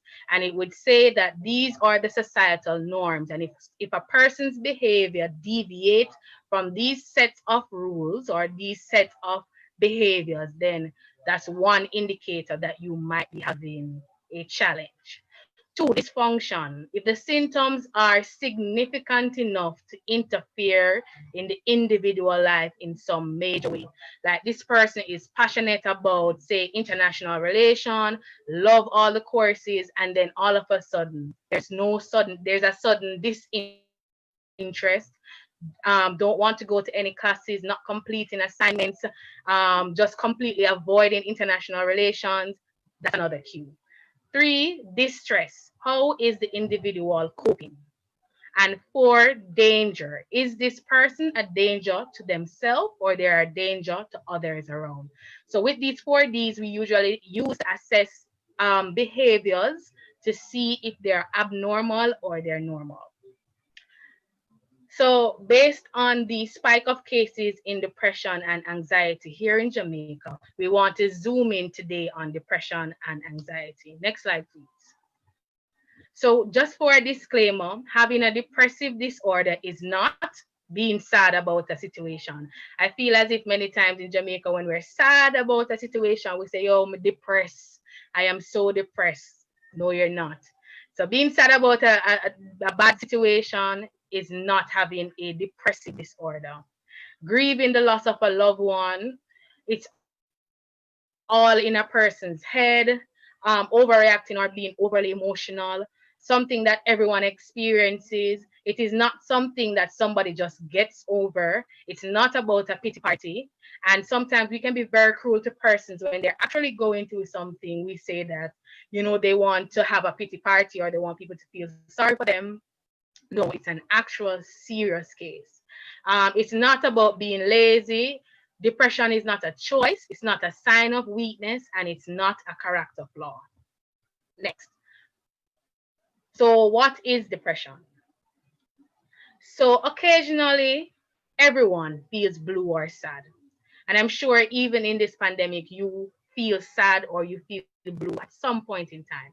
But these feelings are usually short-lived, or they should be short-lived, and they pass within a couple of days. But when you have depression, it interferes with your daily life. It causes pain for both you and those you care about. Depression is very common among us, but it's a serious illness. So what are some of the signs and symptoms of depression? Now, depression comes in three forms. Next slide, please. It affects your body, it affects your thoughts, and it affects your behaviors. So under body, it can cause headaches, changes in appetite, whether either weight gain or weight loss, which is either overeating or undereating, constantly feeling tired, body aches and pain, a weakened immune system, and sleeping too much or too little. Under thoughts, you feel inadequate, like you are not good enough. You're always extremely sad. You feel extremely guilty, irritable, lonely, empty, pessimistic, having just a negative outlook, or you're preoccupied with death or suicide, or you're unable to focus and you feel unmotivated. Now, under behavior, you withdraw from social activities. We're just going to skip out that second one. Slowed speech and difficulty finishing or even starting tasks, or not keeping up with your daily responsibilities. Now, what is the statistics of depression? Next slide, please. Now, depression is the leading cause of disability as measured and as the fourth leading contributor to the global burden of disease. Now, by the year 2020, depression was projected to reach second place on the ranking of the DALYs, calculated for all age, both sexes, and that projection was actually actualized. Today, depression is already the second cause of DALY in the age category 15 to 44 years for both sexes combined. And actually, 1 in every 20 person actually has depression. Now, what are the causes of depression? Next slide, please.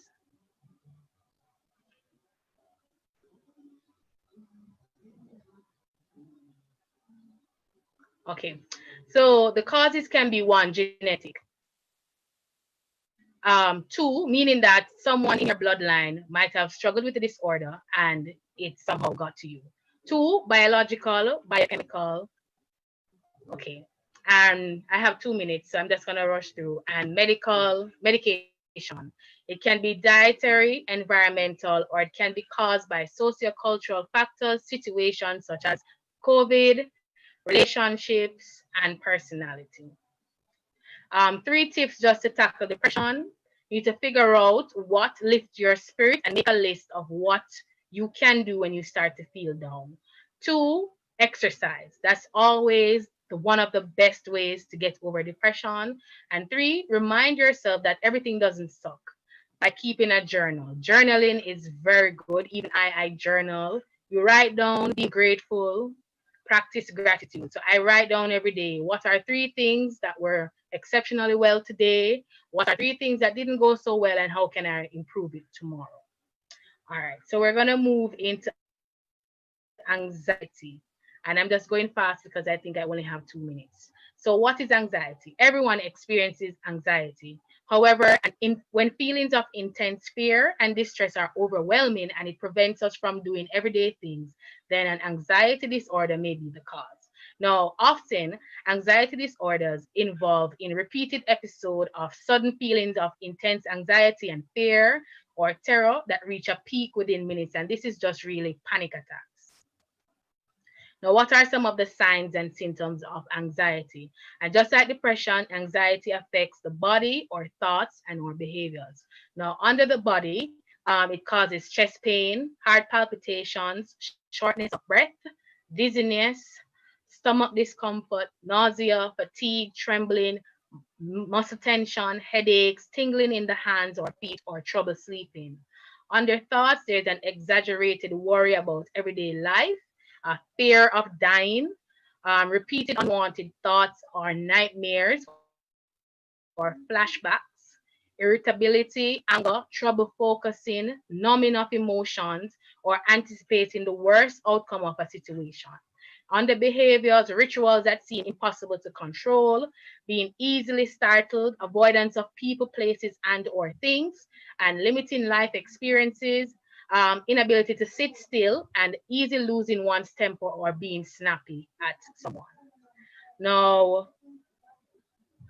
the statistics of anxiety is estimated to be 20% within the Caribbean, and approximately 8% of children and teenagers experience a negative impact of an anxiety disorder at school or at home. Now, what are the causes of anxiety? It can be either genetics.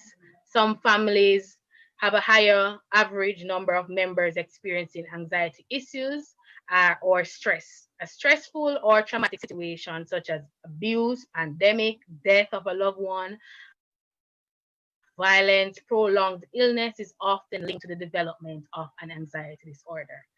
And last two slides, 3 tips to tackle anxiety. Deep breathing. That's one. Write it down. Get the thoughts out of your head and onto paper can be very helpful. This could be making a to-do list to organize your thoughts in your mind. And it's hard to focus or write to express what is actually bothering you. And 3, focus on things that you can control and take action. Next slide. In conclusion, it's normal to feel anxious or stressed during any times of anxiety, but how you respond to these situations can have a significant impact. Don't be too hard on yourself. Please conform to the preventative measures to keep safe from the virus and know when to seek help.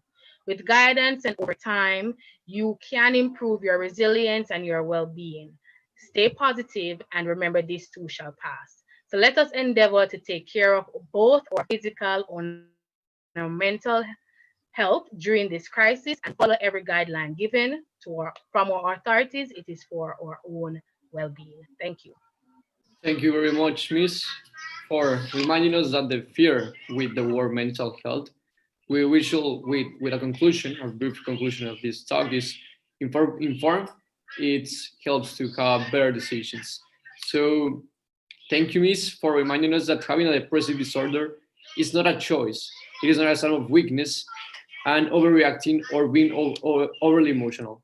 So, guys, as the Miss said, please remember to exercise yourself, journal your days, be positive, and do not be so cruel with you. Thanks, doctor. Thanks, doctor, to remind us that yes, we can tackle depression and anxiety and mental illness. And also, thanks for reminding us for not being alone in this crisis situation. We need to be close for our loved ones. And for changing the world, we must first be always in love with us. Thank you very much, Miss. And Cable, you have the floor. Thank you. Thank you, Santiago. And thank you, Dr. Monique Lynch, for that exceptional presentation, really insightful. And I understand from your expertise that this would have been information that's been tested and proven throughout the years. And I'm surely while I was listening, I have gotten so many points that I've recorded here for myself. Now we're moving on to our next presenter. Mr. Giovanni Franklin. Mr. Giovanni Franklin is a member at the Jamaica Defense Force. And as we were asked, I wouldn't want to take away the pleasure of giving too much information on Mr. Franklin as I leave that opportunity to him, as he will be presenting in our next session right.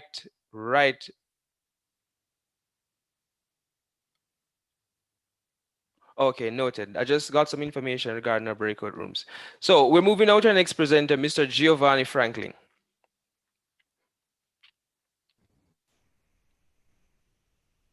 Are you hearing me, Mr. Franklin? Thank you very much for having me today. And it's a pleasure being a part of the conference and for the informative presentation, which has also bordered on some of the things I want to talk about. But I will just pick out some high points from my presentation so that it doesn't seem like we are overlapping. So as we look at the pandemic, thank you for the introduction. As we look at this pandemic, as it's been presented, it affects all of us us. Let's skip through some of the slides. Dr. Bodle, how are you feeling? And it's very, very important that as we look at mental health, in my opinion, the number one rule for mental health is, first of all, before you can explain to others how you are feeling, you must first understand how you are feeling, right? So as we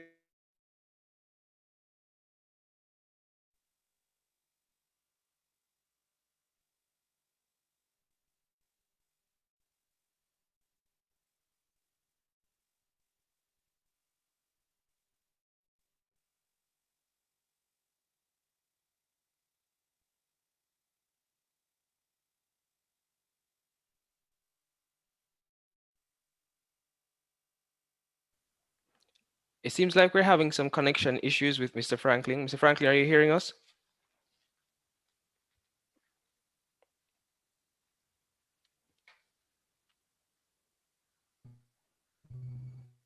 be similar to that of the flu, we catch that if we catch a virus, so we are going to recover the speed at which we recover. So it is, we are aware of ourselves and we're able to manage our stress level. One of the areas that I want us to focus on is all about who we are as human beings. Go right through. We have defined what is mental health, and this is our new norm. Move on. This is our new norm. Looking through a window, we are coming from a world in which we were out there, we were active going to school, but we are now confined. Talks about how we are coping. But one of the things I want to say in this pandemic, that despite the challenge, I want you to keep calm and remember that you are a human being. And as human beings, and while we are on the in the virtual space, we have to understand that it is important that we maintain our, while we are practicing social distance, but we have to find creative ways of being, to be socially intact, because as human beings, we are social beings. We cannot live without socializing. And I'm sad to say that this is a lonely planet. Even though we have so many billions of persons on the planet, it's a lonely planet because, you know, we can exist in our social space, but we're in the virtual space. We have to find creative ways of connecting with each other. Task-oriented, we are task-oriented creatures. We need to get things done. So while this time calls for creativity, we have to ensure that at the same time that so caught up into self that we will forget others that is in the space.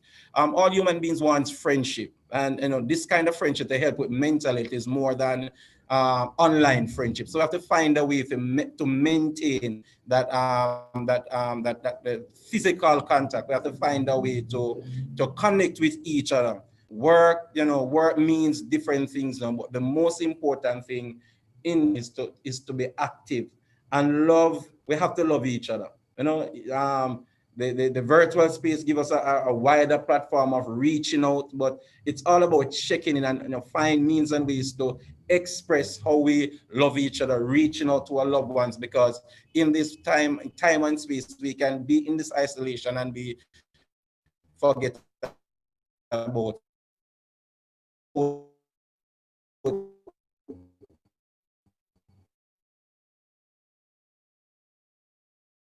adjusting to the new norm and maintain the dictates of the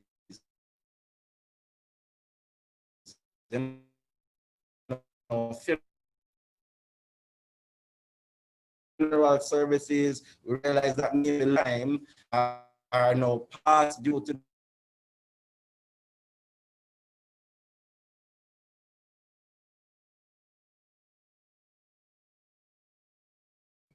As young people, we have to bear in mind that we are not the only ones affected, but also the pressure that is now being placed on our parents, those who who have lost a job, they too have to be coping, while you as young people would be in the physical school. Now we are home, crammed home, everybody might be not having enough tablets, devices, to the internet might not be working as it should, like, or it's not working all that hot today. So we have to understand family dynamics are in play and how it's impacting each and every one of us. We have to create a balance now between our needs and our wants. Maybe due to the pandemic, there's an economical crisis, so we have to prioritize between needs and wants and ensure that we are focusing on the things that are not stressing over things that are important but can wait another time. So we have to ensure that we are focusing on the things that are important. Health is important because there's a strong correlation between mental health and physical health. So if you are not mentally well, it means also you're not physically well.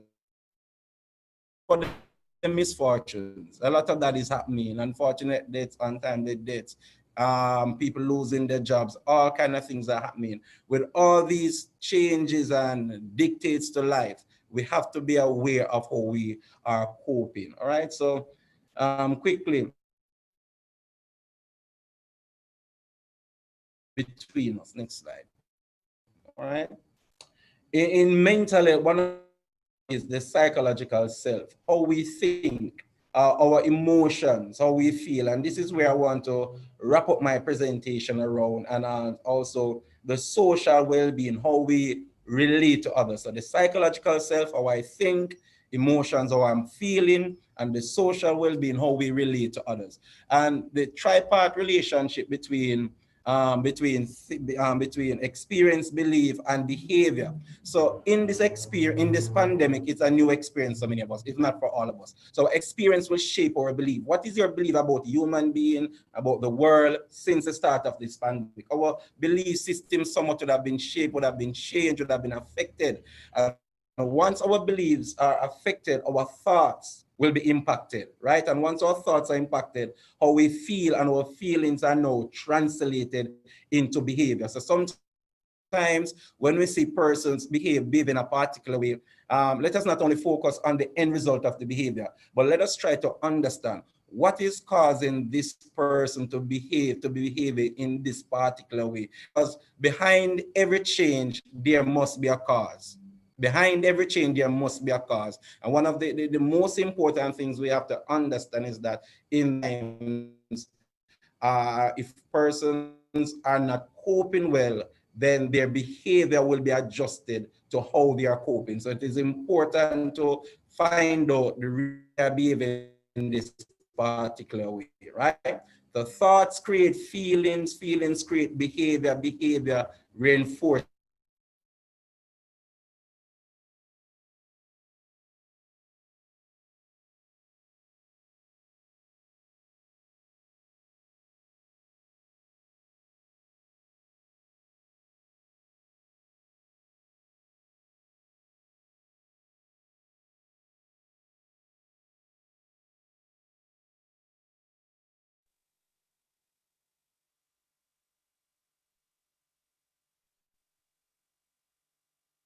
Mr. Giovanni, you're still there?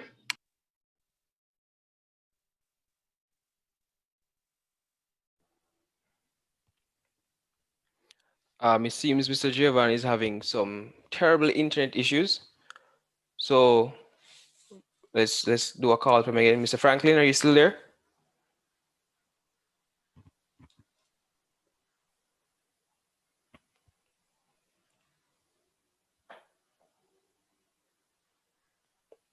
All right, so because we're kind of running behind time, let me get back on the main stage. There is. All right.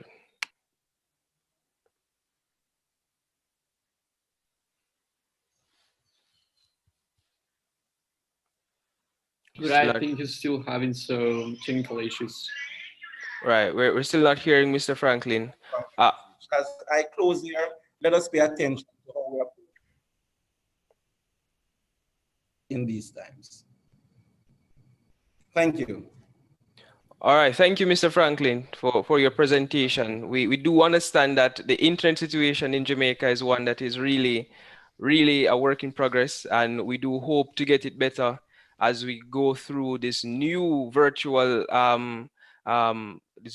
phase of the human race. The points were still concrete because we could still read as you follow, and they are there for us to really utilize. We want to jump real quickly because we're heading into our last 10 minutes of this session. We'd like to do a video. We're going to the video from one of our students who is now, as a technical team, prepared that video from Kazakhstan. Just to introduce that video. So we now have a video presentation from a student in Kazakhstan. I'm hoping I'm pronouncing this correctly. Altinhanova Bota. She's an 11th grade student there at the Narzabeviv Intellectual School with the IDDP program. So as the technical team brings that up for us to watch, you can prepare your questions because immediately after that session, we'll be having around 7 minutes of questioning, after which we will be heading into our first big break after this session.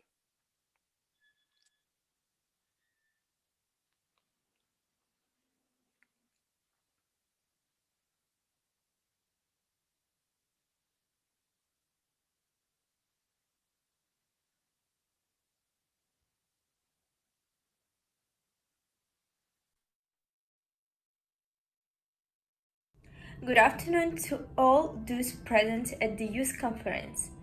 My name is Altanhanova Bota. I am from Kazakhstan, Nur Sultan. Now I am 17 years old student studying at Nazarbayev Intellectual School with International Baccalaureate Program. You probably heard that International Baccalaureate Program is one of the difficult programs in the world, but at the same time it is one of the effective for unlocking the potential and forming an identity. From my childhood, I faced with anxiety, irritability, which led to deterioration of my mental health. First, what is good mental health?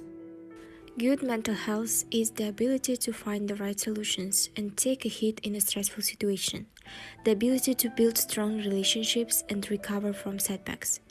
However, how good will it be if your nervous system endures a lot of stress? It definitely won't. Various factors such as environment, loneliness, discrimination, academic performance, material conditions, and so on can lead to deterioration in your mental state. Constant anxiety, irritability limits a person's ability to work and develop. Mental health is a state of well-being in which a person realizes his abilities, can withstand the usual stress of life, work productively, and contribute to his society. Otherwise, a poor mental state can lead to depression. According to the World Health Organization 2020, depression is a common illness with more than 264 million people. It is different from mood fluctuations and a short-lived emotional responses to challenges in everyday life. Spring, the sun comes out. It is warmer outside. For many of us, this is time of year when seasonal depression starts to subside and we finally feel the urge to go out into the world and get inspiration. However, with the exception of this year, the dramatic development of COVID-19 to border closures, quarantines, and complete social isolation that could have worsened your depression. How can you avoid getting depressed and have good mental health? The main thing to remember is that it's okay to not feel okay. You have to accept yourself, give some rest, and not compare with others. Each of us has days when he feels out of place. Accept yourself as you are. The Japanese use a concept called forest bathing, which involves spending more time in nature. A simple walk away from the city where there is more trees help the body recover. Stress, anxiety, prospects, a big city, constantly checking social media, all these make us very stressed. Disconnecting from everything and spending time in nature is what is truly beneficial for our well-being. As right as it may sound, there is a healthy mind in a healthy body. Exercise and exercise. Yeah, during the quarantine, it was forbidden to go outside unnecessarily, so go out to the balcony by opening the window and running. Considering that natural light outdoors is an excellent source of vitamin D, which can help fight depression. Take up yoga and meditation because in 2017 National Health Interview Survey found that in the process of meditation the amygdala, which is responsible for emotional reactions, is significantly reduced in size, which has a positive effect on the state of human psyche. That is, it becomes more balanced, less reactive in their responses to stimulating from external environment. That is not only an improvement in the general tone and quality of life, but also getting rid of depressive conditions, which can lead to even more serious disorders or suicide attempts. Next, sleep plays a significant role. Lack of good sleep is the basis of stress and anxiety. Everything is connected. It is very important to have a habit of going to bed and waking up at the certain times. Turning off electronic devices an hour before bed is great for reducing stress. In addition, quarantine is an opportunity to immerse yourself in home projects, new or long forgotten hobbies, and other activities that ignite you. Isn't that wonderful? You may have noticed that a huge number of successful online projects arose during the quarantine. I would like to point out that at my school, my friends and I have created an online school to teach various subjects to children of healthcare professionals. Also, projects for sewing masks, podcasts to lift the mood, and so on were opened. That is, quarantine is not a reason to isolate oneself from society. It is an opportunity not to waste time on the road. Start doing what you wanted for a long time. By personal example, I get a huge amount of time for sitting, reading books, and stretching. Of course, this is all effective for mild depression because you have the ability to control your emotions and actions. However, with a complicated form of depression, you need the help of professionals. Furthermore, I want to point out that you need to always motivate yourself, teach, develop new skills, and definitely do what you like. Choose affirmations for the day. Write 5 things you're grateful for. Breathe deeply. Look for opportunities to develop your personality because in such a stream of favorite things, your mental state will improve. Happiness and the good mental state is built on such simple but favorite things. Love what you do and don't forget about your mental health. Support yourself and your loved ones. Thank you for your attention.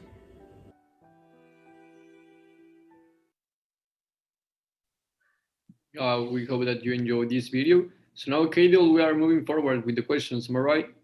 That's true. That's where we're going now. All right.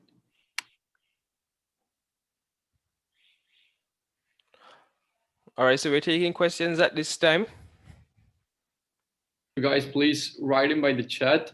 It can be privately or just in the general chat, and we are going to read.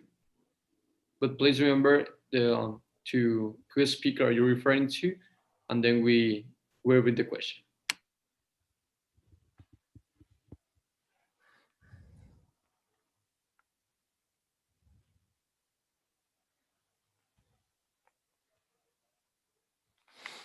In the meantime, we also have a giveaway for you, courtesy of the team here. It's an Amazon gift card at value of $25. So as soon as we get those questions out of the way, we'll ask our question in the chat, or we ask it here, and your response in the chat will indicate who will leave for that one. Right, so I think we have a question there from, well, if I misspelled, please tell me, from Ishiba Cornwall. When Miss Shanice was speaking, well, it mentioned that I would have shared this in a breakout room earlier. Now, recently, my grandmother was diagnosed with Alzheimer, and it affects me at home. She doesn't believe I'm attending to school. Oftentimes, she turns off the lights when I'm studying, and these are really frustrating and distracting. How do you advise I deal with something like this? This situation is very unique to me.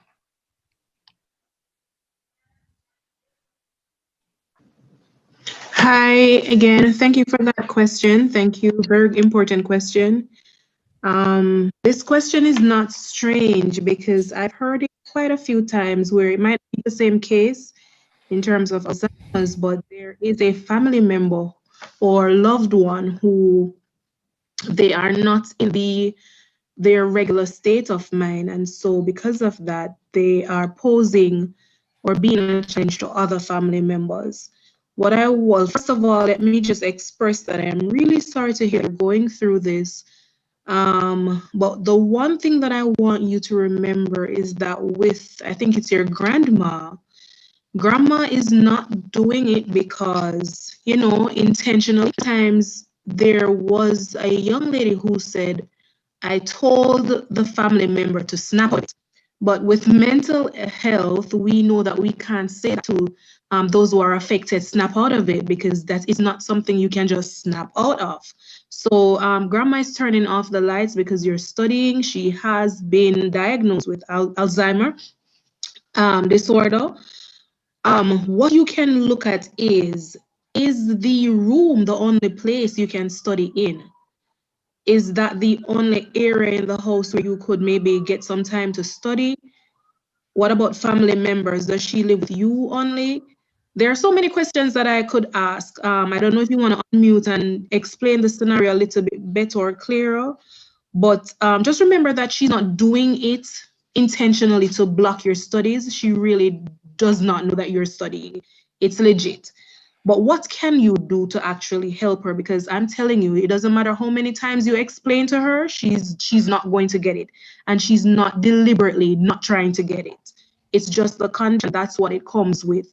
It's unique to you, and I understand that. It's very unfortunate, and I really empathize with you and sympathize. But what is it that you can do? Is there another place where you can go to study? Can you, there another area in your home? Can somebody take grandma for a day? Can you go by another family member's home?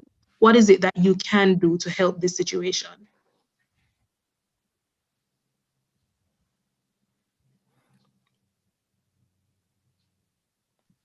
All right. Thank you very much, Miss, for your answer. So there are You no are more most questions. welcome. But I have a question for each of you, for each of the speakers, and I think this will be a great for the young people while we are living in a crisis era. So due to our age, many times we can face some frustration moments. We can have some mental breakdowns. So now imagine that we have this crisis, and then add that we due our age we face these situations of mental breakdown. So how can we motivate ourselves in this crisis and with this age? Like, which is the biggest advice for each of you?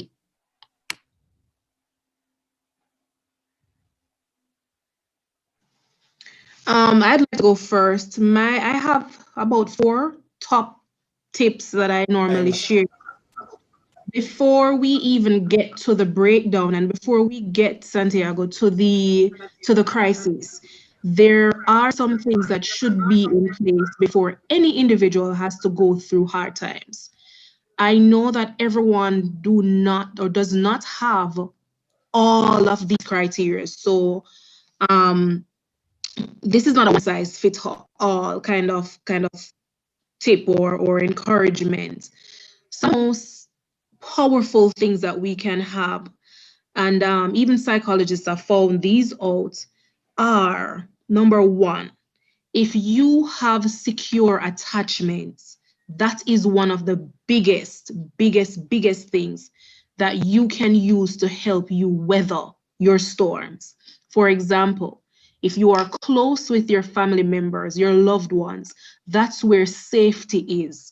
That's where your safety resides in. So if you are close to mom, dad, loved ones, family members, relatives, siblings, you have already conquered half of your storms when they come, because that security offers your brain and your mind a level of peace, knowing that when things come, you have a tribe, you have a refuge to run to.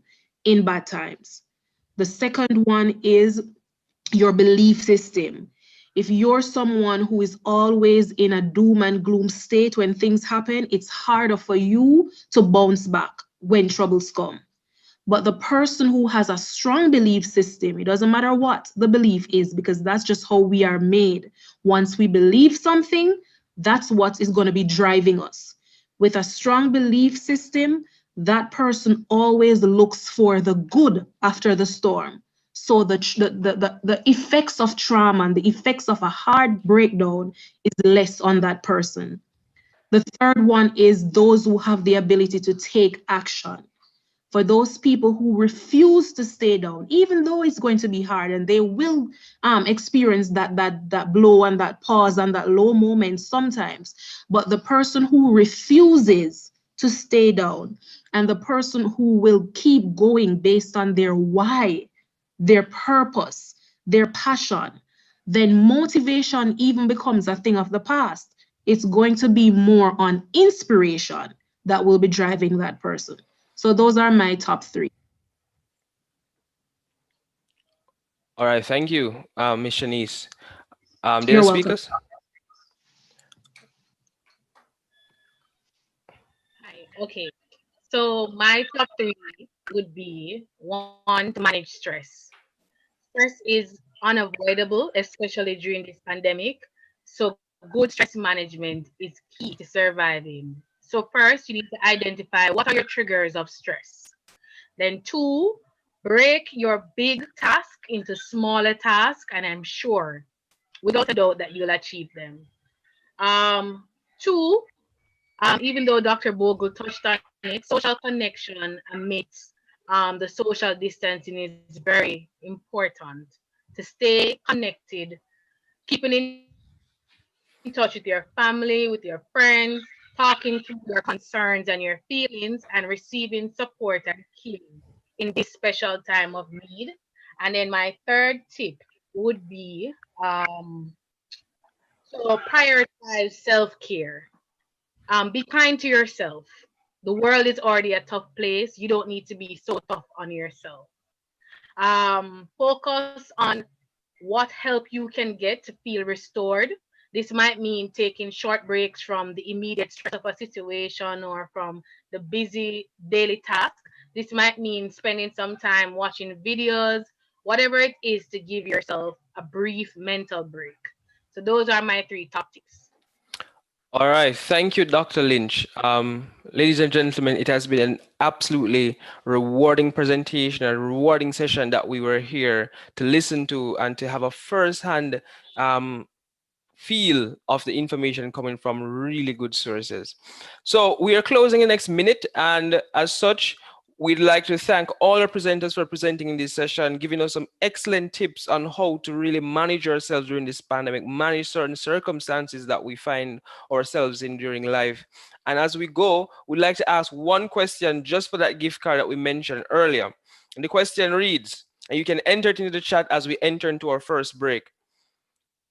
According to Dr. Shanice's presentation, what did she say caused many young people to not get through the pandemic?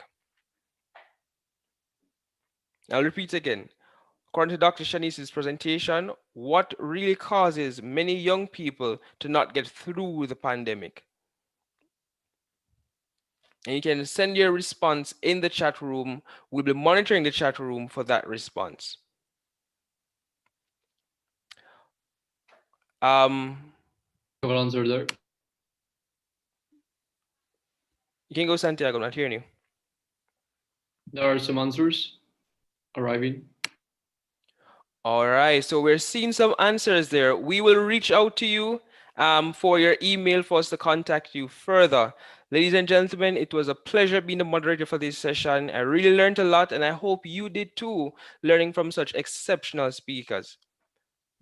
Thank you very much, guys, for your attention. I know since virtually we are having many situations about frustration, but please be brave and be brave in this pandemic, because we are going to make it. We are going to make it because we have made it many years ago, and we are going to make it with this COVID-19 pandemic. So thank you very much, Cadel, for this work, and thank you very much to all the UNESCO team in Jamaica. Thank you very much.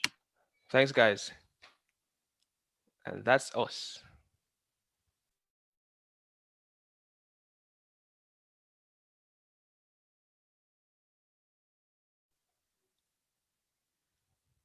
All right, so we now enter our first break, and I'll hand over to the persons in charge for that session.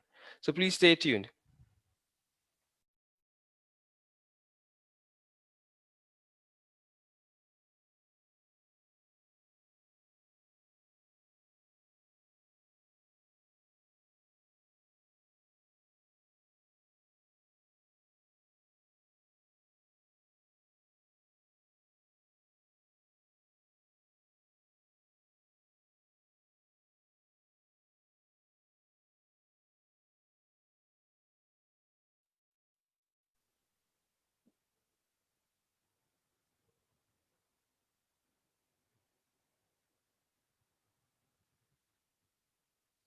Okay, good afternoon, everyone. Good afternoon to everybody who is still here with us for this afternoon's conference. So if you're just joining us, I want to welcome you to the International Youth Conference brought to you by the Jamaica Federation of UNESCO Clubs, Centers, and Associations in collaboration with the Jamaica National Commission for UNESCO. My name is Ashley Ontroy. I'm from Jamaica, and I'm a second-year student at the University of the West Indies, Mona campus, where I am majoring in history and archaeology. I'm also involved in a bunch of other things. I'm also Vice President of Curriculum Relations for Youth at Mona and the Public Relations Officer for the EAC Guild of the EAC Committee of the Guild of Students. I'll be one of your moderators for this session, and I'm joined by the lovely Maria, who will introduce herself. Hi everyone, my name is Maria Caparroso. I am from Colombia and I am a second-year political science student at Universidad de La Sabana. We take a great pleasure in welcoming you to this session of the Youth Conference, where we will be focusing on all things environment. So it's what if you are interested and you come to the right place. Yes, and we also want to remind you of the overall theme for this International Youth Conference, which is refocusing on Agenda 2030, youth engaged in the next normal. So I believe that this is really a fitting conference for us to really discuss our plans and how it is that we can collaborate as youth as we adjust to this new normal. So we're going to continue with this session as we discuss ways in which we can make this society the place to work and live and raise families. That's right, Ash. And it is even more fitting that we have several youth in this conference willing to learn and make a difference in their home countries. We have participants and observers from Russia, USA, Nepal, United Kingdom, Trinidad and Tobago, Germany, Kazakhstan, and Jamaica.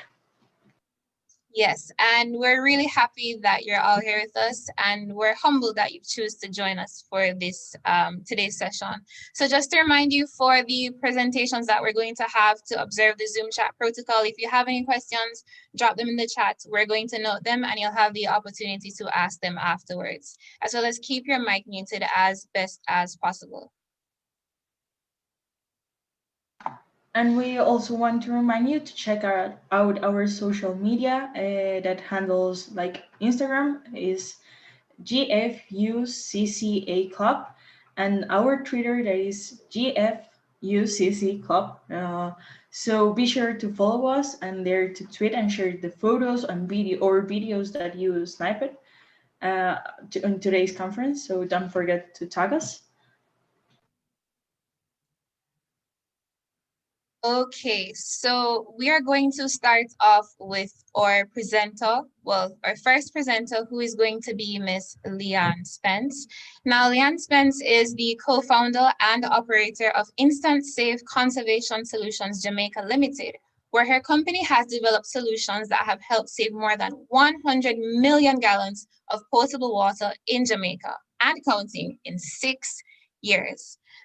She co-founded this business with her father, Richard Spence, after investigating and resolving an unexplainable spike in water usage at the Spence's family restaurant business. Coupled with successful pilot installation, Leanne decided to pioneer the water conservation business. Leanne is a past student of the Holy Child High School. She received her bachelor's degree in marketing from the University of the West Indies and her master's degree in international business from the Mona School of Business and Management. She's also a certified water efficiency professional from the Association of Energy Engineers and is a graduate of the Women's Innovators Network of the Caribbean. Now, without further ado, I want you to drop your excitement in the chat.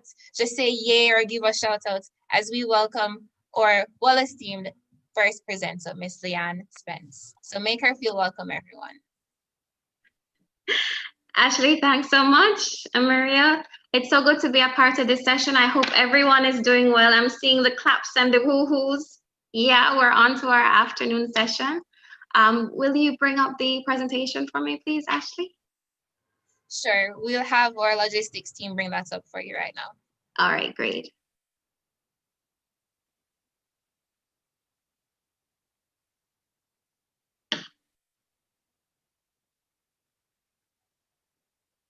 You know, I was listening in on the previous sessions of mental health, and one of the suggestions was really that nature forms a part of our mental health. When we start to get stressed, you know, go for a walk, sit under the tree, experience nature. And I thought that was a great way to segue into or talk about climate change and the importance of the environment. Not seeing it just yet. Ashley, would you like me to just go ahead? I'm bringing it up now. There seems that there might have been some technical difficulties on logistic team's end. So if I'm permitted to share my screen, I will do so, and then you'll instruct me how to switch the slides as we progress. No problem. It's a very short presentation. Oh, there it is. There it is. Oh, great. Okay, so once again, you know, UNESCO team, thank you so much for having me. I'm so excited to be a part of this great conference with the youth leaders, because you guys are truly the ones that are going to be championing the new change going forward. So I really thank you for your attention and your presence. So I wanted to discuss with you a little bit about climate change or environment, and you know what our role at Instant Save, what we've been doing in terms of entering into the space of entrepreneurship and how that can have an impact as well. So can I have the next slide, please, Ashley? So let me just, maybe you can put in the chat, how many of us are familiar with the Sustainable Development Goals? Probably something you've seen already, right? So the United Nations has put together this framework of goals that we want to achieve towards sustainable development, all with the intention to achieve peace and prosperity, a healthy relationship between humans and their environment, people and planet, and a call to action on our behavior regarding, you know, how we're operating. So it's important that we start here because it is a global context that we are operating in. You know, we have one planet, and I'm so happy that the representation here is on a global level. And if before, you know, if you didn't think that, you know, globally it was important that we look at items like this, then COVID has certainly brought it to our attention that the world is truly so interconnected that a crisis can, you know, create upheaval right throughout. So it is just super important. So our climate, in terms of climate change, has also been considered what is one of the biggest challenges of our time. You know, and whereas when persons are speaking about it, it can feel like something that's far off. This is absolutely not so. Can I have another slide, please, Ashley? So, and one of the ways that we feel it, particularly in the industry I operate in, is with water. So for the last 6 years, we've actually been encouraging persons to rethink water, because water is often the medium in which climate change is felt.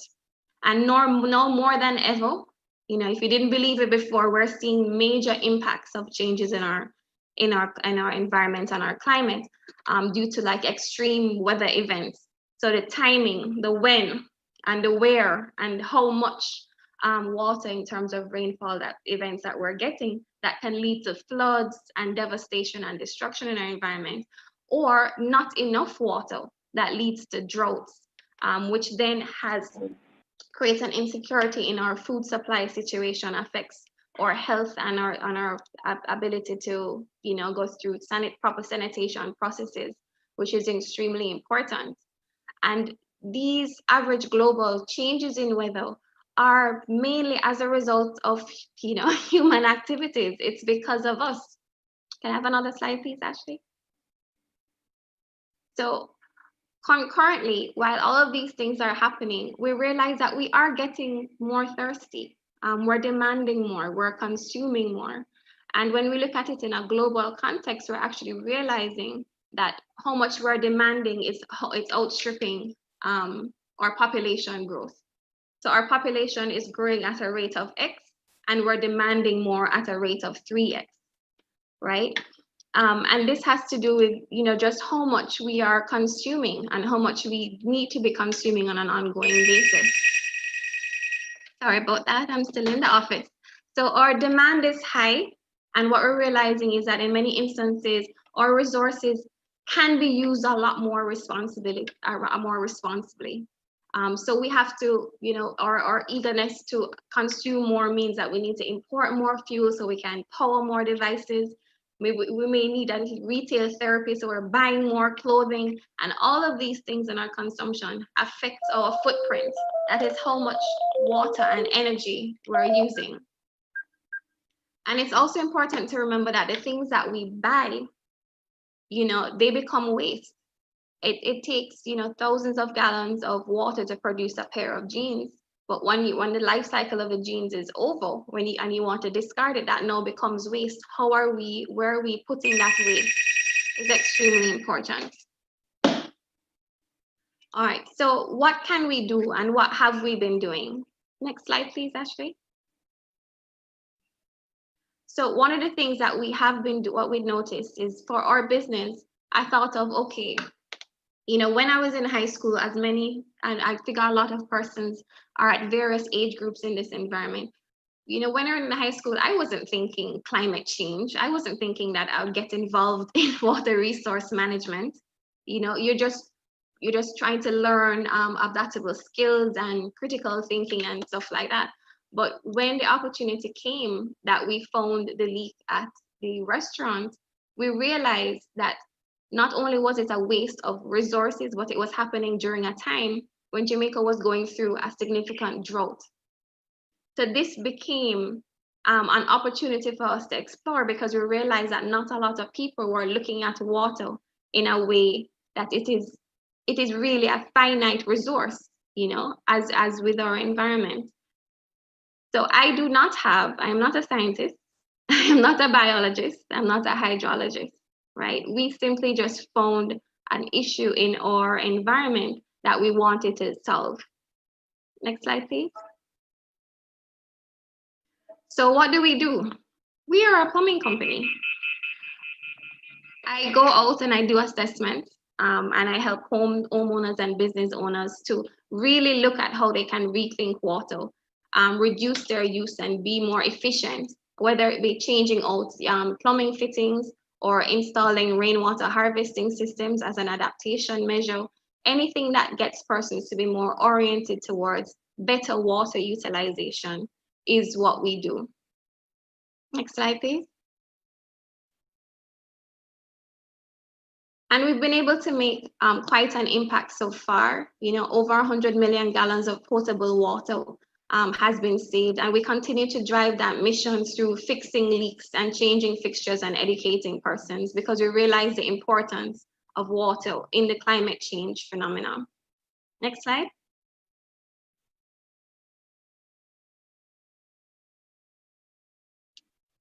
So as you're thinking about climate change, as I said before, it can seem to be this big, complex, abstract concept, but you really want to think about it in terms of who you are and what you stand for, what you're passionate about, what is your why, and operate from that place. When we were starting Instant Save, the reason why I decided to go forward is that it met the objective of people and planet and being able to sustain livelihoods as well. So it's very important that when you're operating from a place of passion, of interest, of concern, because while it's a complex problem, that means that there are lots of opportunities to solve challenges that you are experiencing in your community. Next slide. Next one. So it's important that you have passion, right? So I just want to leave you with three tips that are important in your understanding and knowledge build of climate change. It's important that you be informed, and you signing into this conference today, I'm extremely heartened that you're part of this session, because that means that you're eager to get more information on how you can make an impact in your community. And it doesn't stop here. Information is, just about available everywhere. Read your news, look at what is happening in your community, listen to the discussions that are happening in the government, in the public and the private sector. And, for Jamaica right now, Portobello is one of the topics, and the preservation of our environment there to avoid, undue damage to it. So just keep informed on what is happening, because the world is changing very, very quickly, and we need to make sure that you are embracing the changes, as well as you're keeping on top of your knowledge base to be able to communicate to other persons, to get them involved as well. So I would say be informed. On the next slide, the next one is also join the conversation. So you are part of this session, but you've been a part of other engagements as well. Are you asking questions? Are you posing questions to your public sector entity, private sector entity, to your friends? Questions that engage for you to learn more, yes, but to also challenge persons who are in the decision-making capacity, and to hold them accountable. So join the conservation conversation. And as you're experiencing the world around you, use social media to share it as well. Social media is a powerful tool of influence. When you repost an issue that you're seeing, then your friends see that, okay, this is an issue that is concerning you. And then you come together and you say, okay, is there anything that we can do to address it? Even if it's in a small way, it makes a significant difference, because each of us have a footprint and can have an impact. The last point I'll leave you with is now to take action, right? So you've been informed, you're asking the probing questions, and you've collected your friends, and you're getting together to form the movement. Just take action where you are. Don't feel like you have to solve the whole problem at one time. Take little bites. So the issue is never too great, and you must just continue to look within and ask questions such as, if we don't do anything, what's going to happen? What is going to happen if no action is taken? Because the persons that are making a lot of the decisions, they're usually more senior persons, and the next 50 years to them, we are the youth are the ones that you're going to be around, you're going to be feeling and experiencing the changes. So we need to always do something about it. So the conversation about climate change, I believe it just needs to be happening at every level and at every sector. Every conversation should be about how can we make our environment more sustainable. And paying attention to our own consumption as well.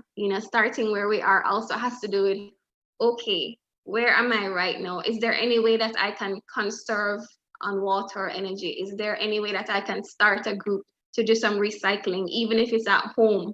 Is there any way that I can share with my brother or my sister or my friend or my parents to get them involved in the conversation, so that, some movements can be made? It really starts with you. Next slide, please. So at our company, we try to keep as many, persons, youth involved. So we do have internships. We do a lot of education by going into schools, early childhood schools, and right throughout, just to to share the importance of water conservation and energy conservation, and just making a difference in terms of your environment and how you can make a change. So those are just some pictures to show the faces. Next slide, please. And I came back right down to the sustainability goals, sustainable development goals, because clean water and sanitation is, where we operate. But, go through the sustainable development goals and look and see which one, speaks to you. If you have a concern, if you're angry, if you're upset, that's a good place to work from, because that means you can be moved to change. Next slide, please. Right, so I'd leave you with this bucket, and it's really a little metaphor related to water. And, the conversation about water has a lot to do with supply and demand, right? And it's true of any environmental resource. What we've been trying to do is how can we manufacture, create, increase the supply of these resources? But in many cases, we're not looking at what we can do on the ground. How can we control our demand? How can we fix the leaks, plug the holes and the gaps? So what this is representing is, we're trying to pour more water into the bucket, but if the bucket is not sealed, if it's not a good foundation, if it's not solid, then what we find is that those leaks are going to run back out, and then we're entering into a vicious cycle. So there's a lot we can do to manage our demand and our consumption. I think I will leave it here. The next slide has my contact information. I would love to stay around a few minutes just in case you guys have any questions for me. But I hope you found some value in the presentation. And again, I'm so excited and happy that I could be here to share a few minutes with you.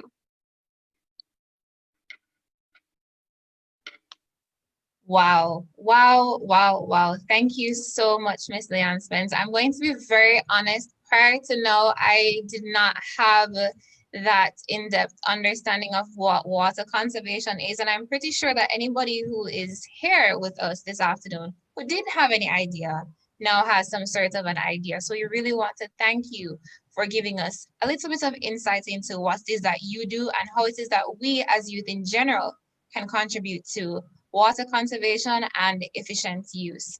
I'm going to invite individuals in the chat. If you have a question for Ms. Leanne Spence, you may type it in the chat, or you may raise your hand, and myself or Maria will acknowledge you so that you can unmute your mic if it is that you have a question.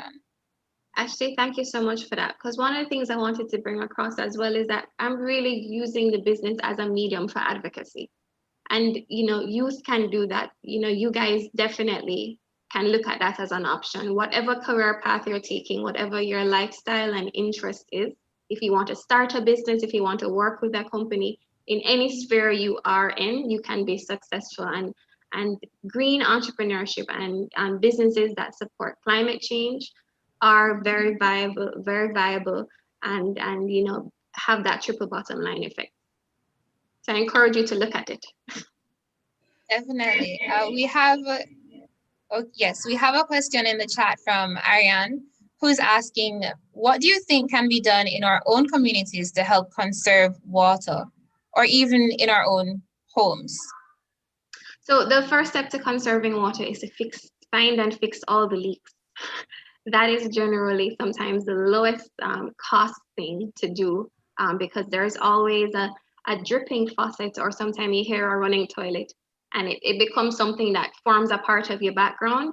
No, the first thing to do is find and fix those leaks, because every single drop counts. The next thing I would say is to look at the appliances in your home. Very often they can be made much more efficient. One of the lowest cost things that make such a significant impact is called an aerator, that you simply attach to the end of your tap, and it reduces the amount of water that comes down by more than 50%, right?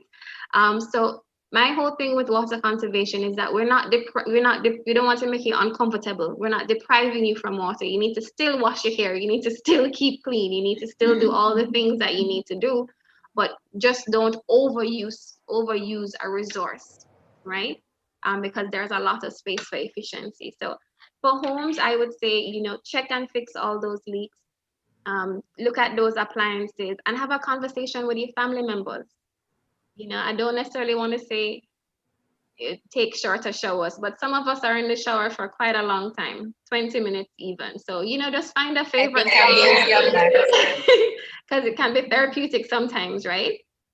But Yes. you'd be surprised, changing your shower head to something that consumes less means that you can still have maybe the same time shower, but you're using 50% less water and you don't even realize. So using technology for water conservation is also a very useful thing to impact your demand.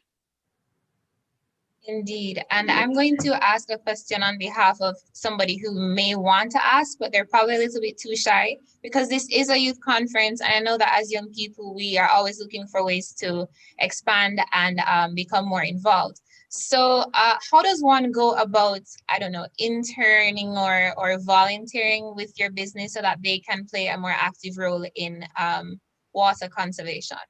So my email address is right on the screen there. I'm just noticing that it has an arrow. So it has 2 S's. It should really just be 1. So it's leanne@instantsaveja.com. Just shoot me an email. We do have projects that we need assistance with, and I love getting fresh ideas and learning more and sharing. So I'd be extremely open. And that person that is too shy, don't be shy. Ask the question. It's a great question. We have another question. It's from Sean, and it says, if you could implement a system in Jamaica to save more water, what will it be? That's a great question, Sean. So there's a lot of discussion of how we can solve the water challenges that are happening in Jamaica. And there are challenges that are happening right throughout the world, right? And many persons point to redistributing water from areas that have water plentifully, or using desalination as a system to then, convert potable water from our seawater, since we're an island that's surrounded by it, right? So how could we have water problems if we're surrounded by water? But this isn't fresh water, and the conversion process and the distribution are very energy intensive. So those are things that have very high capital costs. So it would depend. When you say if I could implement, it's also, what is my wherewithal to implement? If I can implement, what I'll be doing is changing mindset, getting everyone on the same page. So we have a culture of conservation, because I believe that if we did have a culture of conservation, then we wouldn't be having these stringent issues that we're having that are seasonal. Right? Because we'd be so acutely aware of fixing the leaks and ensuring that we have adequate water supplies and harvesting our water. But if I had the wherewithal, certainly I'd be building more distribution systems to ensure that we're capturing more rainwater, storing it, and then distributing it to areas that don't get as much rainfall. Great question, thank you. There's another question in the chat. Ariane is asking if you only do internships in Jamaica.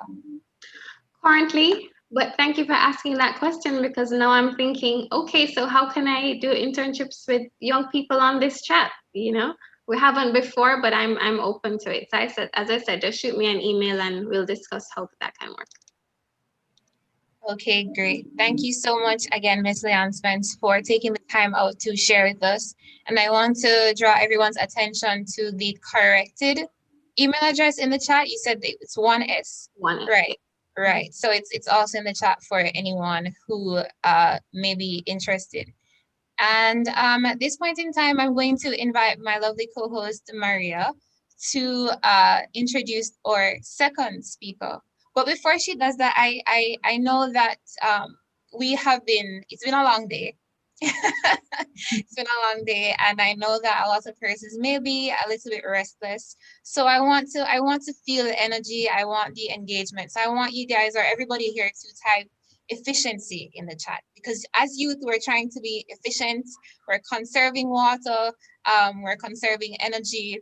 We are just, we're robust and resounding for participating in environmental preservation. So if you're still here with us, I really hope you are. Thank you for still being here with us. And just drop the word efficiency in the chat whilst Maria introduces our second speaker. Great, thank you, Ash. So our next speaker comes from Russia, and it's the head of the youth sector of the regional youth public ecological movement. His name is Amir Ahmedulik, and he will be speaking to us about the work of their project on environmental preservation. So please welcome Amir. I don't know if he's still here, but if not, pay attention to his video and what he had said to us.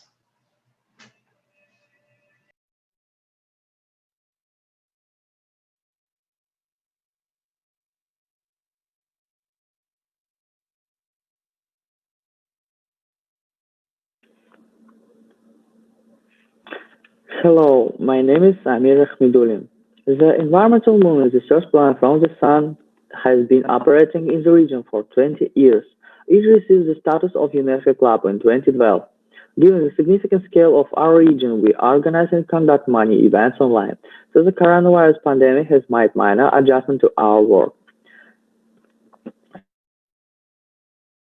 Since 2012, our movement is responsible for the creation and operation of a special website for environmental associations of Ugra, the formation of the register of environmental organizations, the spreading of information about the state of the environment, and environmental education of the population. In 2019, the project of the Research Center for Nonprofit Organizations under the umbrella won the competition for the assignment of grants to the President of Russia.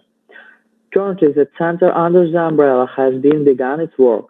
On the slide, you can see the design layout of our center and the already real events in it. During the period of restrictive measures, we had to transfer part of the events to remote mode and to carry out face-to-face events, taking into account compliance with security measures. The center has established the work of several creative and educational laboratories, which you see on the slide. Webinars and collaborative online discussion platforms proved to be excellent. The second grant was received by the Youth Environmental Project My Obvious Issue, the author of which was our activist Andrei Belomoin. Within the framework of this project, a number of online lessons, competitions of drawing, projects, videos, water conservation movements at home were held. The results of these events were published on social networks.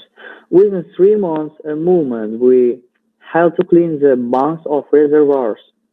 The duration of the action is due to the need to comply with a number of restrictive measures.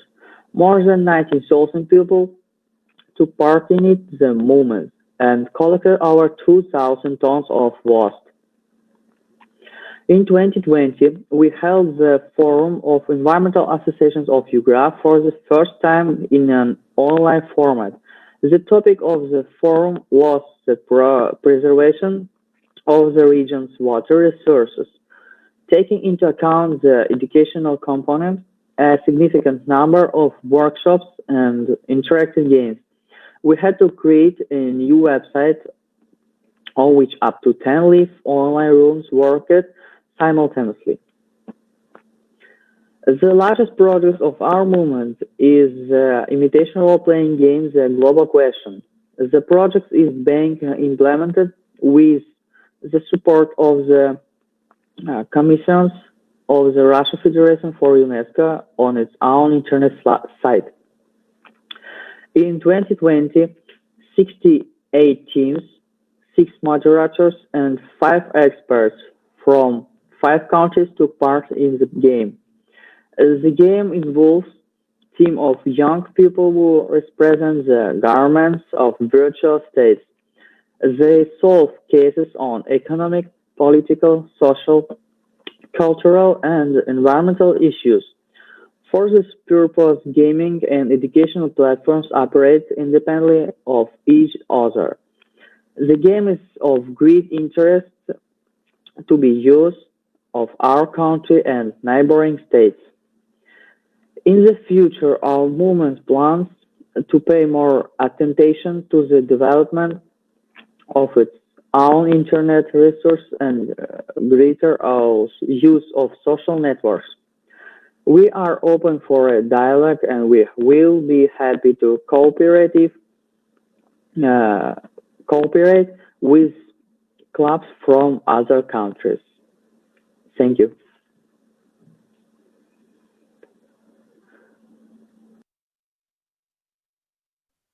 Okay, so you'd have just heard a presentation from Amir, and it's possible that it was a little bit difficult to hear, so I'm just going to briefly reiterate what he was speaking about. Essentially, he, along with other youth, they collaborated and they established a youth association or organization with the primary aim of looking at ways in which they can embark on environmental preservation through water conservation and energy preservation. And what they did, well, one of the many things they did was they had a global question game whereby they involved other youth from neighboring countries. And it was just a great method to get persons more involved and speaking more and actively taking part in coming up with solutions as to how we can, rectify the issues that we have in the environment. And I think that that was a very fitting presentation because it is an example of how it is that we as youth can actively engage in the process. So it's not just enough for us to talk about it, we have to actually get a move on and work on it. And he would have also mentioned that his association is looking to partner with other international associations of youth who are interested in doing a similar thing. So this is also another plug for us collaborating here, which is why this conference is a very useful one. So if anybody is interested in that, I'm pretty sure that if you reach out to the Jamaica Federation of UNESCO Clubs via their social media handles, then they will be able to set that link for you. So I'll hand over to Maria. Thank you, Ash. So, well, now as this is a youth conference and we know that we predominantly communicate by social media, I am inviting you to put the social media handles in the chat. So even at the end of the session, we can collaborate and exchange ideas on how to effectively care our environment. So remember our Twitter and our Instagram official accounts. I don't know if Ashley can put it on the chat. And well, the presentation of Amir was insightful, and we can see how the Russia is impacting the people and helping to promote and preserve the preservation of the environment.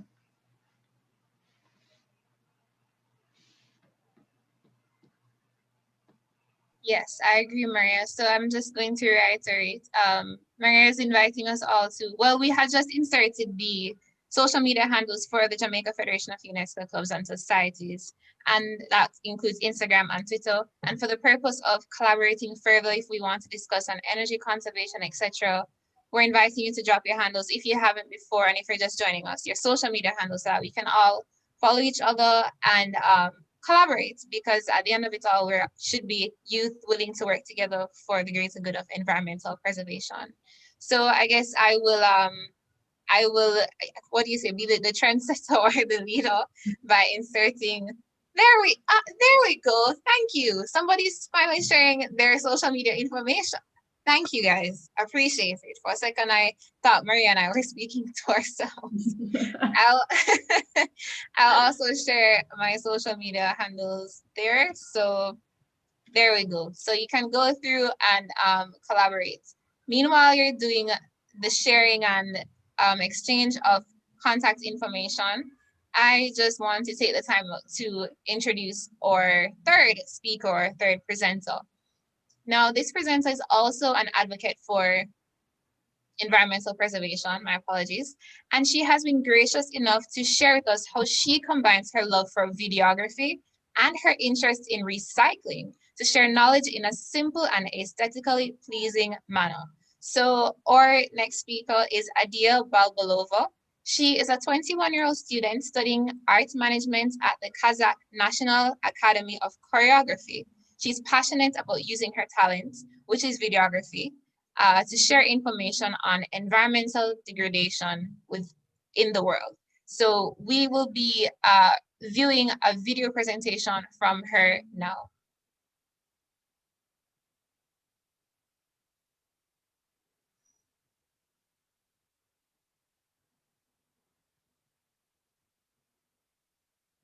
I am happy to see that persons are sharing their contact information. That this is amazing because this is an international platform. Hello, my name is Adia. I am 21 years old and I am from Kazakhstan. I study in Kazakh National Academy of Choreography on the second course. The main reason why I chose to talk about environment is because it is a close topic for me. I've been vegan for 2 years now, and 3 years ago my family decided to recycle our garbage. Human civilization has always damaged the environment of our planet. Before, people lived in the countryside and all the waste was organic. They naturally decomposed over time. But now, at industrial enterprises, substances and materials are created that do not undergo decomposition. Researchers consider this is primarily cellophane, plastic, and glass. They are very convenient to use, but they do not decompose at all and accumulate in huge quantities. It leads to a dangerous situation on a global scale. Plastic waste can be seen everywhere. Such garbage is especially harmful for water bodies, sea animals, and birds. In addition to bottles and garbage, many chemical fertilizers and pesticides that are destructive to fish and waterfowl. Also, many businesses pour their waste into rivers. The smoke that comes out of factories and transports settles on the plants in the form of smog. All this leads to a dangerous situation. Rain acid, the air and the soil are polluted. All this affects people's health. The number of people that suffer from allergies, cardiovascular diseases, and neuropsychiatric disorders is increasing every year. Large parts of forests are cut down to manufacture furniture and paper. This leads to a decrease in the production of oxygen by plants. With the deforestation, rare species of animals become extinct. The variety of plants is significantly reduced. In addition to all this, the destruction of ozone layer occurs, which leads to catastrophic phenomena, a crisis in the environment. In order to save the planet, everyone must take care of the environment. For this, it is necessary to replace energy from burning minerals with solar energy. It will be great if we stop throwing out plastic and glass everywhere and will hand it over to recycling. We can save our planet, but first, we need to start taking care of the surrounding nature of our native land. Thank you for your attention. All right, now that was a very brief video, and we really appreciate it because it shows us how it is that we are able to combine our love and our hobbies to help in the fight of environmental preservation. Because our presenter, as you could have seen, she created that video, and the footage that is in it, she shot it herself and all of that. So it just shows us that we can be multifaceted and united for a good cause. Yes, I don't know, Ash, if there in Jamaica you have something that like recollect the plastic, but here in Colombia we do something that it's called botellas de amor. I don't know, like love bottles. It's like the translate in English, but we fill up some bottles of plastic with different kind of garbage, and then we pile it in some places, and after that we convert it into plastic. I don't remember right now, but we built houses with those bottles, so we transform it. So I'll leave you that initiative. If someone of you want to make it, I send the link in the next presentation of the love bottles. If someone enthusiastes me to make it, and well, Wow. it's great. It's fantastic, and in the bottle, we really recollect a lot of plastic. Like in my house, we spent like 1 month or 1 month and a half filling a bottle, so it's great.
So we're going to move on in the meantime to our other presenter, other speaker, Miss Lauren Curry. And I'm just going to tell you a little bit about Miss Lauren Curry. She really is an esteemed and established young lady who has done tremendous work for environmental preservation, energy conservation, and overall just the preservation of life as we know it, as it relates to how we treat our surroundings. So Ms. Lauren Curry is currently the program director at the Jamaica Environmental Trust, where she has been working for the past 2 years. During her time at the Jamaica Environment Trust, which is known as JET, J-E-T, she has worked on public education and advocacy campaigns, including the Nadoti Up Jamaica, please don't do it, campaign. Everybody knows that nice jingle. And the Advancing the Protection of Jamaica's Cockpit Country projects, respectively. Her experience prior to working at JET included an internship in hotel and tourism management in the Bahamas and event management with various local companies. Lauren is purpose-driven and passionate about making a change, which led to the change in career path. She possesses a first-class honors degree in tourism management from the University of the West Indies and was awarded the prize for most outstanding performance in the program in 2014. She is currently pursuing a master's degree in development studies from that same institution with the aim of making a greater contribution to her country. So without further ado, we welcome Miss Lauren Curry. Hi. Oh yes. Okay, you're starting the presentation. Hello, everybody. Hi. Let me just wait for the presentation to get open. All right, great.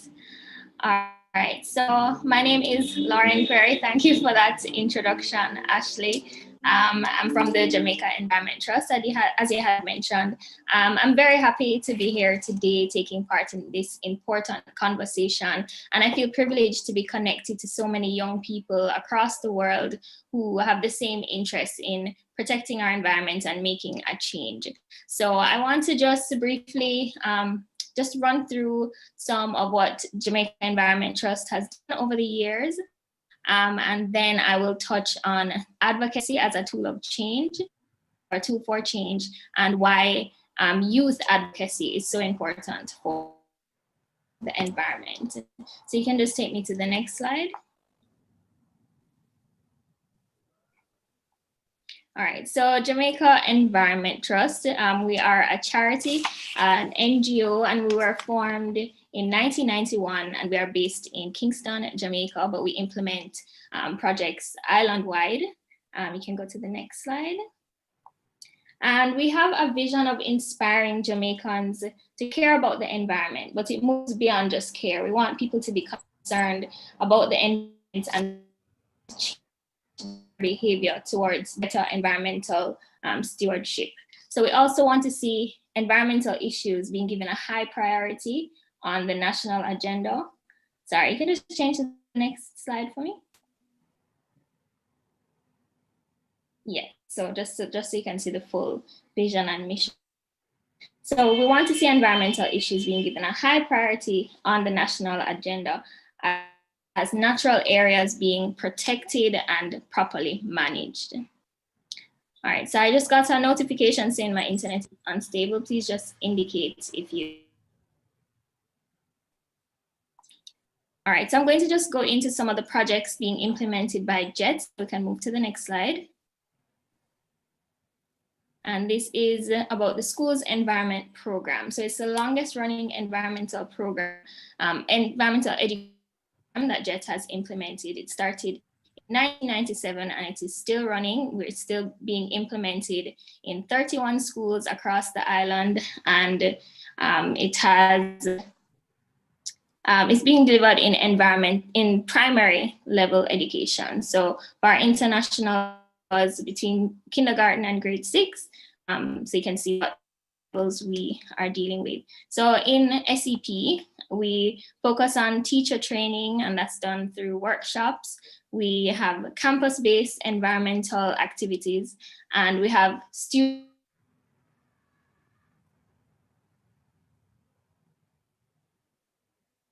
among the youngest in society, so that environmental decisions being made in the future are in good hands, because they care about the environment, they're concerned, and they're willing to include it at every level of decision making. All right, and before we move on to ICC, I just wanted to mention that SEP was recently named a UNESCO Green Citizen project, and we're very proud of that achievement, and thank you so much to UNESCO for that. So now we will speak about International Coastal Cleanup Day. I'm just going to pull up the chat so I can see. So if you can drop into the chat space, has anyone here been involved in International Coastal Cleanup Day? I would love to see. It's the largest one-day. Great. I see Brianna here. She's been involved, and Shanicia. So it's the largest one-day cleanup volunteer event around. Jet has been the national coordinator since 2008. So last year, surpassed our standing goal of 10,000 volunteers. We actually 12,400. And our volunteers normally comprise of a lot of young people. They come out, they clean up. It's hard work, but they love to do it every year, and they love to be involved. And we're very proud of that. And this ICC project, this ICC initiative is so important, not only for removing garbage from our coastlines, but for data collection that can influence policy decisions, as well as creating awareness of solid waste management issues. All right, so we can move to the next slide, which is connected to ICC in a way. So of the involvement in ICC, JET wanted to develop a year-long program focused on improving solid waste management. And that started in the Clean Coast project. It started in 2020 and actually ended in 2018. But out of that project came the No Dirty Up Jamaica campaign. So Ashley had mentioned that. And I kind of want to translate. So it might sound like another language, No Dirty Up Jamaica. So it means don't dirty up Jamaica, don't dirty up the place, keep it clean. So that is that campaign is just a proper waste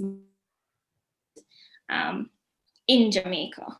And so moving on to the advocacy side. So JET focuses on education, but we also focus on advocacy. And we have a law and advocacy program started in 2004.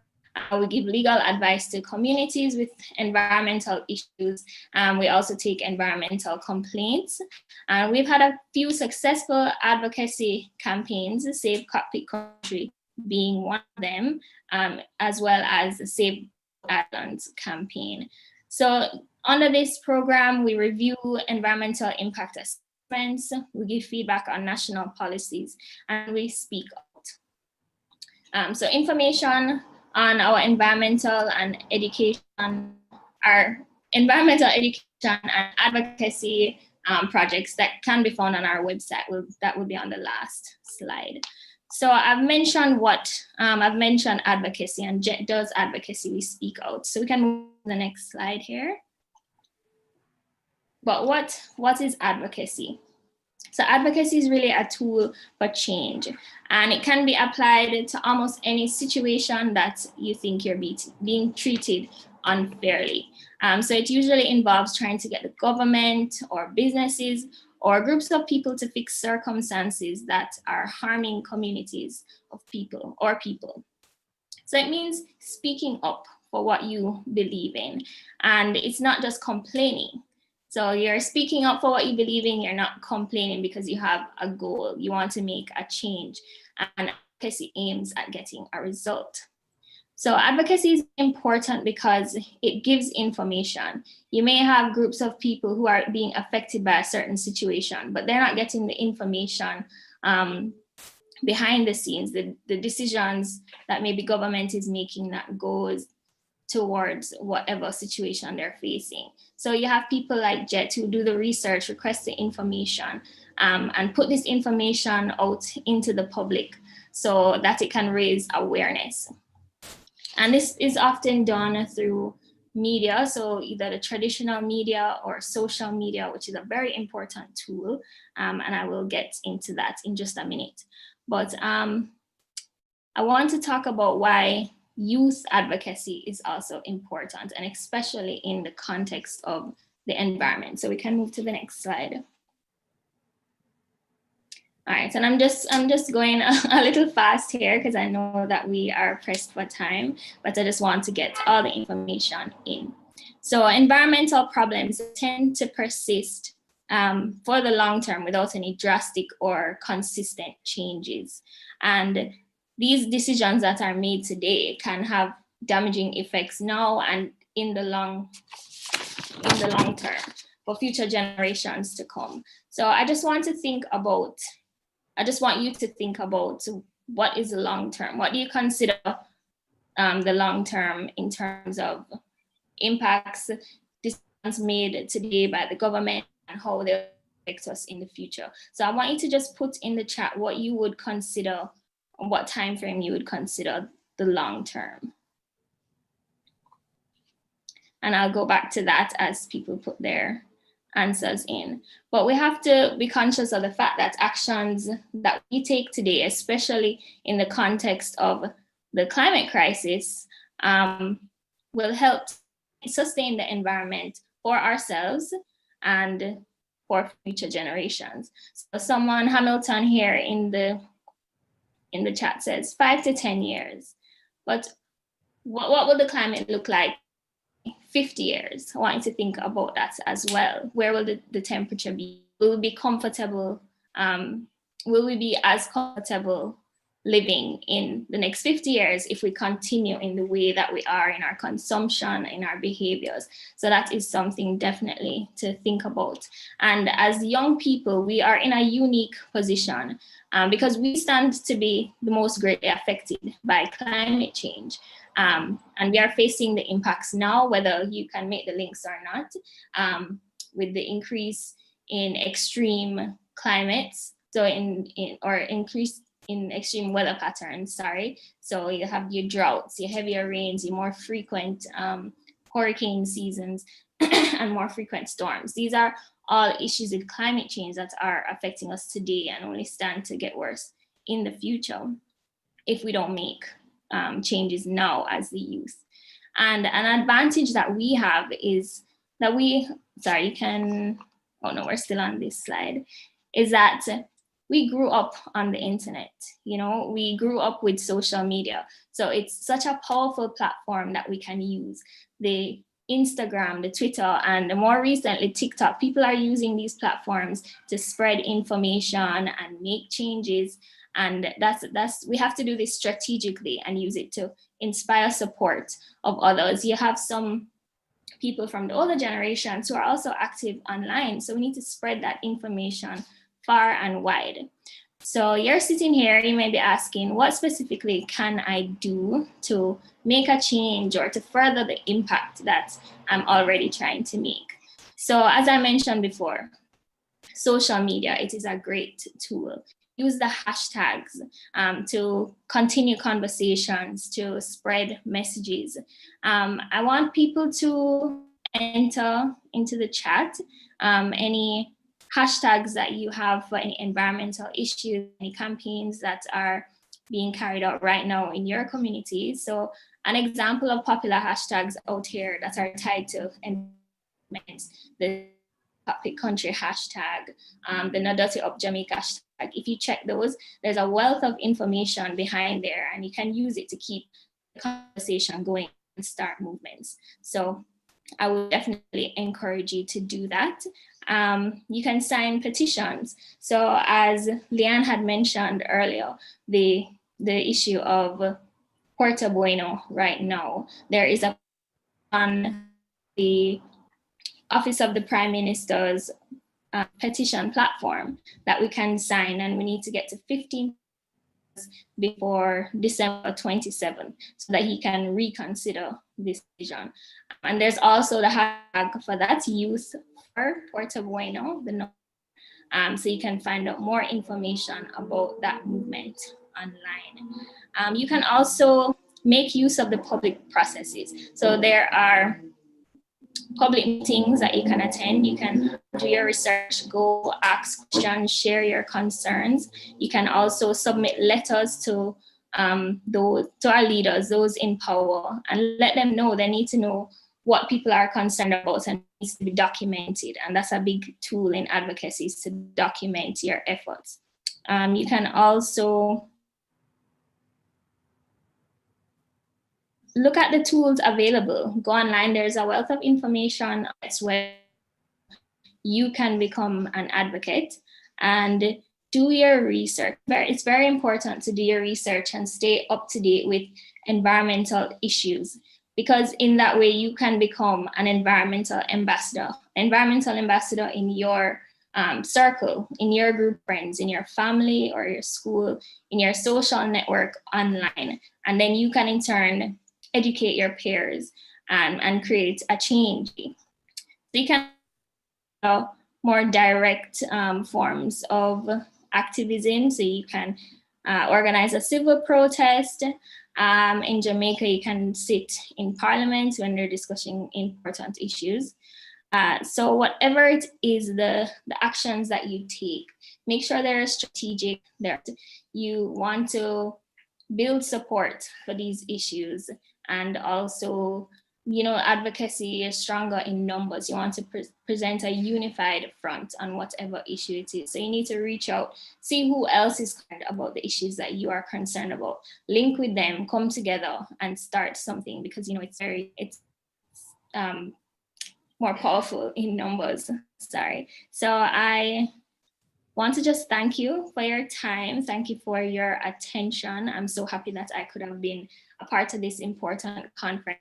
It's been such a great production so far, and I look forward to the rest of the speakers today. So thank you once again. And our contact information is here. So if you do have any questions, feel free to reach out to Jed and we will be happy to help.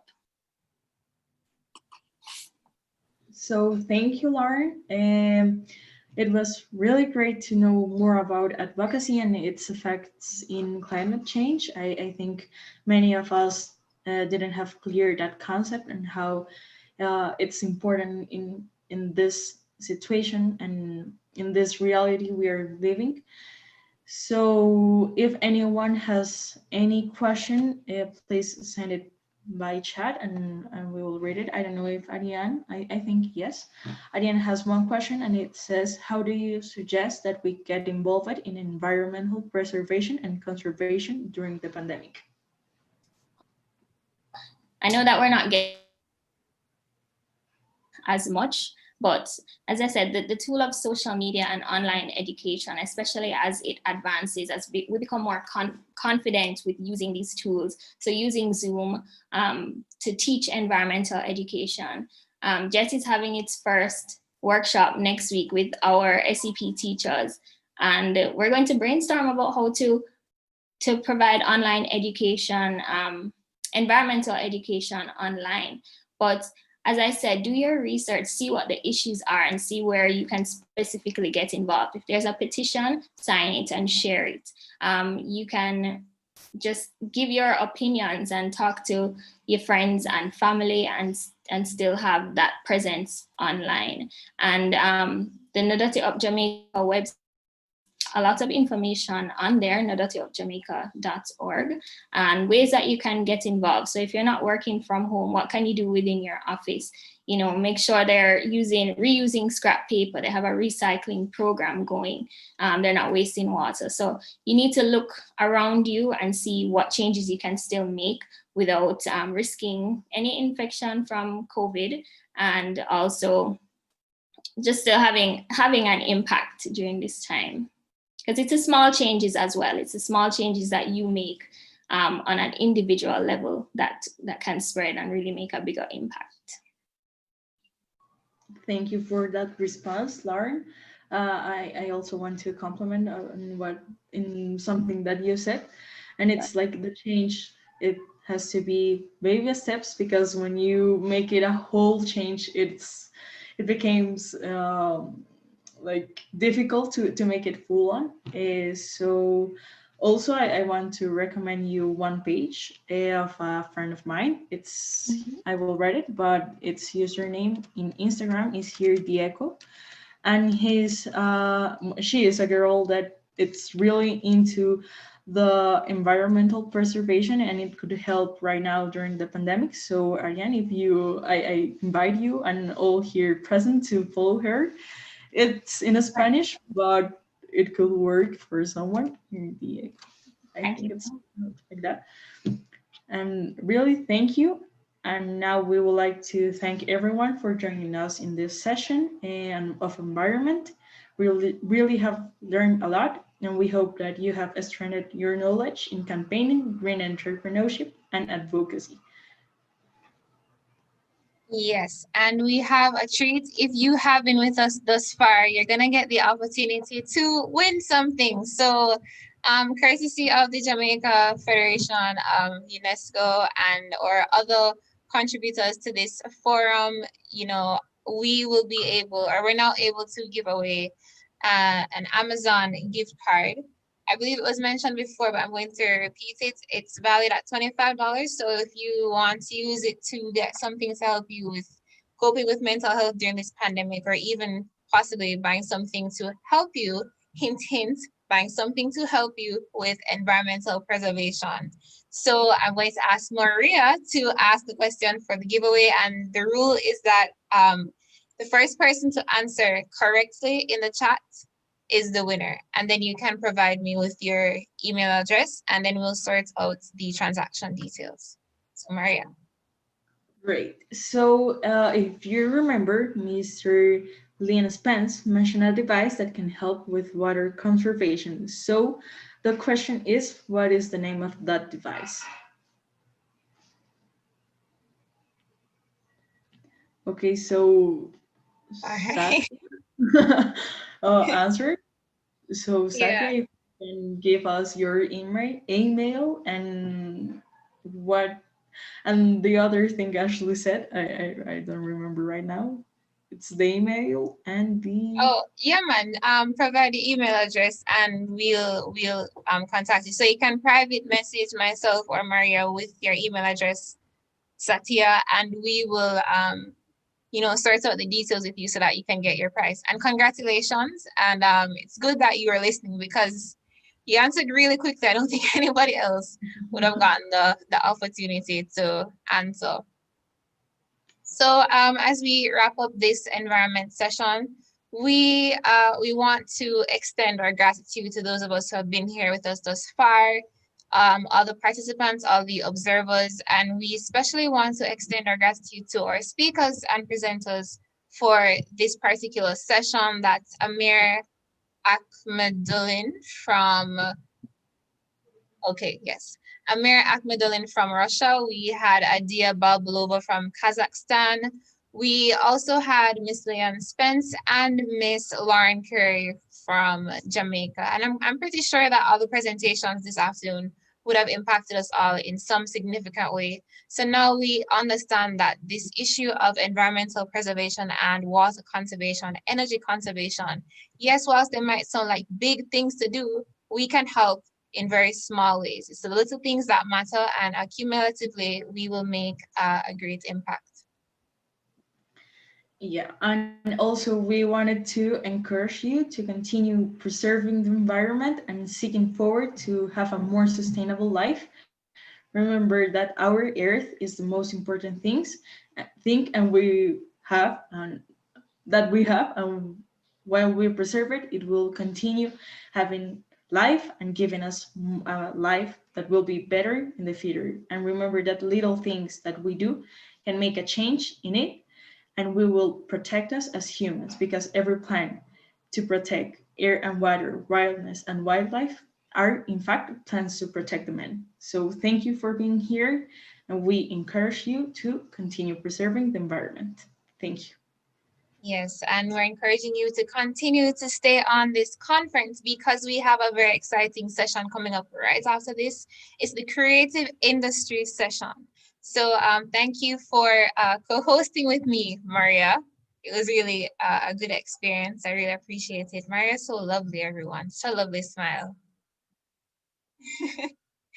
So I'm Ashley Onfroy, and thank you for joining us again. And we'll now hand over to the second, or rather the next segment of today's International Youth Conference. Thank you for being with us, everyone.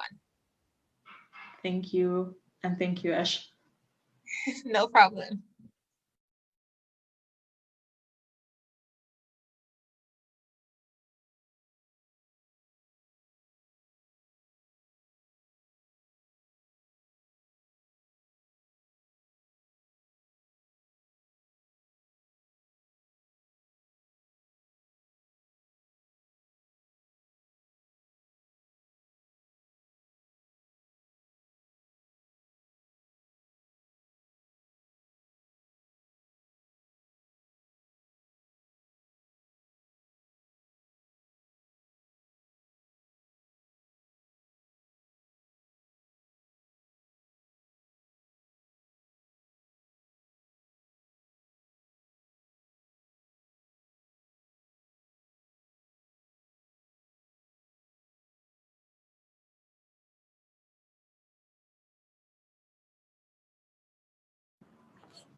So, good afternoon, everyone, and welcome to the creative industry session.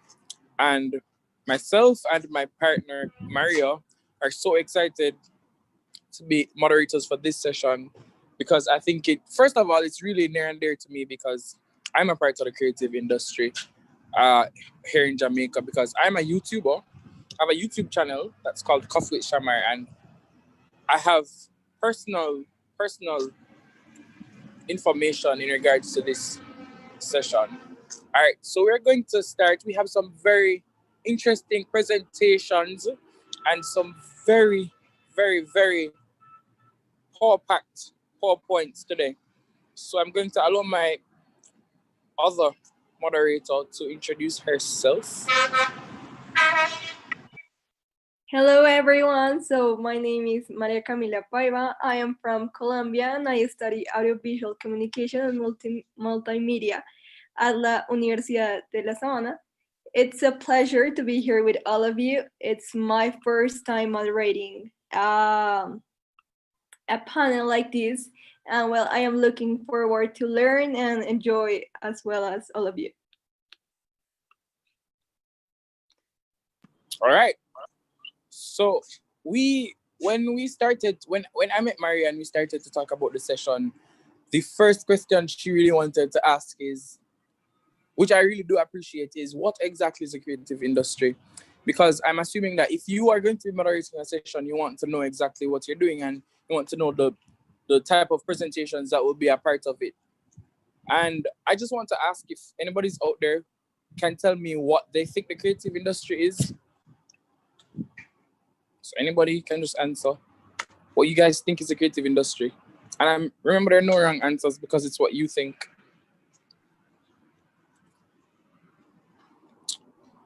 I'm just hoping that the chat is blazing Okay, with responses. there are people who are raising up their hands. So Oh, Ashley. I see. Well, go ahead. Yes, Ashley, you can. Yes.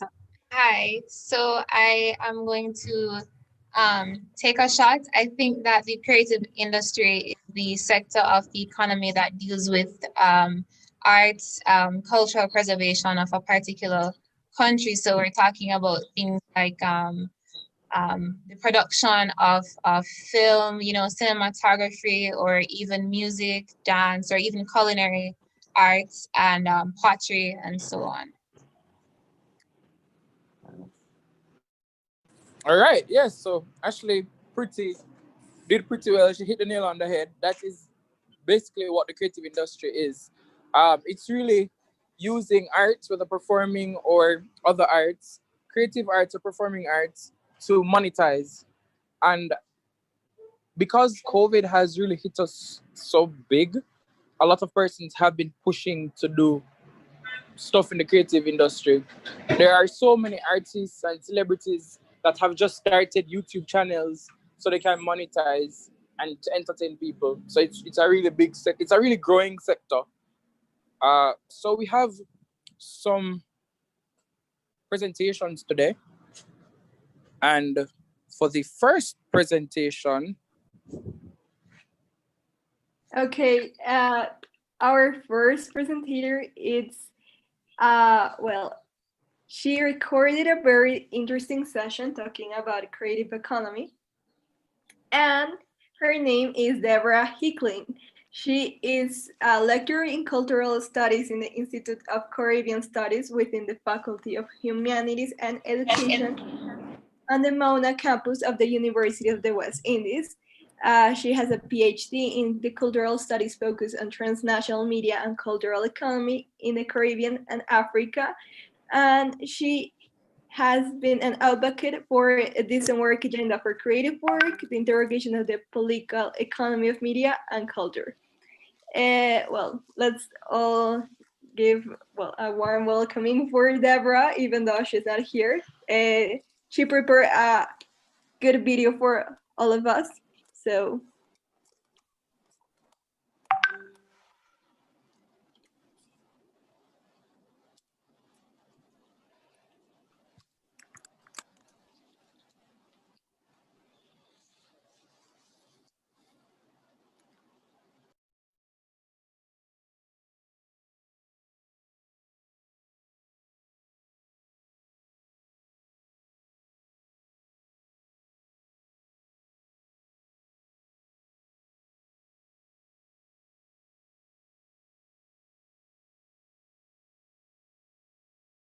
all right. So since Deborah's not here, we're just going to move on to our second presenters.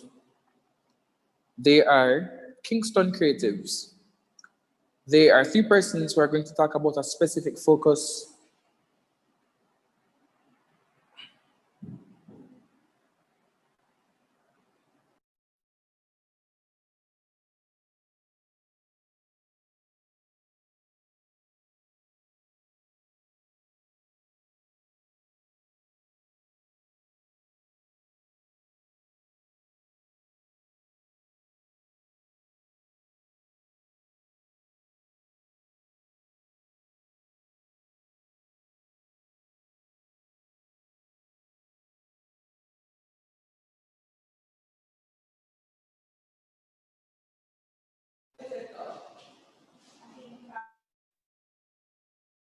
Yes, Kingston Creatives.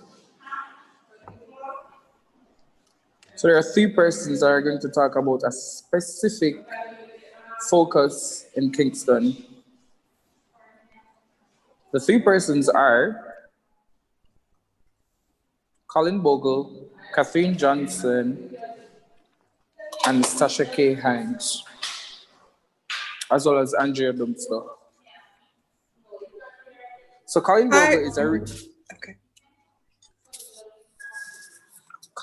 is a recent graduate of the University of the West Indies, where he gained a Bachelor's of Science in International Relations and a Bachelor's of the Arts in French. Since before his time at university, he has had an interest in human development and technological advancement, which his studies have helped to hone into a passion for diplomacy, advocacy, and sustainability. In addition to pursuing a master's degree in international studies at the University of Denver, he divides his time among various volunteer activities focused on capacity building, creative arts, and policy.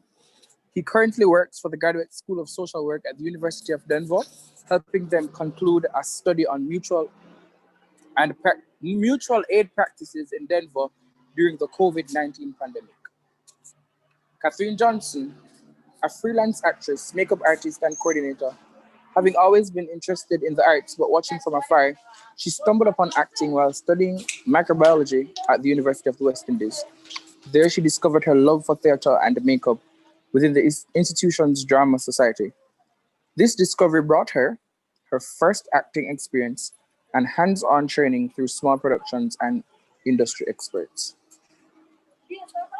Her experiences in theater and film have taught her the hands on skills of organizing productions and teams.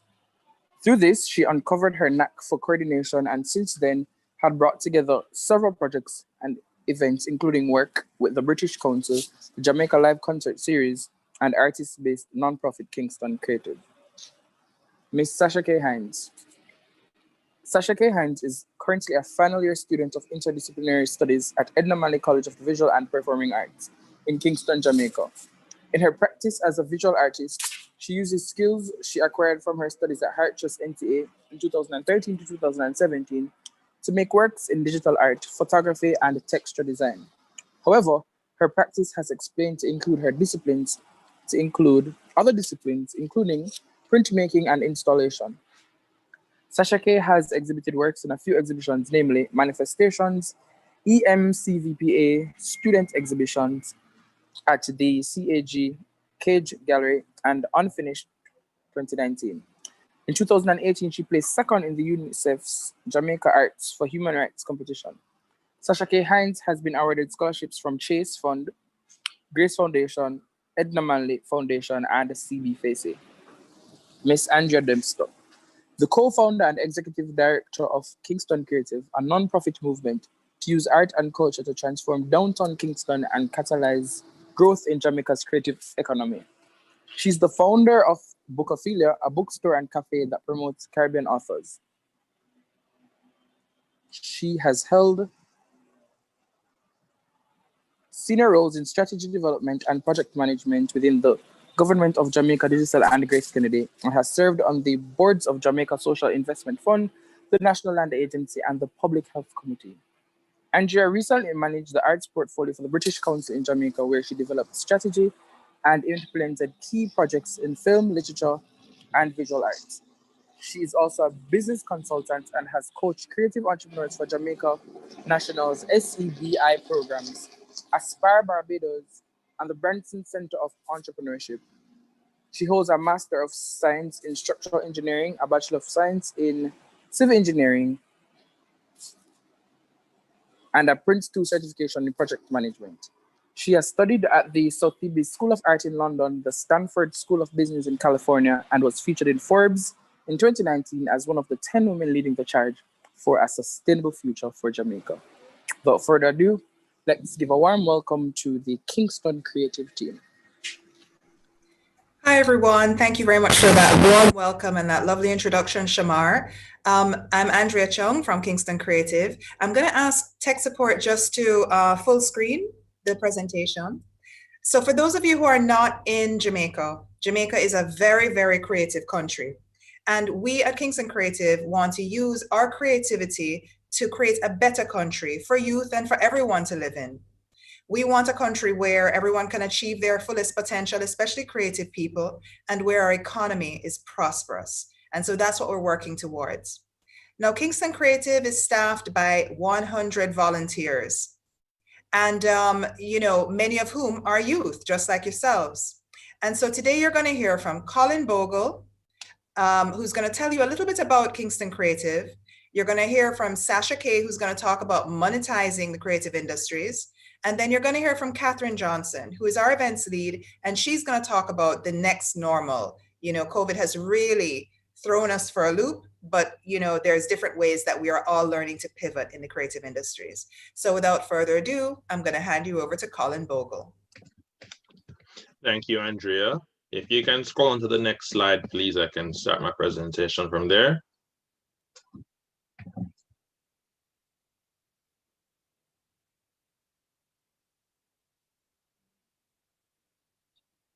So as Andrea said, Kingston Creative is meant to foster or to tap into the creative capacity of Kingston.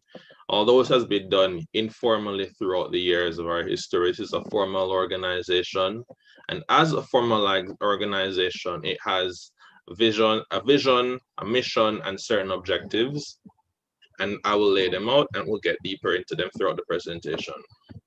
Our vision is that Kingston is a creative city.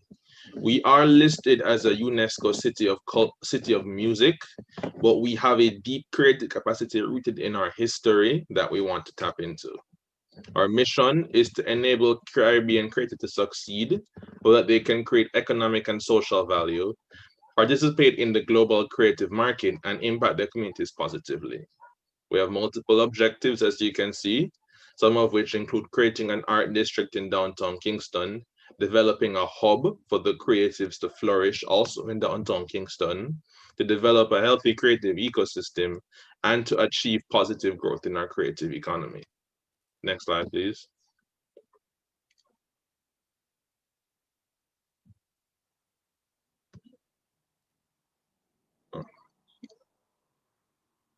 Go back. Yeah, thanks.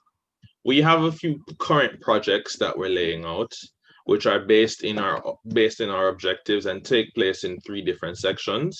You can sectionize them as taking place either to do with downtown Kingston, to do with community engagement, or to do with entrepreneurial development. As it concerns downtown Kingston, tapping in once again to the creative history and the creative capacity of Kingston, these include establishing an art walk, which are basically events taking place at the end of the month where people can come and participate and enjoy the art that is available in downtown Kingston. A series of murals painted by local artists showcasing the artistic culture of the creative culture of Kingston called our Paint the City murals. A series of walking tours as well. As it concerns community engagement, we have had networking sessions where artists can come and meet with other people in the industry or just meet other artists. We've had the community art walks, which, like our regular art walks, are meant to showcase the creative capacity of Kingston, but these take place within the communities themselves and exist to bring people outside into the communities where the art is being made. As it concerns entrepreneurial development, we've provided free training and workshops. We have a grant known as the Catapult Grant, which is giving money to artists throughout the Caribbean region. And we have training for creatives in the digital sector, helping them focus on getting their art online and creating an online business. Next slide, please.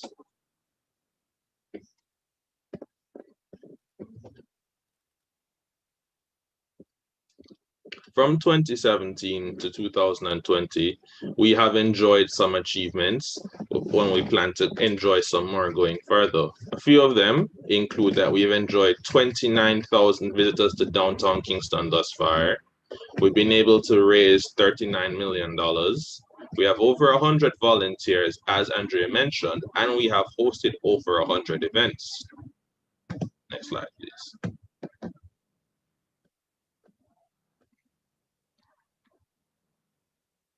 As it concerns raising awareness, this ties into our goal of developing better engagement with the communities themselves and ties into our goals of increasing creative investment in the creative economy. We've partnered with both local and international media houses to help get a positive information out there surrounding downtown Kingston to combat stigma, and as well as to encourage investment and participation. In print media, we have people like The Gleaner, which is a local newspaper, international brands such as Forbes magazine. In TV and radio, we have once again locally CVM and Television Jamaica. Internationally, we've had presentations as well. When it comes to online, particularly in this COVID time, we've worked with Global Voices, Buzz Caribbean, Carib Art in France, and World News. Continuing. Next slide, please.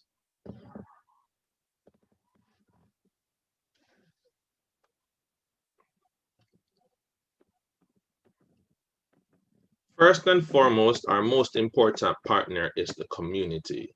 It is the people of downtown Kingston, the communities that they inhabit, which make all of this possible. We don't have any sponsors. We've chosen to go with the word partnerships to encapsulate our vision, not of creating something that needs constant investment, but to create something sustainable that have buy-in.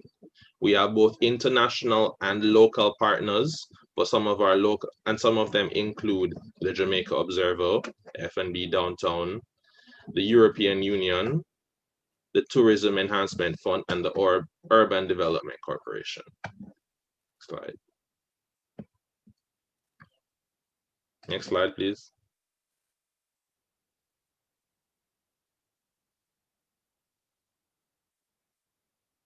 We have both long-term and medium-term impacts that we are working towards. In terms of medium-term impacts, we can once again break them down into three sections: growth and job creation, local development, and community.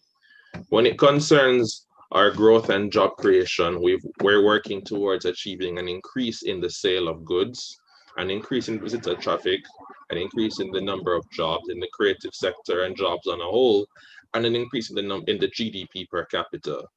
As it concerns local developments, we're working towards enjoying urban regeneration downtown, the creation of public art, and to diversify the economy.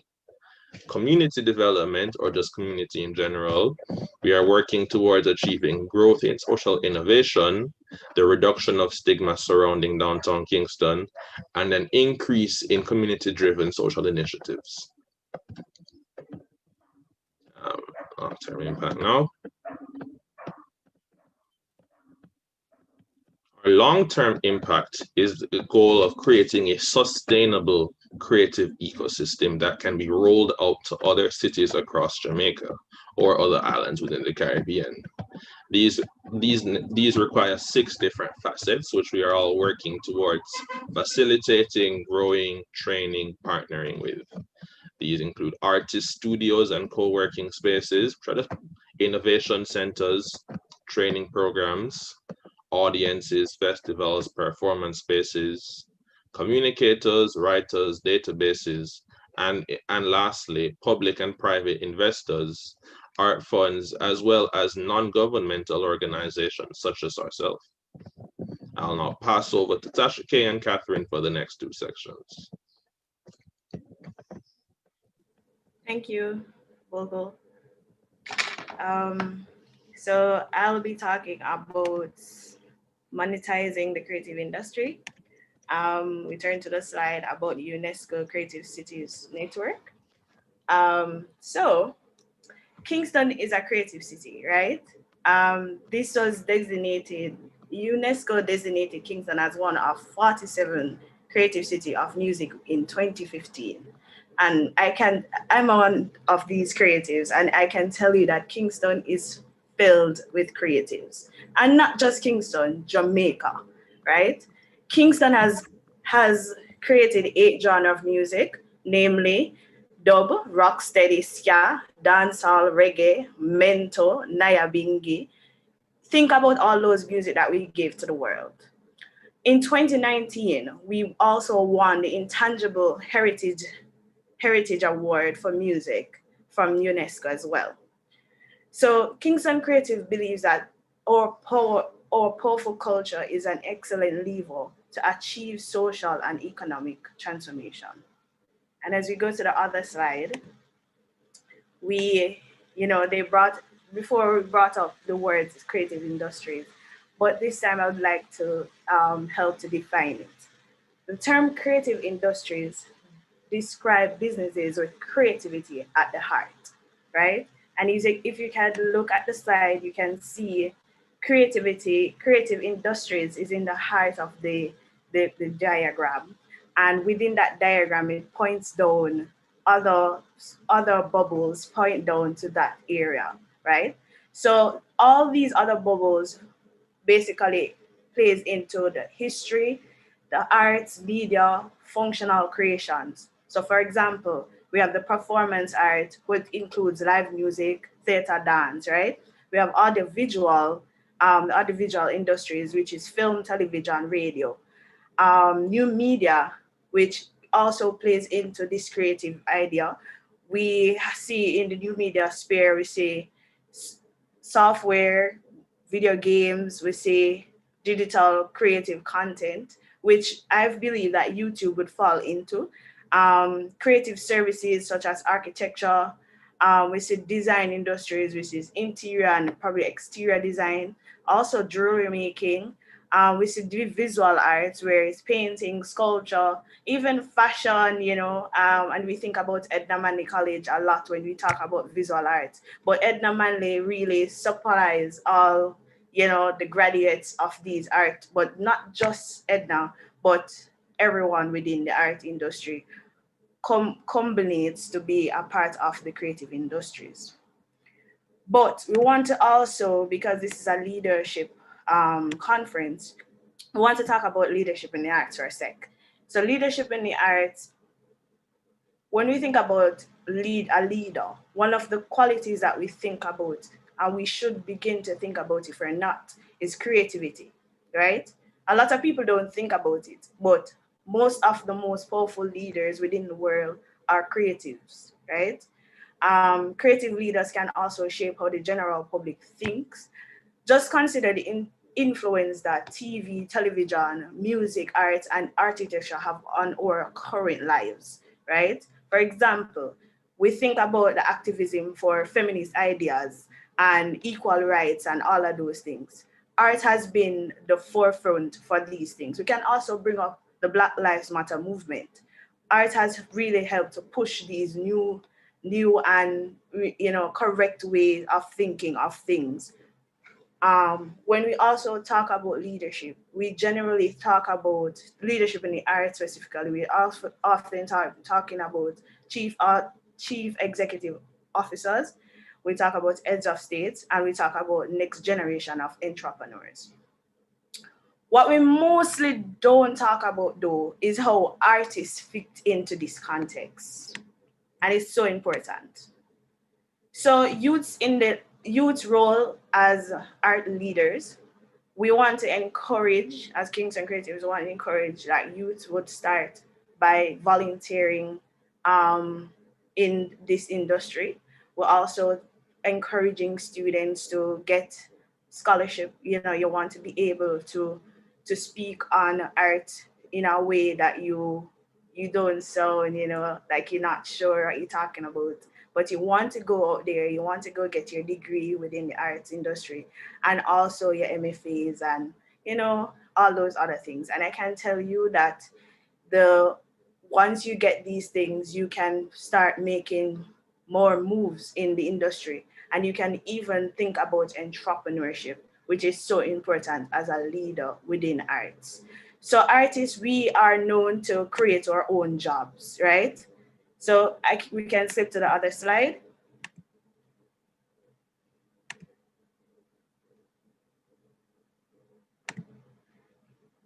And I also want to say that this industry, the creative industry, is really worth 2.23 million trillion, US dollars, and you can be employed within one of 30 million jobs within the industry. So when you talk about that, you want to talk also about monetizing your own talent. And within monetize your own talent, these are some of the key things that we suggest that you do. So you want to find your niche within the creative industry, right? You want to know if you're the one creating the content, or content does not just mean content for the internet, but content in the sense of maybe you are the one that's painting, you are the one who is making, the films, you are the one that is learning and how to do these things. You also can also be the retailer, the buyer of it as well. Art Supporting the arts is very important for the industry to grow, and we encourage people. You don't have to have a lot of money to support the arts industry, but we encourage people to spend your money with artists. It does help the economy to grow. You want to also find your specific role within the arts. It doesn't have to be on stage. It doesn't have to be in front of the camera, but we encourage that you learn about arts management as well. And that plays into the other part that we say, partner with the right team. You want to find people who know what they're doing within the financial and the promotional aspect of your business, right? And if you feel like you can manage that, of course, go ahead and do it. But collaboration is a word that artists love to use, and we love to collaborate, right? So we want to tell you to get registered. You want to go down to JIPO, right? That is Jamaica Intellectual Property Office. And you want to formally register your business. You want to copyright your art, because we see from time and time again, especially on the internet, that persons will steal your work, right? And you don't get credit for it. And you want to be able to register your work and your property. Your creativity is your property. You also want to promote yourself. You want to use your creative social media ways to push your own art, because who's going to know about you if you don't promote yourselves, right? And also you want to perfect your craft. You want to go back to school, learn how to properly, if you want to do fashion design, for example, you want to be so meticulous in the way or you're sewing your clothes. You don't want people to buy your clothes, and when they turn over the clothes, the stitch though right? So you want to go to school. You don't have to go to school for 4 years, right? But Jamaica has a lot of courses in various art skills and stuff. So you can go to these classes and learn how to make sure that your work is so good that even if someone from overseas to come and buy it, they will say, yes, I bought this thing from Sasha K 10 years ago, and it's still, it's still worth my money, right? You want to also create a business plan and know how to pitch it. A lot of times creatives don't really know how to do a business plan, and we don't know how to actually pitch our own businesses to others.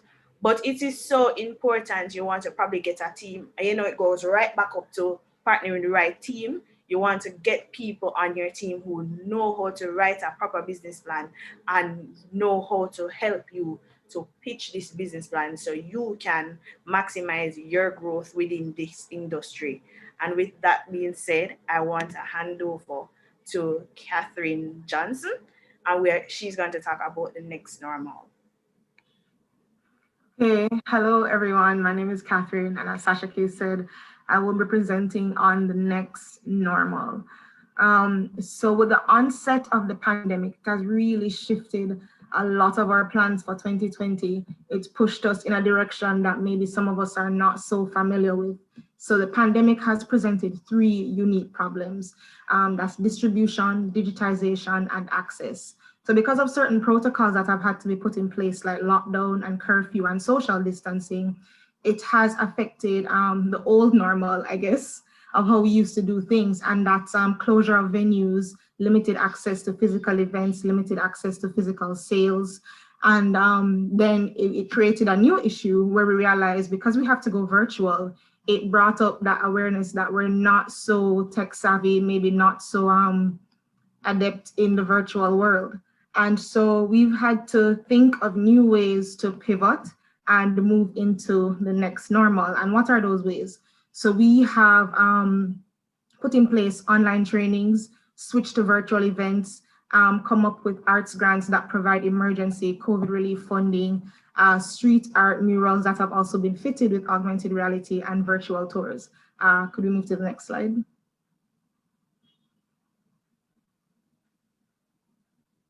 Next slide, please.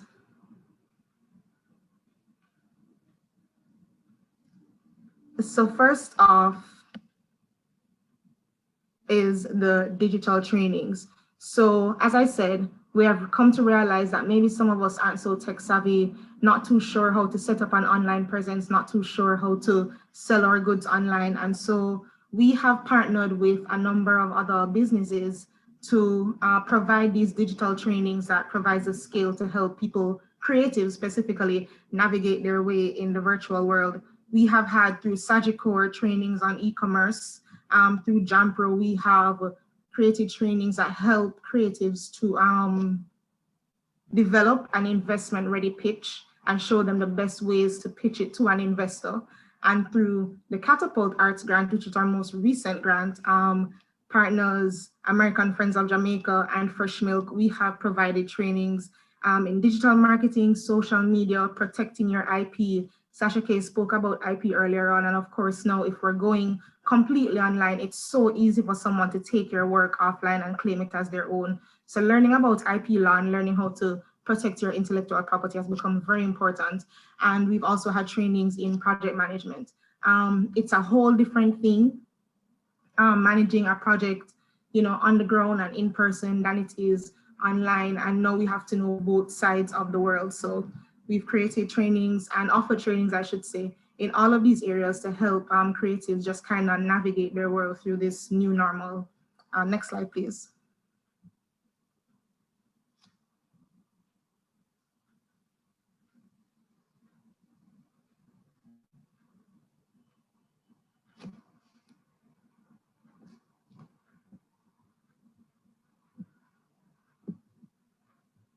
I think we're having some challenges with the presentation.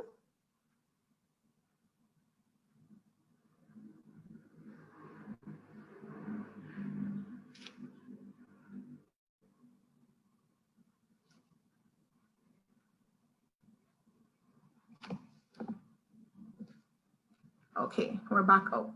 All right, so we're moving to virtual events. We have two main events, the virtual art walk, the art walk and the meetup, which have now become the virtual art walk and the virtual meetup. Now, these two events were essentially, the art walk was like a street festival. You could come and buy crafts, you could come and, take in some performances, you could view visual art. And the meetup was a chance for creatives, industry experts, academics to all meet up in a space and talk about certain issues and topics that affect the creative industry. And we've had to, of course, move those online. So we've utilized various social media platforms and video communication platforms like Zoom, Instagram, Facebook, YouTube to get these events online. And what the benefit that has had is it's given us an international reach. So not only do you just have the persons maybe from the community and outside the community coming into to see your event or to see your performance or to participate in a talk, but now you have online persons from across the world. And we've had persons from Netherlands, Canada, US, and across the Caribbean tune into these events. It gives the creative, the performer, more visibility. And these events, of course, provide these creatives with a chance to continue to monetize from their craft. Next slide, please.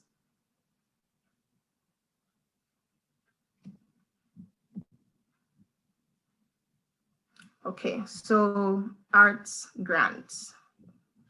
We have partnered with several sponsors, several institutions to provide COVID relief funding to artists. And what these fundings help them to do is to continue to create and monetize from their creations. They get the opportunity to put these creations online, these videos online, so they remain visible.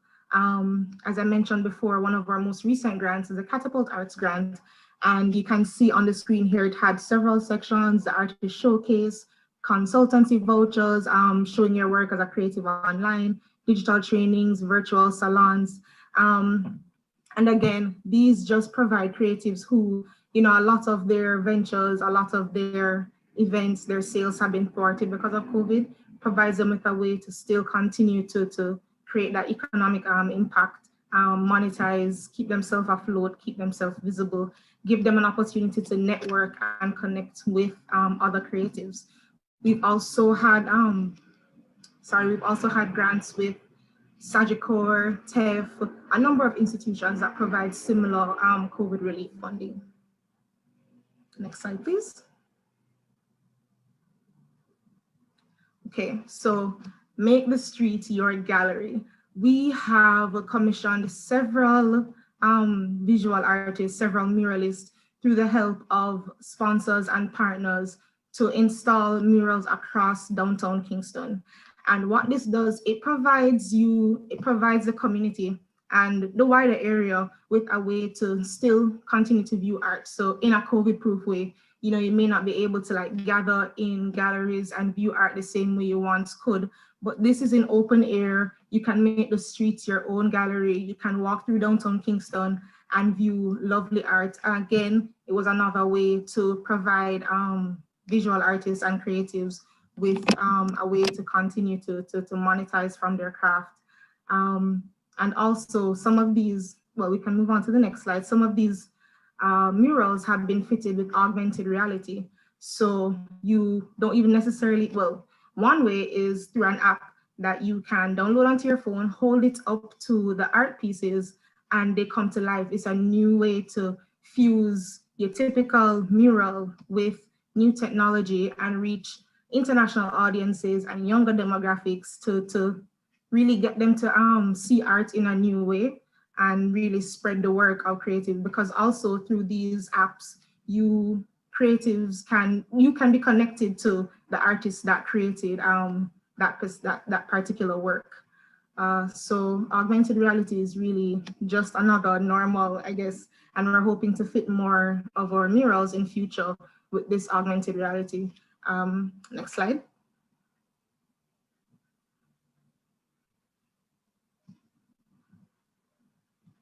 And here we have collaboration through art. Sasha K also touched on collaboration. Collaboration is one of the biggest things I think that will help creatives to remain afloat. By connecting your work and someone else's work, you guys are both able to make an even better product and kind of represent each of yourselves through that collaborative work. So let's say, well, I'm a makeup artist, and let's say Colin was a graphic designer. We could come together and I do some wicked makeup and he comes in with his amazing graphic design skills, and we make this product that is amazing. It shows off my work, it shows off his work, and we can put that online and provide just an even better product than we could have made individually and represent both ourselves. And another thing that we've had is the Artisan Collective store. It's a different way of artisans collaborating. There's this one storefront where maybe one artisan or another did not have their own store, their wares here. People can come and view it. It is sold on their behalf. They can use it as a pickup and delivery spot.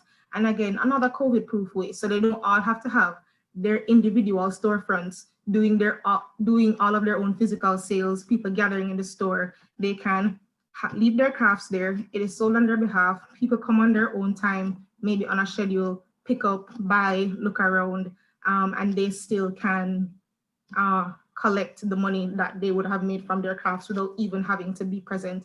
And we really have to trust each other as creatives. I know it's not something we do a lot, to depend on each other and collaborate, because that's really how we're going to stay afloat in a time like this where we have limited access to a lot of things that we're used to. Next slide, please. Okay, so remote visits via virtual tours. Again, some of these murals that we've put up, 59 already, they have been fitted with augmented reality. And we have kind of made a collection of them, kind of a collage of them, to create a virtual tour of the lane. And you can, from the safety of your home, view these lovely art pieces. It gives you information on the artist. It helps you to connect to the artist. It gives you history of the space, maybe history of the community. And moving back even to the murals, it's a way for the community to come and view a space and view art where in a situation where they may not have been necessarily comfortable going into a certain space to view art. We have this kind of tug of war in art spaces of who belongs where. So it gives them an opportunity to just view art in their own space.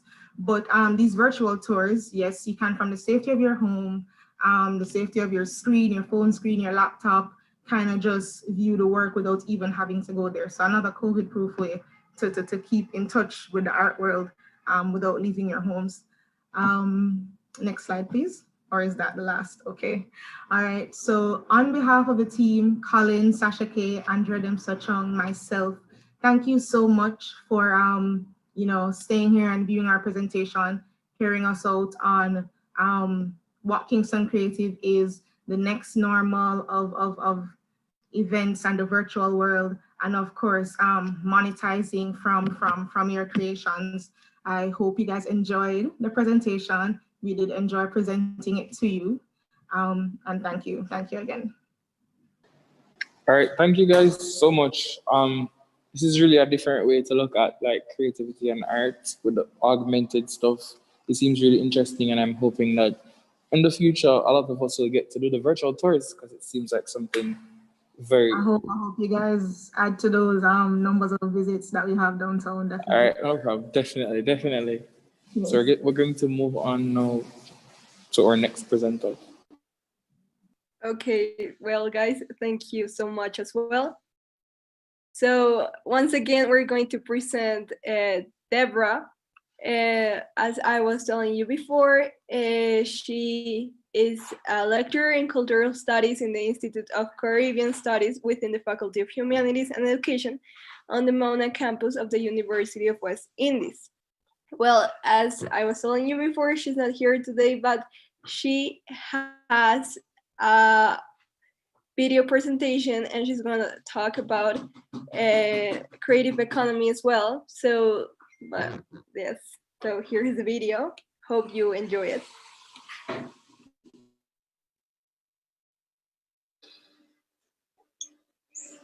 Afternoon, everybody. Thank you very much for inviting me to your conference, the Virtual Leadership Training Conference. And I'm so pleased that you're refocused on the development agenda as young people.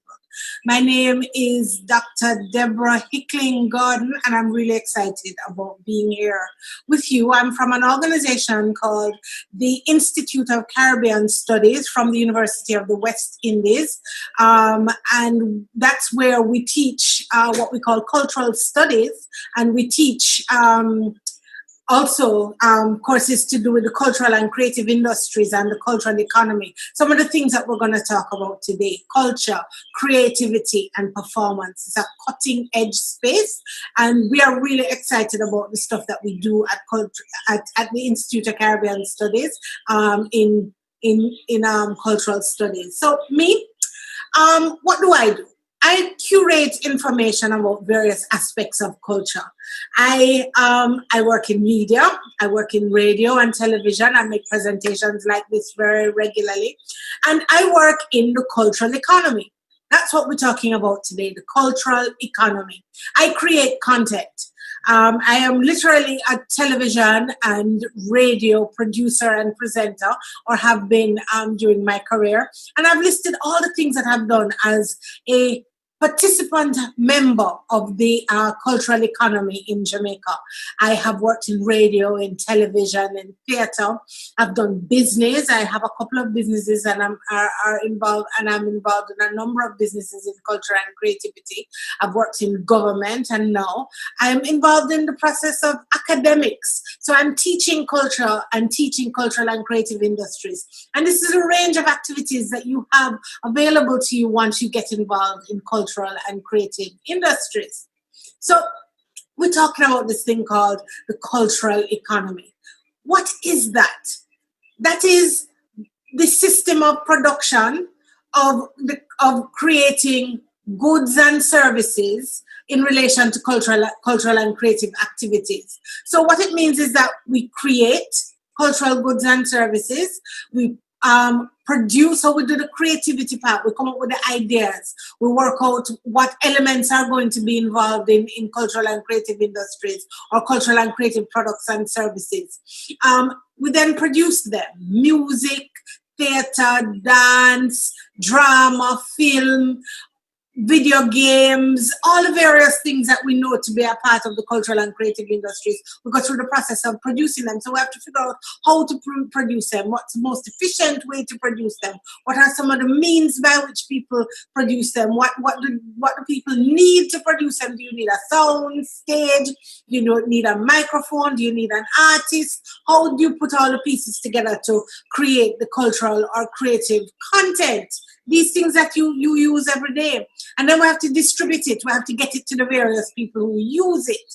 We have to ensure that we can get it on YouTube, or you can see it on TikTok, or you can, it's available on Twitter or so. Those are the things that we talk about when we talk about distribution, or it's sent out by WhatsApp or so. The circulation of content is what we call distribution. And then we have to ensure that everything is in place for you guys to consume it, for cultural and creative consumers to actually readily get all the things that fall under cultural and creative industries. And you young people are really the center of the creative economy, or the cultural and creative economy. Because, and we hear people talk about cultural economy or creative economy. We could spend all day talking about what the differences are. But today we want to talk about the importance of you as young young people in the cultural and creative industries. You are participants in the cultural and creative industries naturally.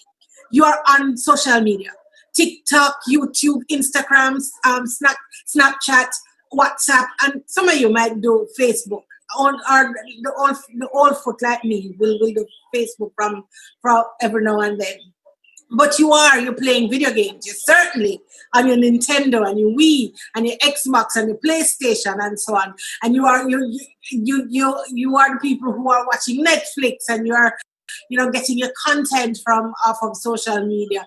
Some of you going to parties, or you did before COVID, and you're also downloading your music, and you're getting involved in all sorts of creative activities that makes you central to the cultural and creative industries. But in addition to which, you are creating content.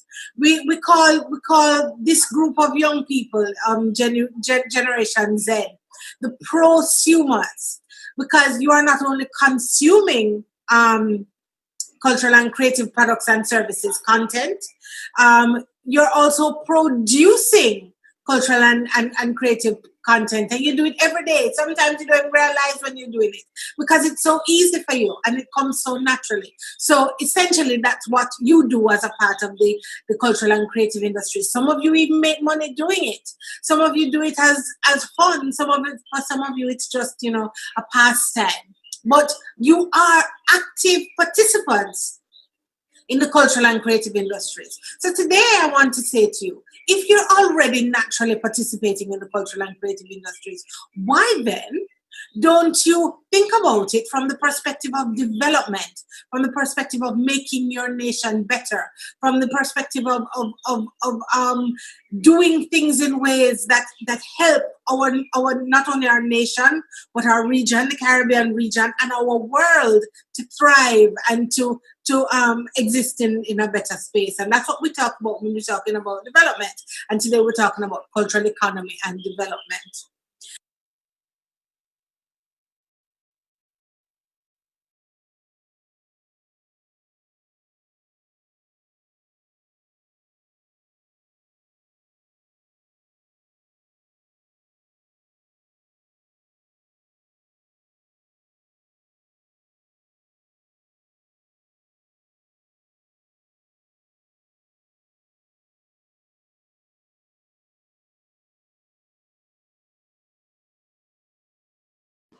All right. So that was a great presentation, and we're going to have the longer version on our socials, so you guys can check it out. All right. So now we have one more video, one more presentation that we want you guys to watch, and we're sure that this will top off a great creative session. This is our last video, our last presentation, and let's see what it has to offer.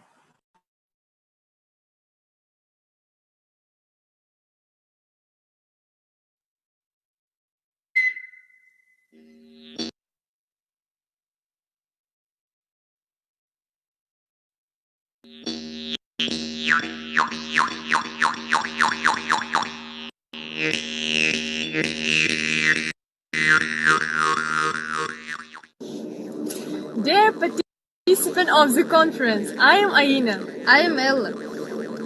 We represent the Republic of Sakha-Yakutia, the Russian Federation. The Republic of Sakha occupies a fifth of the Russian territory. A significant part of the nature of Yakutia is preserved in its virgin form and is not touched by the hand of man. Our republic is famous for natural fossils. About 25% of diamonds worldwide are mined in Yakutia, as well as more than 40% of the republic's territory is located outside the North Arctic Circle. The temperature at the cold pole reaches -70 degrees. The most famous attraction of Yakutia is the Lena Pillars. It's a unique phenomenon. It is part of the heritage of Unesco and is protected by state. Olanko is the oldest epic art of the Yakuts. It occupies a central place in the system of Yakut folklore. In 2005, UNESCO declared Olanko one of masterpieces of the oral and intangible heritage of mankind. Our school club Sojusta was organized in 2017. One of the project is named Everything in Favor. This project is for support of the Sustainable Development Goals. We understand the depth of the environmental problem. One of the main causes of environmental pollution is garbage. In this regard, we are doing everything possible so as to reduce the pollution in our area. It is important to promote environmental importance for children. After all, we are the younger generation, the future of the whole planet. In particular, in our school, we conduct separate collection of garbage for future processing. We learn to use and use the wrong things, reuse them, give them a second life at our technology lesson. We hold various festivals, competition, master classes on our topic Everything in Favor, and we also take an active part in urban the Republican events for the protection of nature. Communication with other school of gives us a lot. We adopt experience. We share our experience. Activists of the UNESCO Club of our school in spring 2019 participate in the International Spring Planner Master Class, Eco-Design, Strengths and Purity of Art in Kazakhstan, under the guidance of Talent Master. We learned a lot. We are very grateful to Anna Pimenova, coordinator of the UNESCO Observatory for Antarctica and Creative Education in Central Asia, for the invitation and opportunity to participate in the plenary masterclass. This helped to organize an eco-plenary event. The purity of nature begins with you. Eco-plenary is a communication with nature, the embodiment of creative ideas, relaxation and careful attitude to nature. As we see, such activities inspire children to see the beauty in everything. As a rule, after such events we collect garbage and some of them we use creative designs. Make paintings, panels, buttons, brooches, necklaces and earrings. Plastic bags cause a great harm to nature and animals, and when burning, it releases carbon monoxide, which contributes to the development of cancer. That's why we decided to sue environmental bags for sale. Through this is where lean to take care of the environmental, they become financially literate and get business skills. Eco bags have become very popular around the world as they are practical, reusable, multifunctional, and environmental. So as to attract customers, the prints of our bags reflects the size of our region and Adventist healthy lifestyle and slogan about nature conservation. No plastic. Eco-bags super. Of the people will soon complain abandon plastic bags, toss environmental bags and bags from recycled so that not harm the environment. Thank you for attention. All right, so that was our last video, and you can see that we have learned a lot. We've learned basically how we can use our talents to monetize. We've learned that there are different ways that we can react to the fact that COVID has caused us not to be able to go outside. We are now inside for most of the times. Everything has become virtual, but the creative industry has not stopped. It's still going on, and it has reacted very good to COVID. So that was our last presentation from myself, Shamar Watson, and my other moderator, Mario. I want to thank you for coming to our session. Thank you very much to everyone for attending and hope you like and learn and enjoy.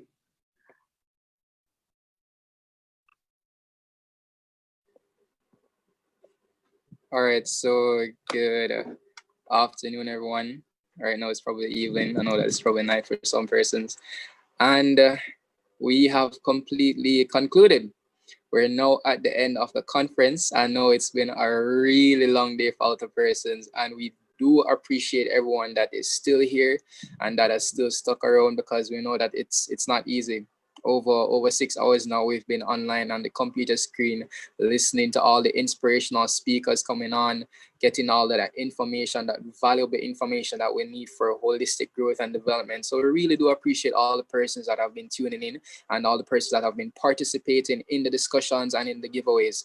So now I would really like to, just elaborate that we've learned a lot today about mental health, the environment, the creative industry, and education and technology. Trust me, this was a groundbreaking conference. I know a lot of persons do appreciate and still appreciate this conference.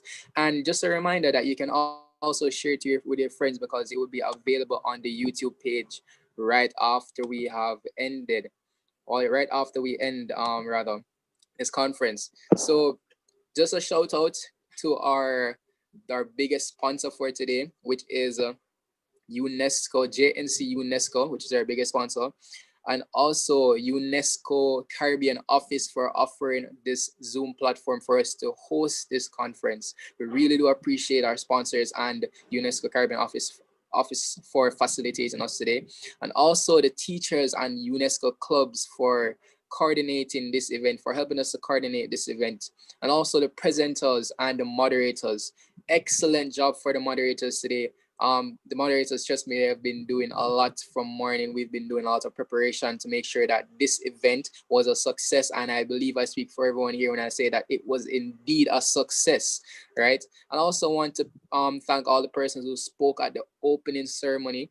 Everyone, I would like to thank you very much for taking the time out to share all this valuable information. And also the volunteers and the executive members, all the persons that are part of the team, the International Youth Conference team, everyone that was tuned in today, that was behind the curtains, I was doing the work, ensuring that everything was running good. I really want to thank you so much for your effort and so much for your work here today. And also to the team that has been doing all the technical stuff, the logistics team. I'm one of the persons that have been pulling up the videos to ensure that everything is running. Just want to big up the logistics team for the hard work that they've been doing. Trust me, it has not been easy, but we made it possible. And with God and perseverance, anything is possible. And also want to thank Miss Tomlinson and also Mrs. Hopkins for organizing such a great event, such a great initiative that I'm sure that everyone appreciates. And just to thank you all for tuning in from morning until now. Thank you so much for the great work. Thank you so much for sharing, and thank you so much for participating. And we do look forward to the next International Youth Conference, and we hope that we'll see you there. All right. Give thanks and do enjoy the rest of your day or the rest of your night. Thank you.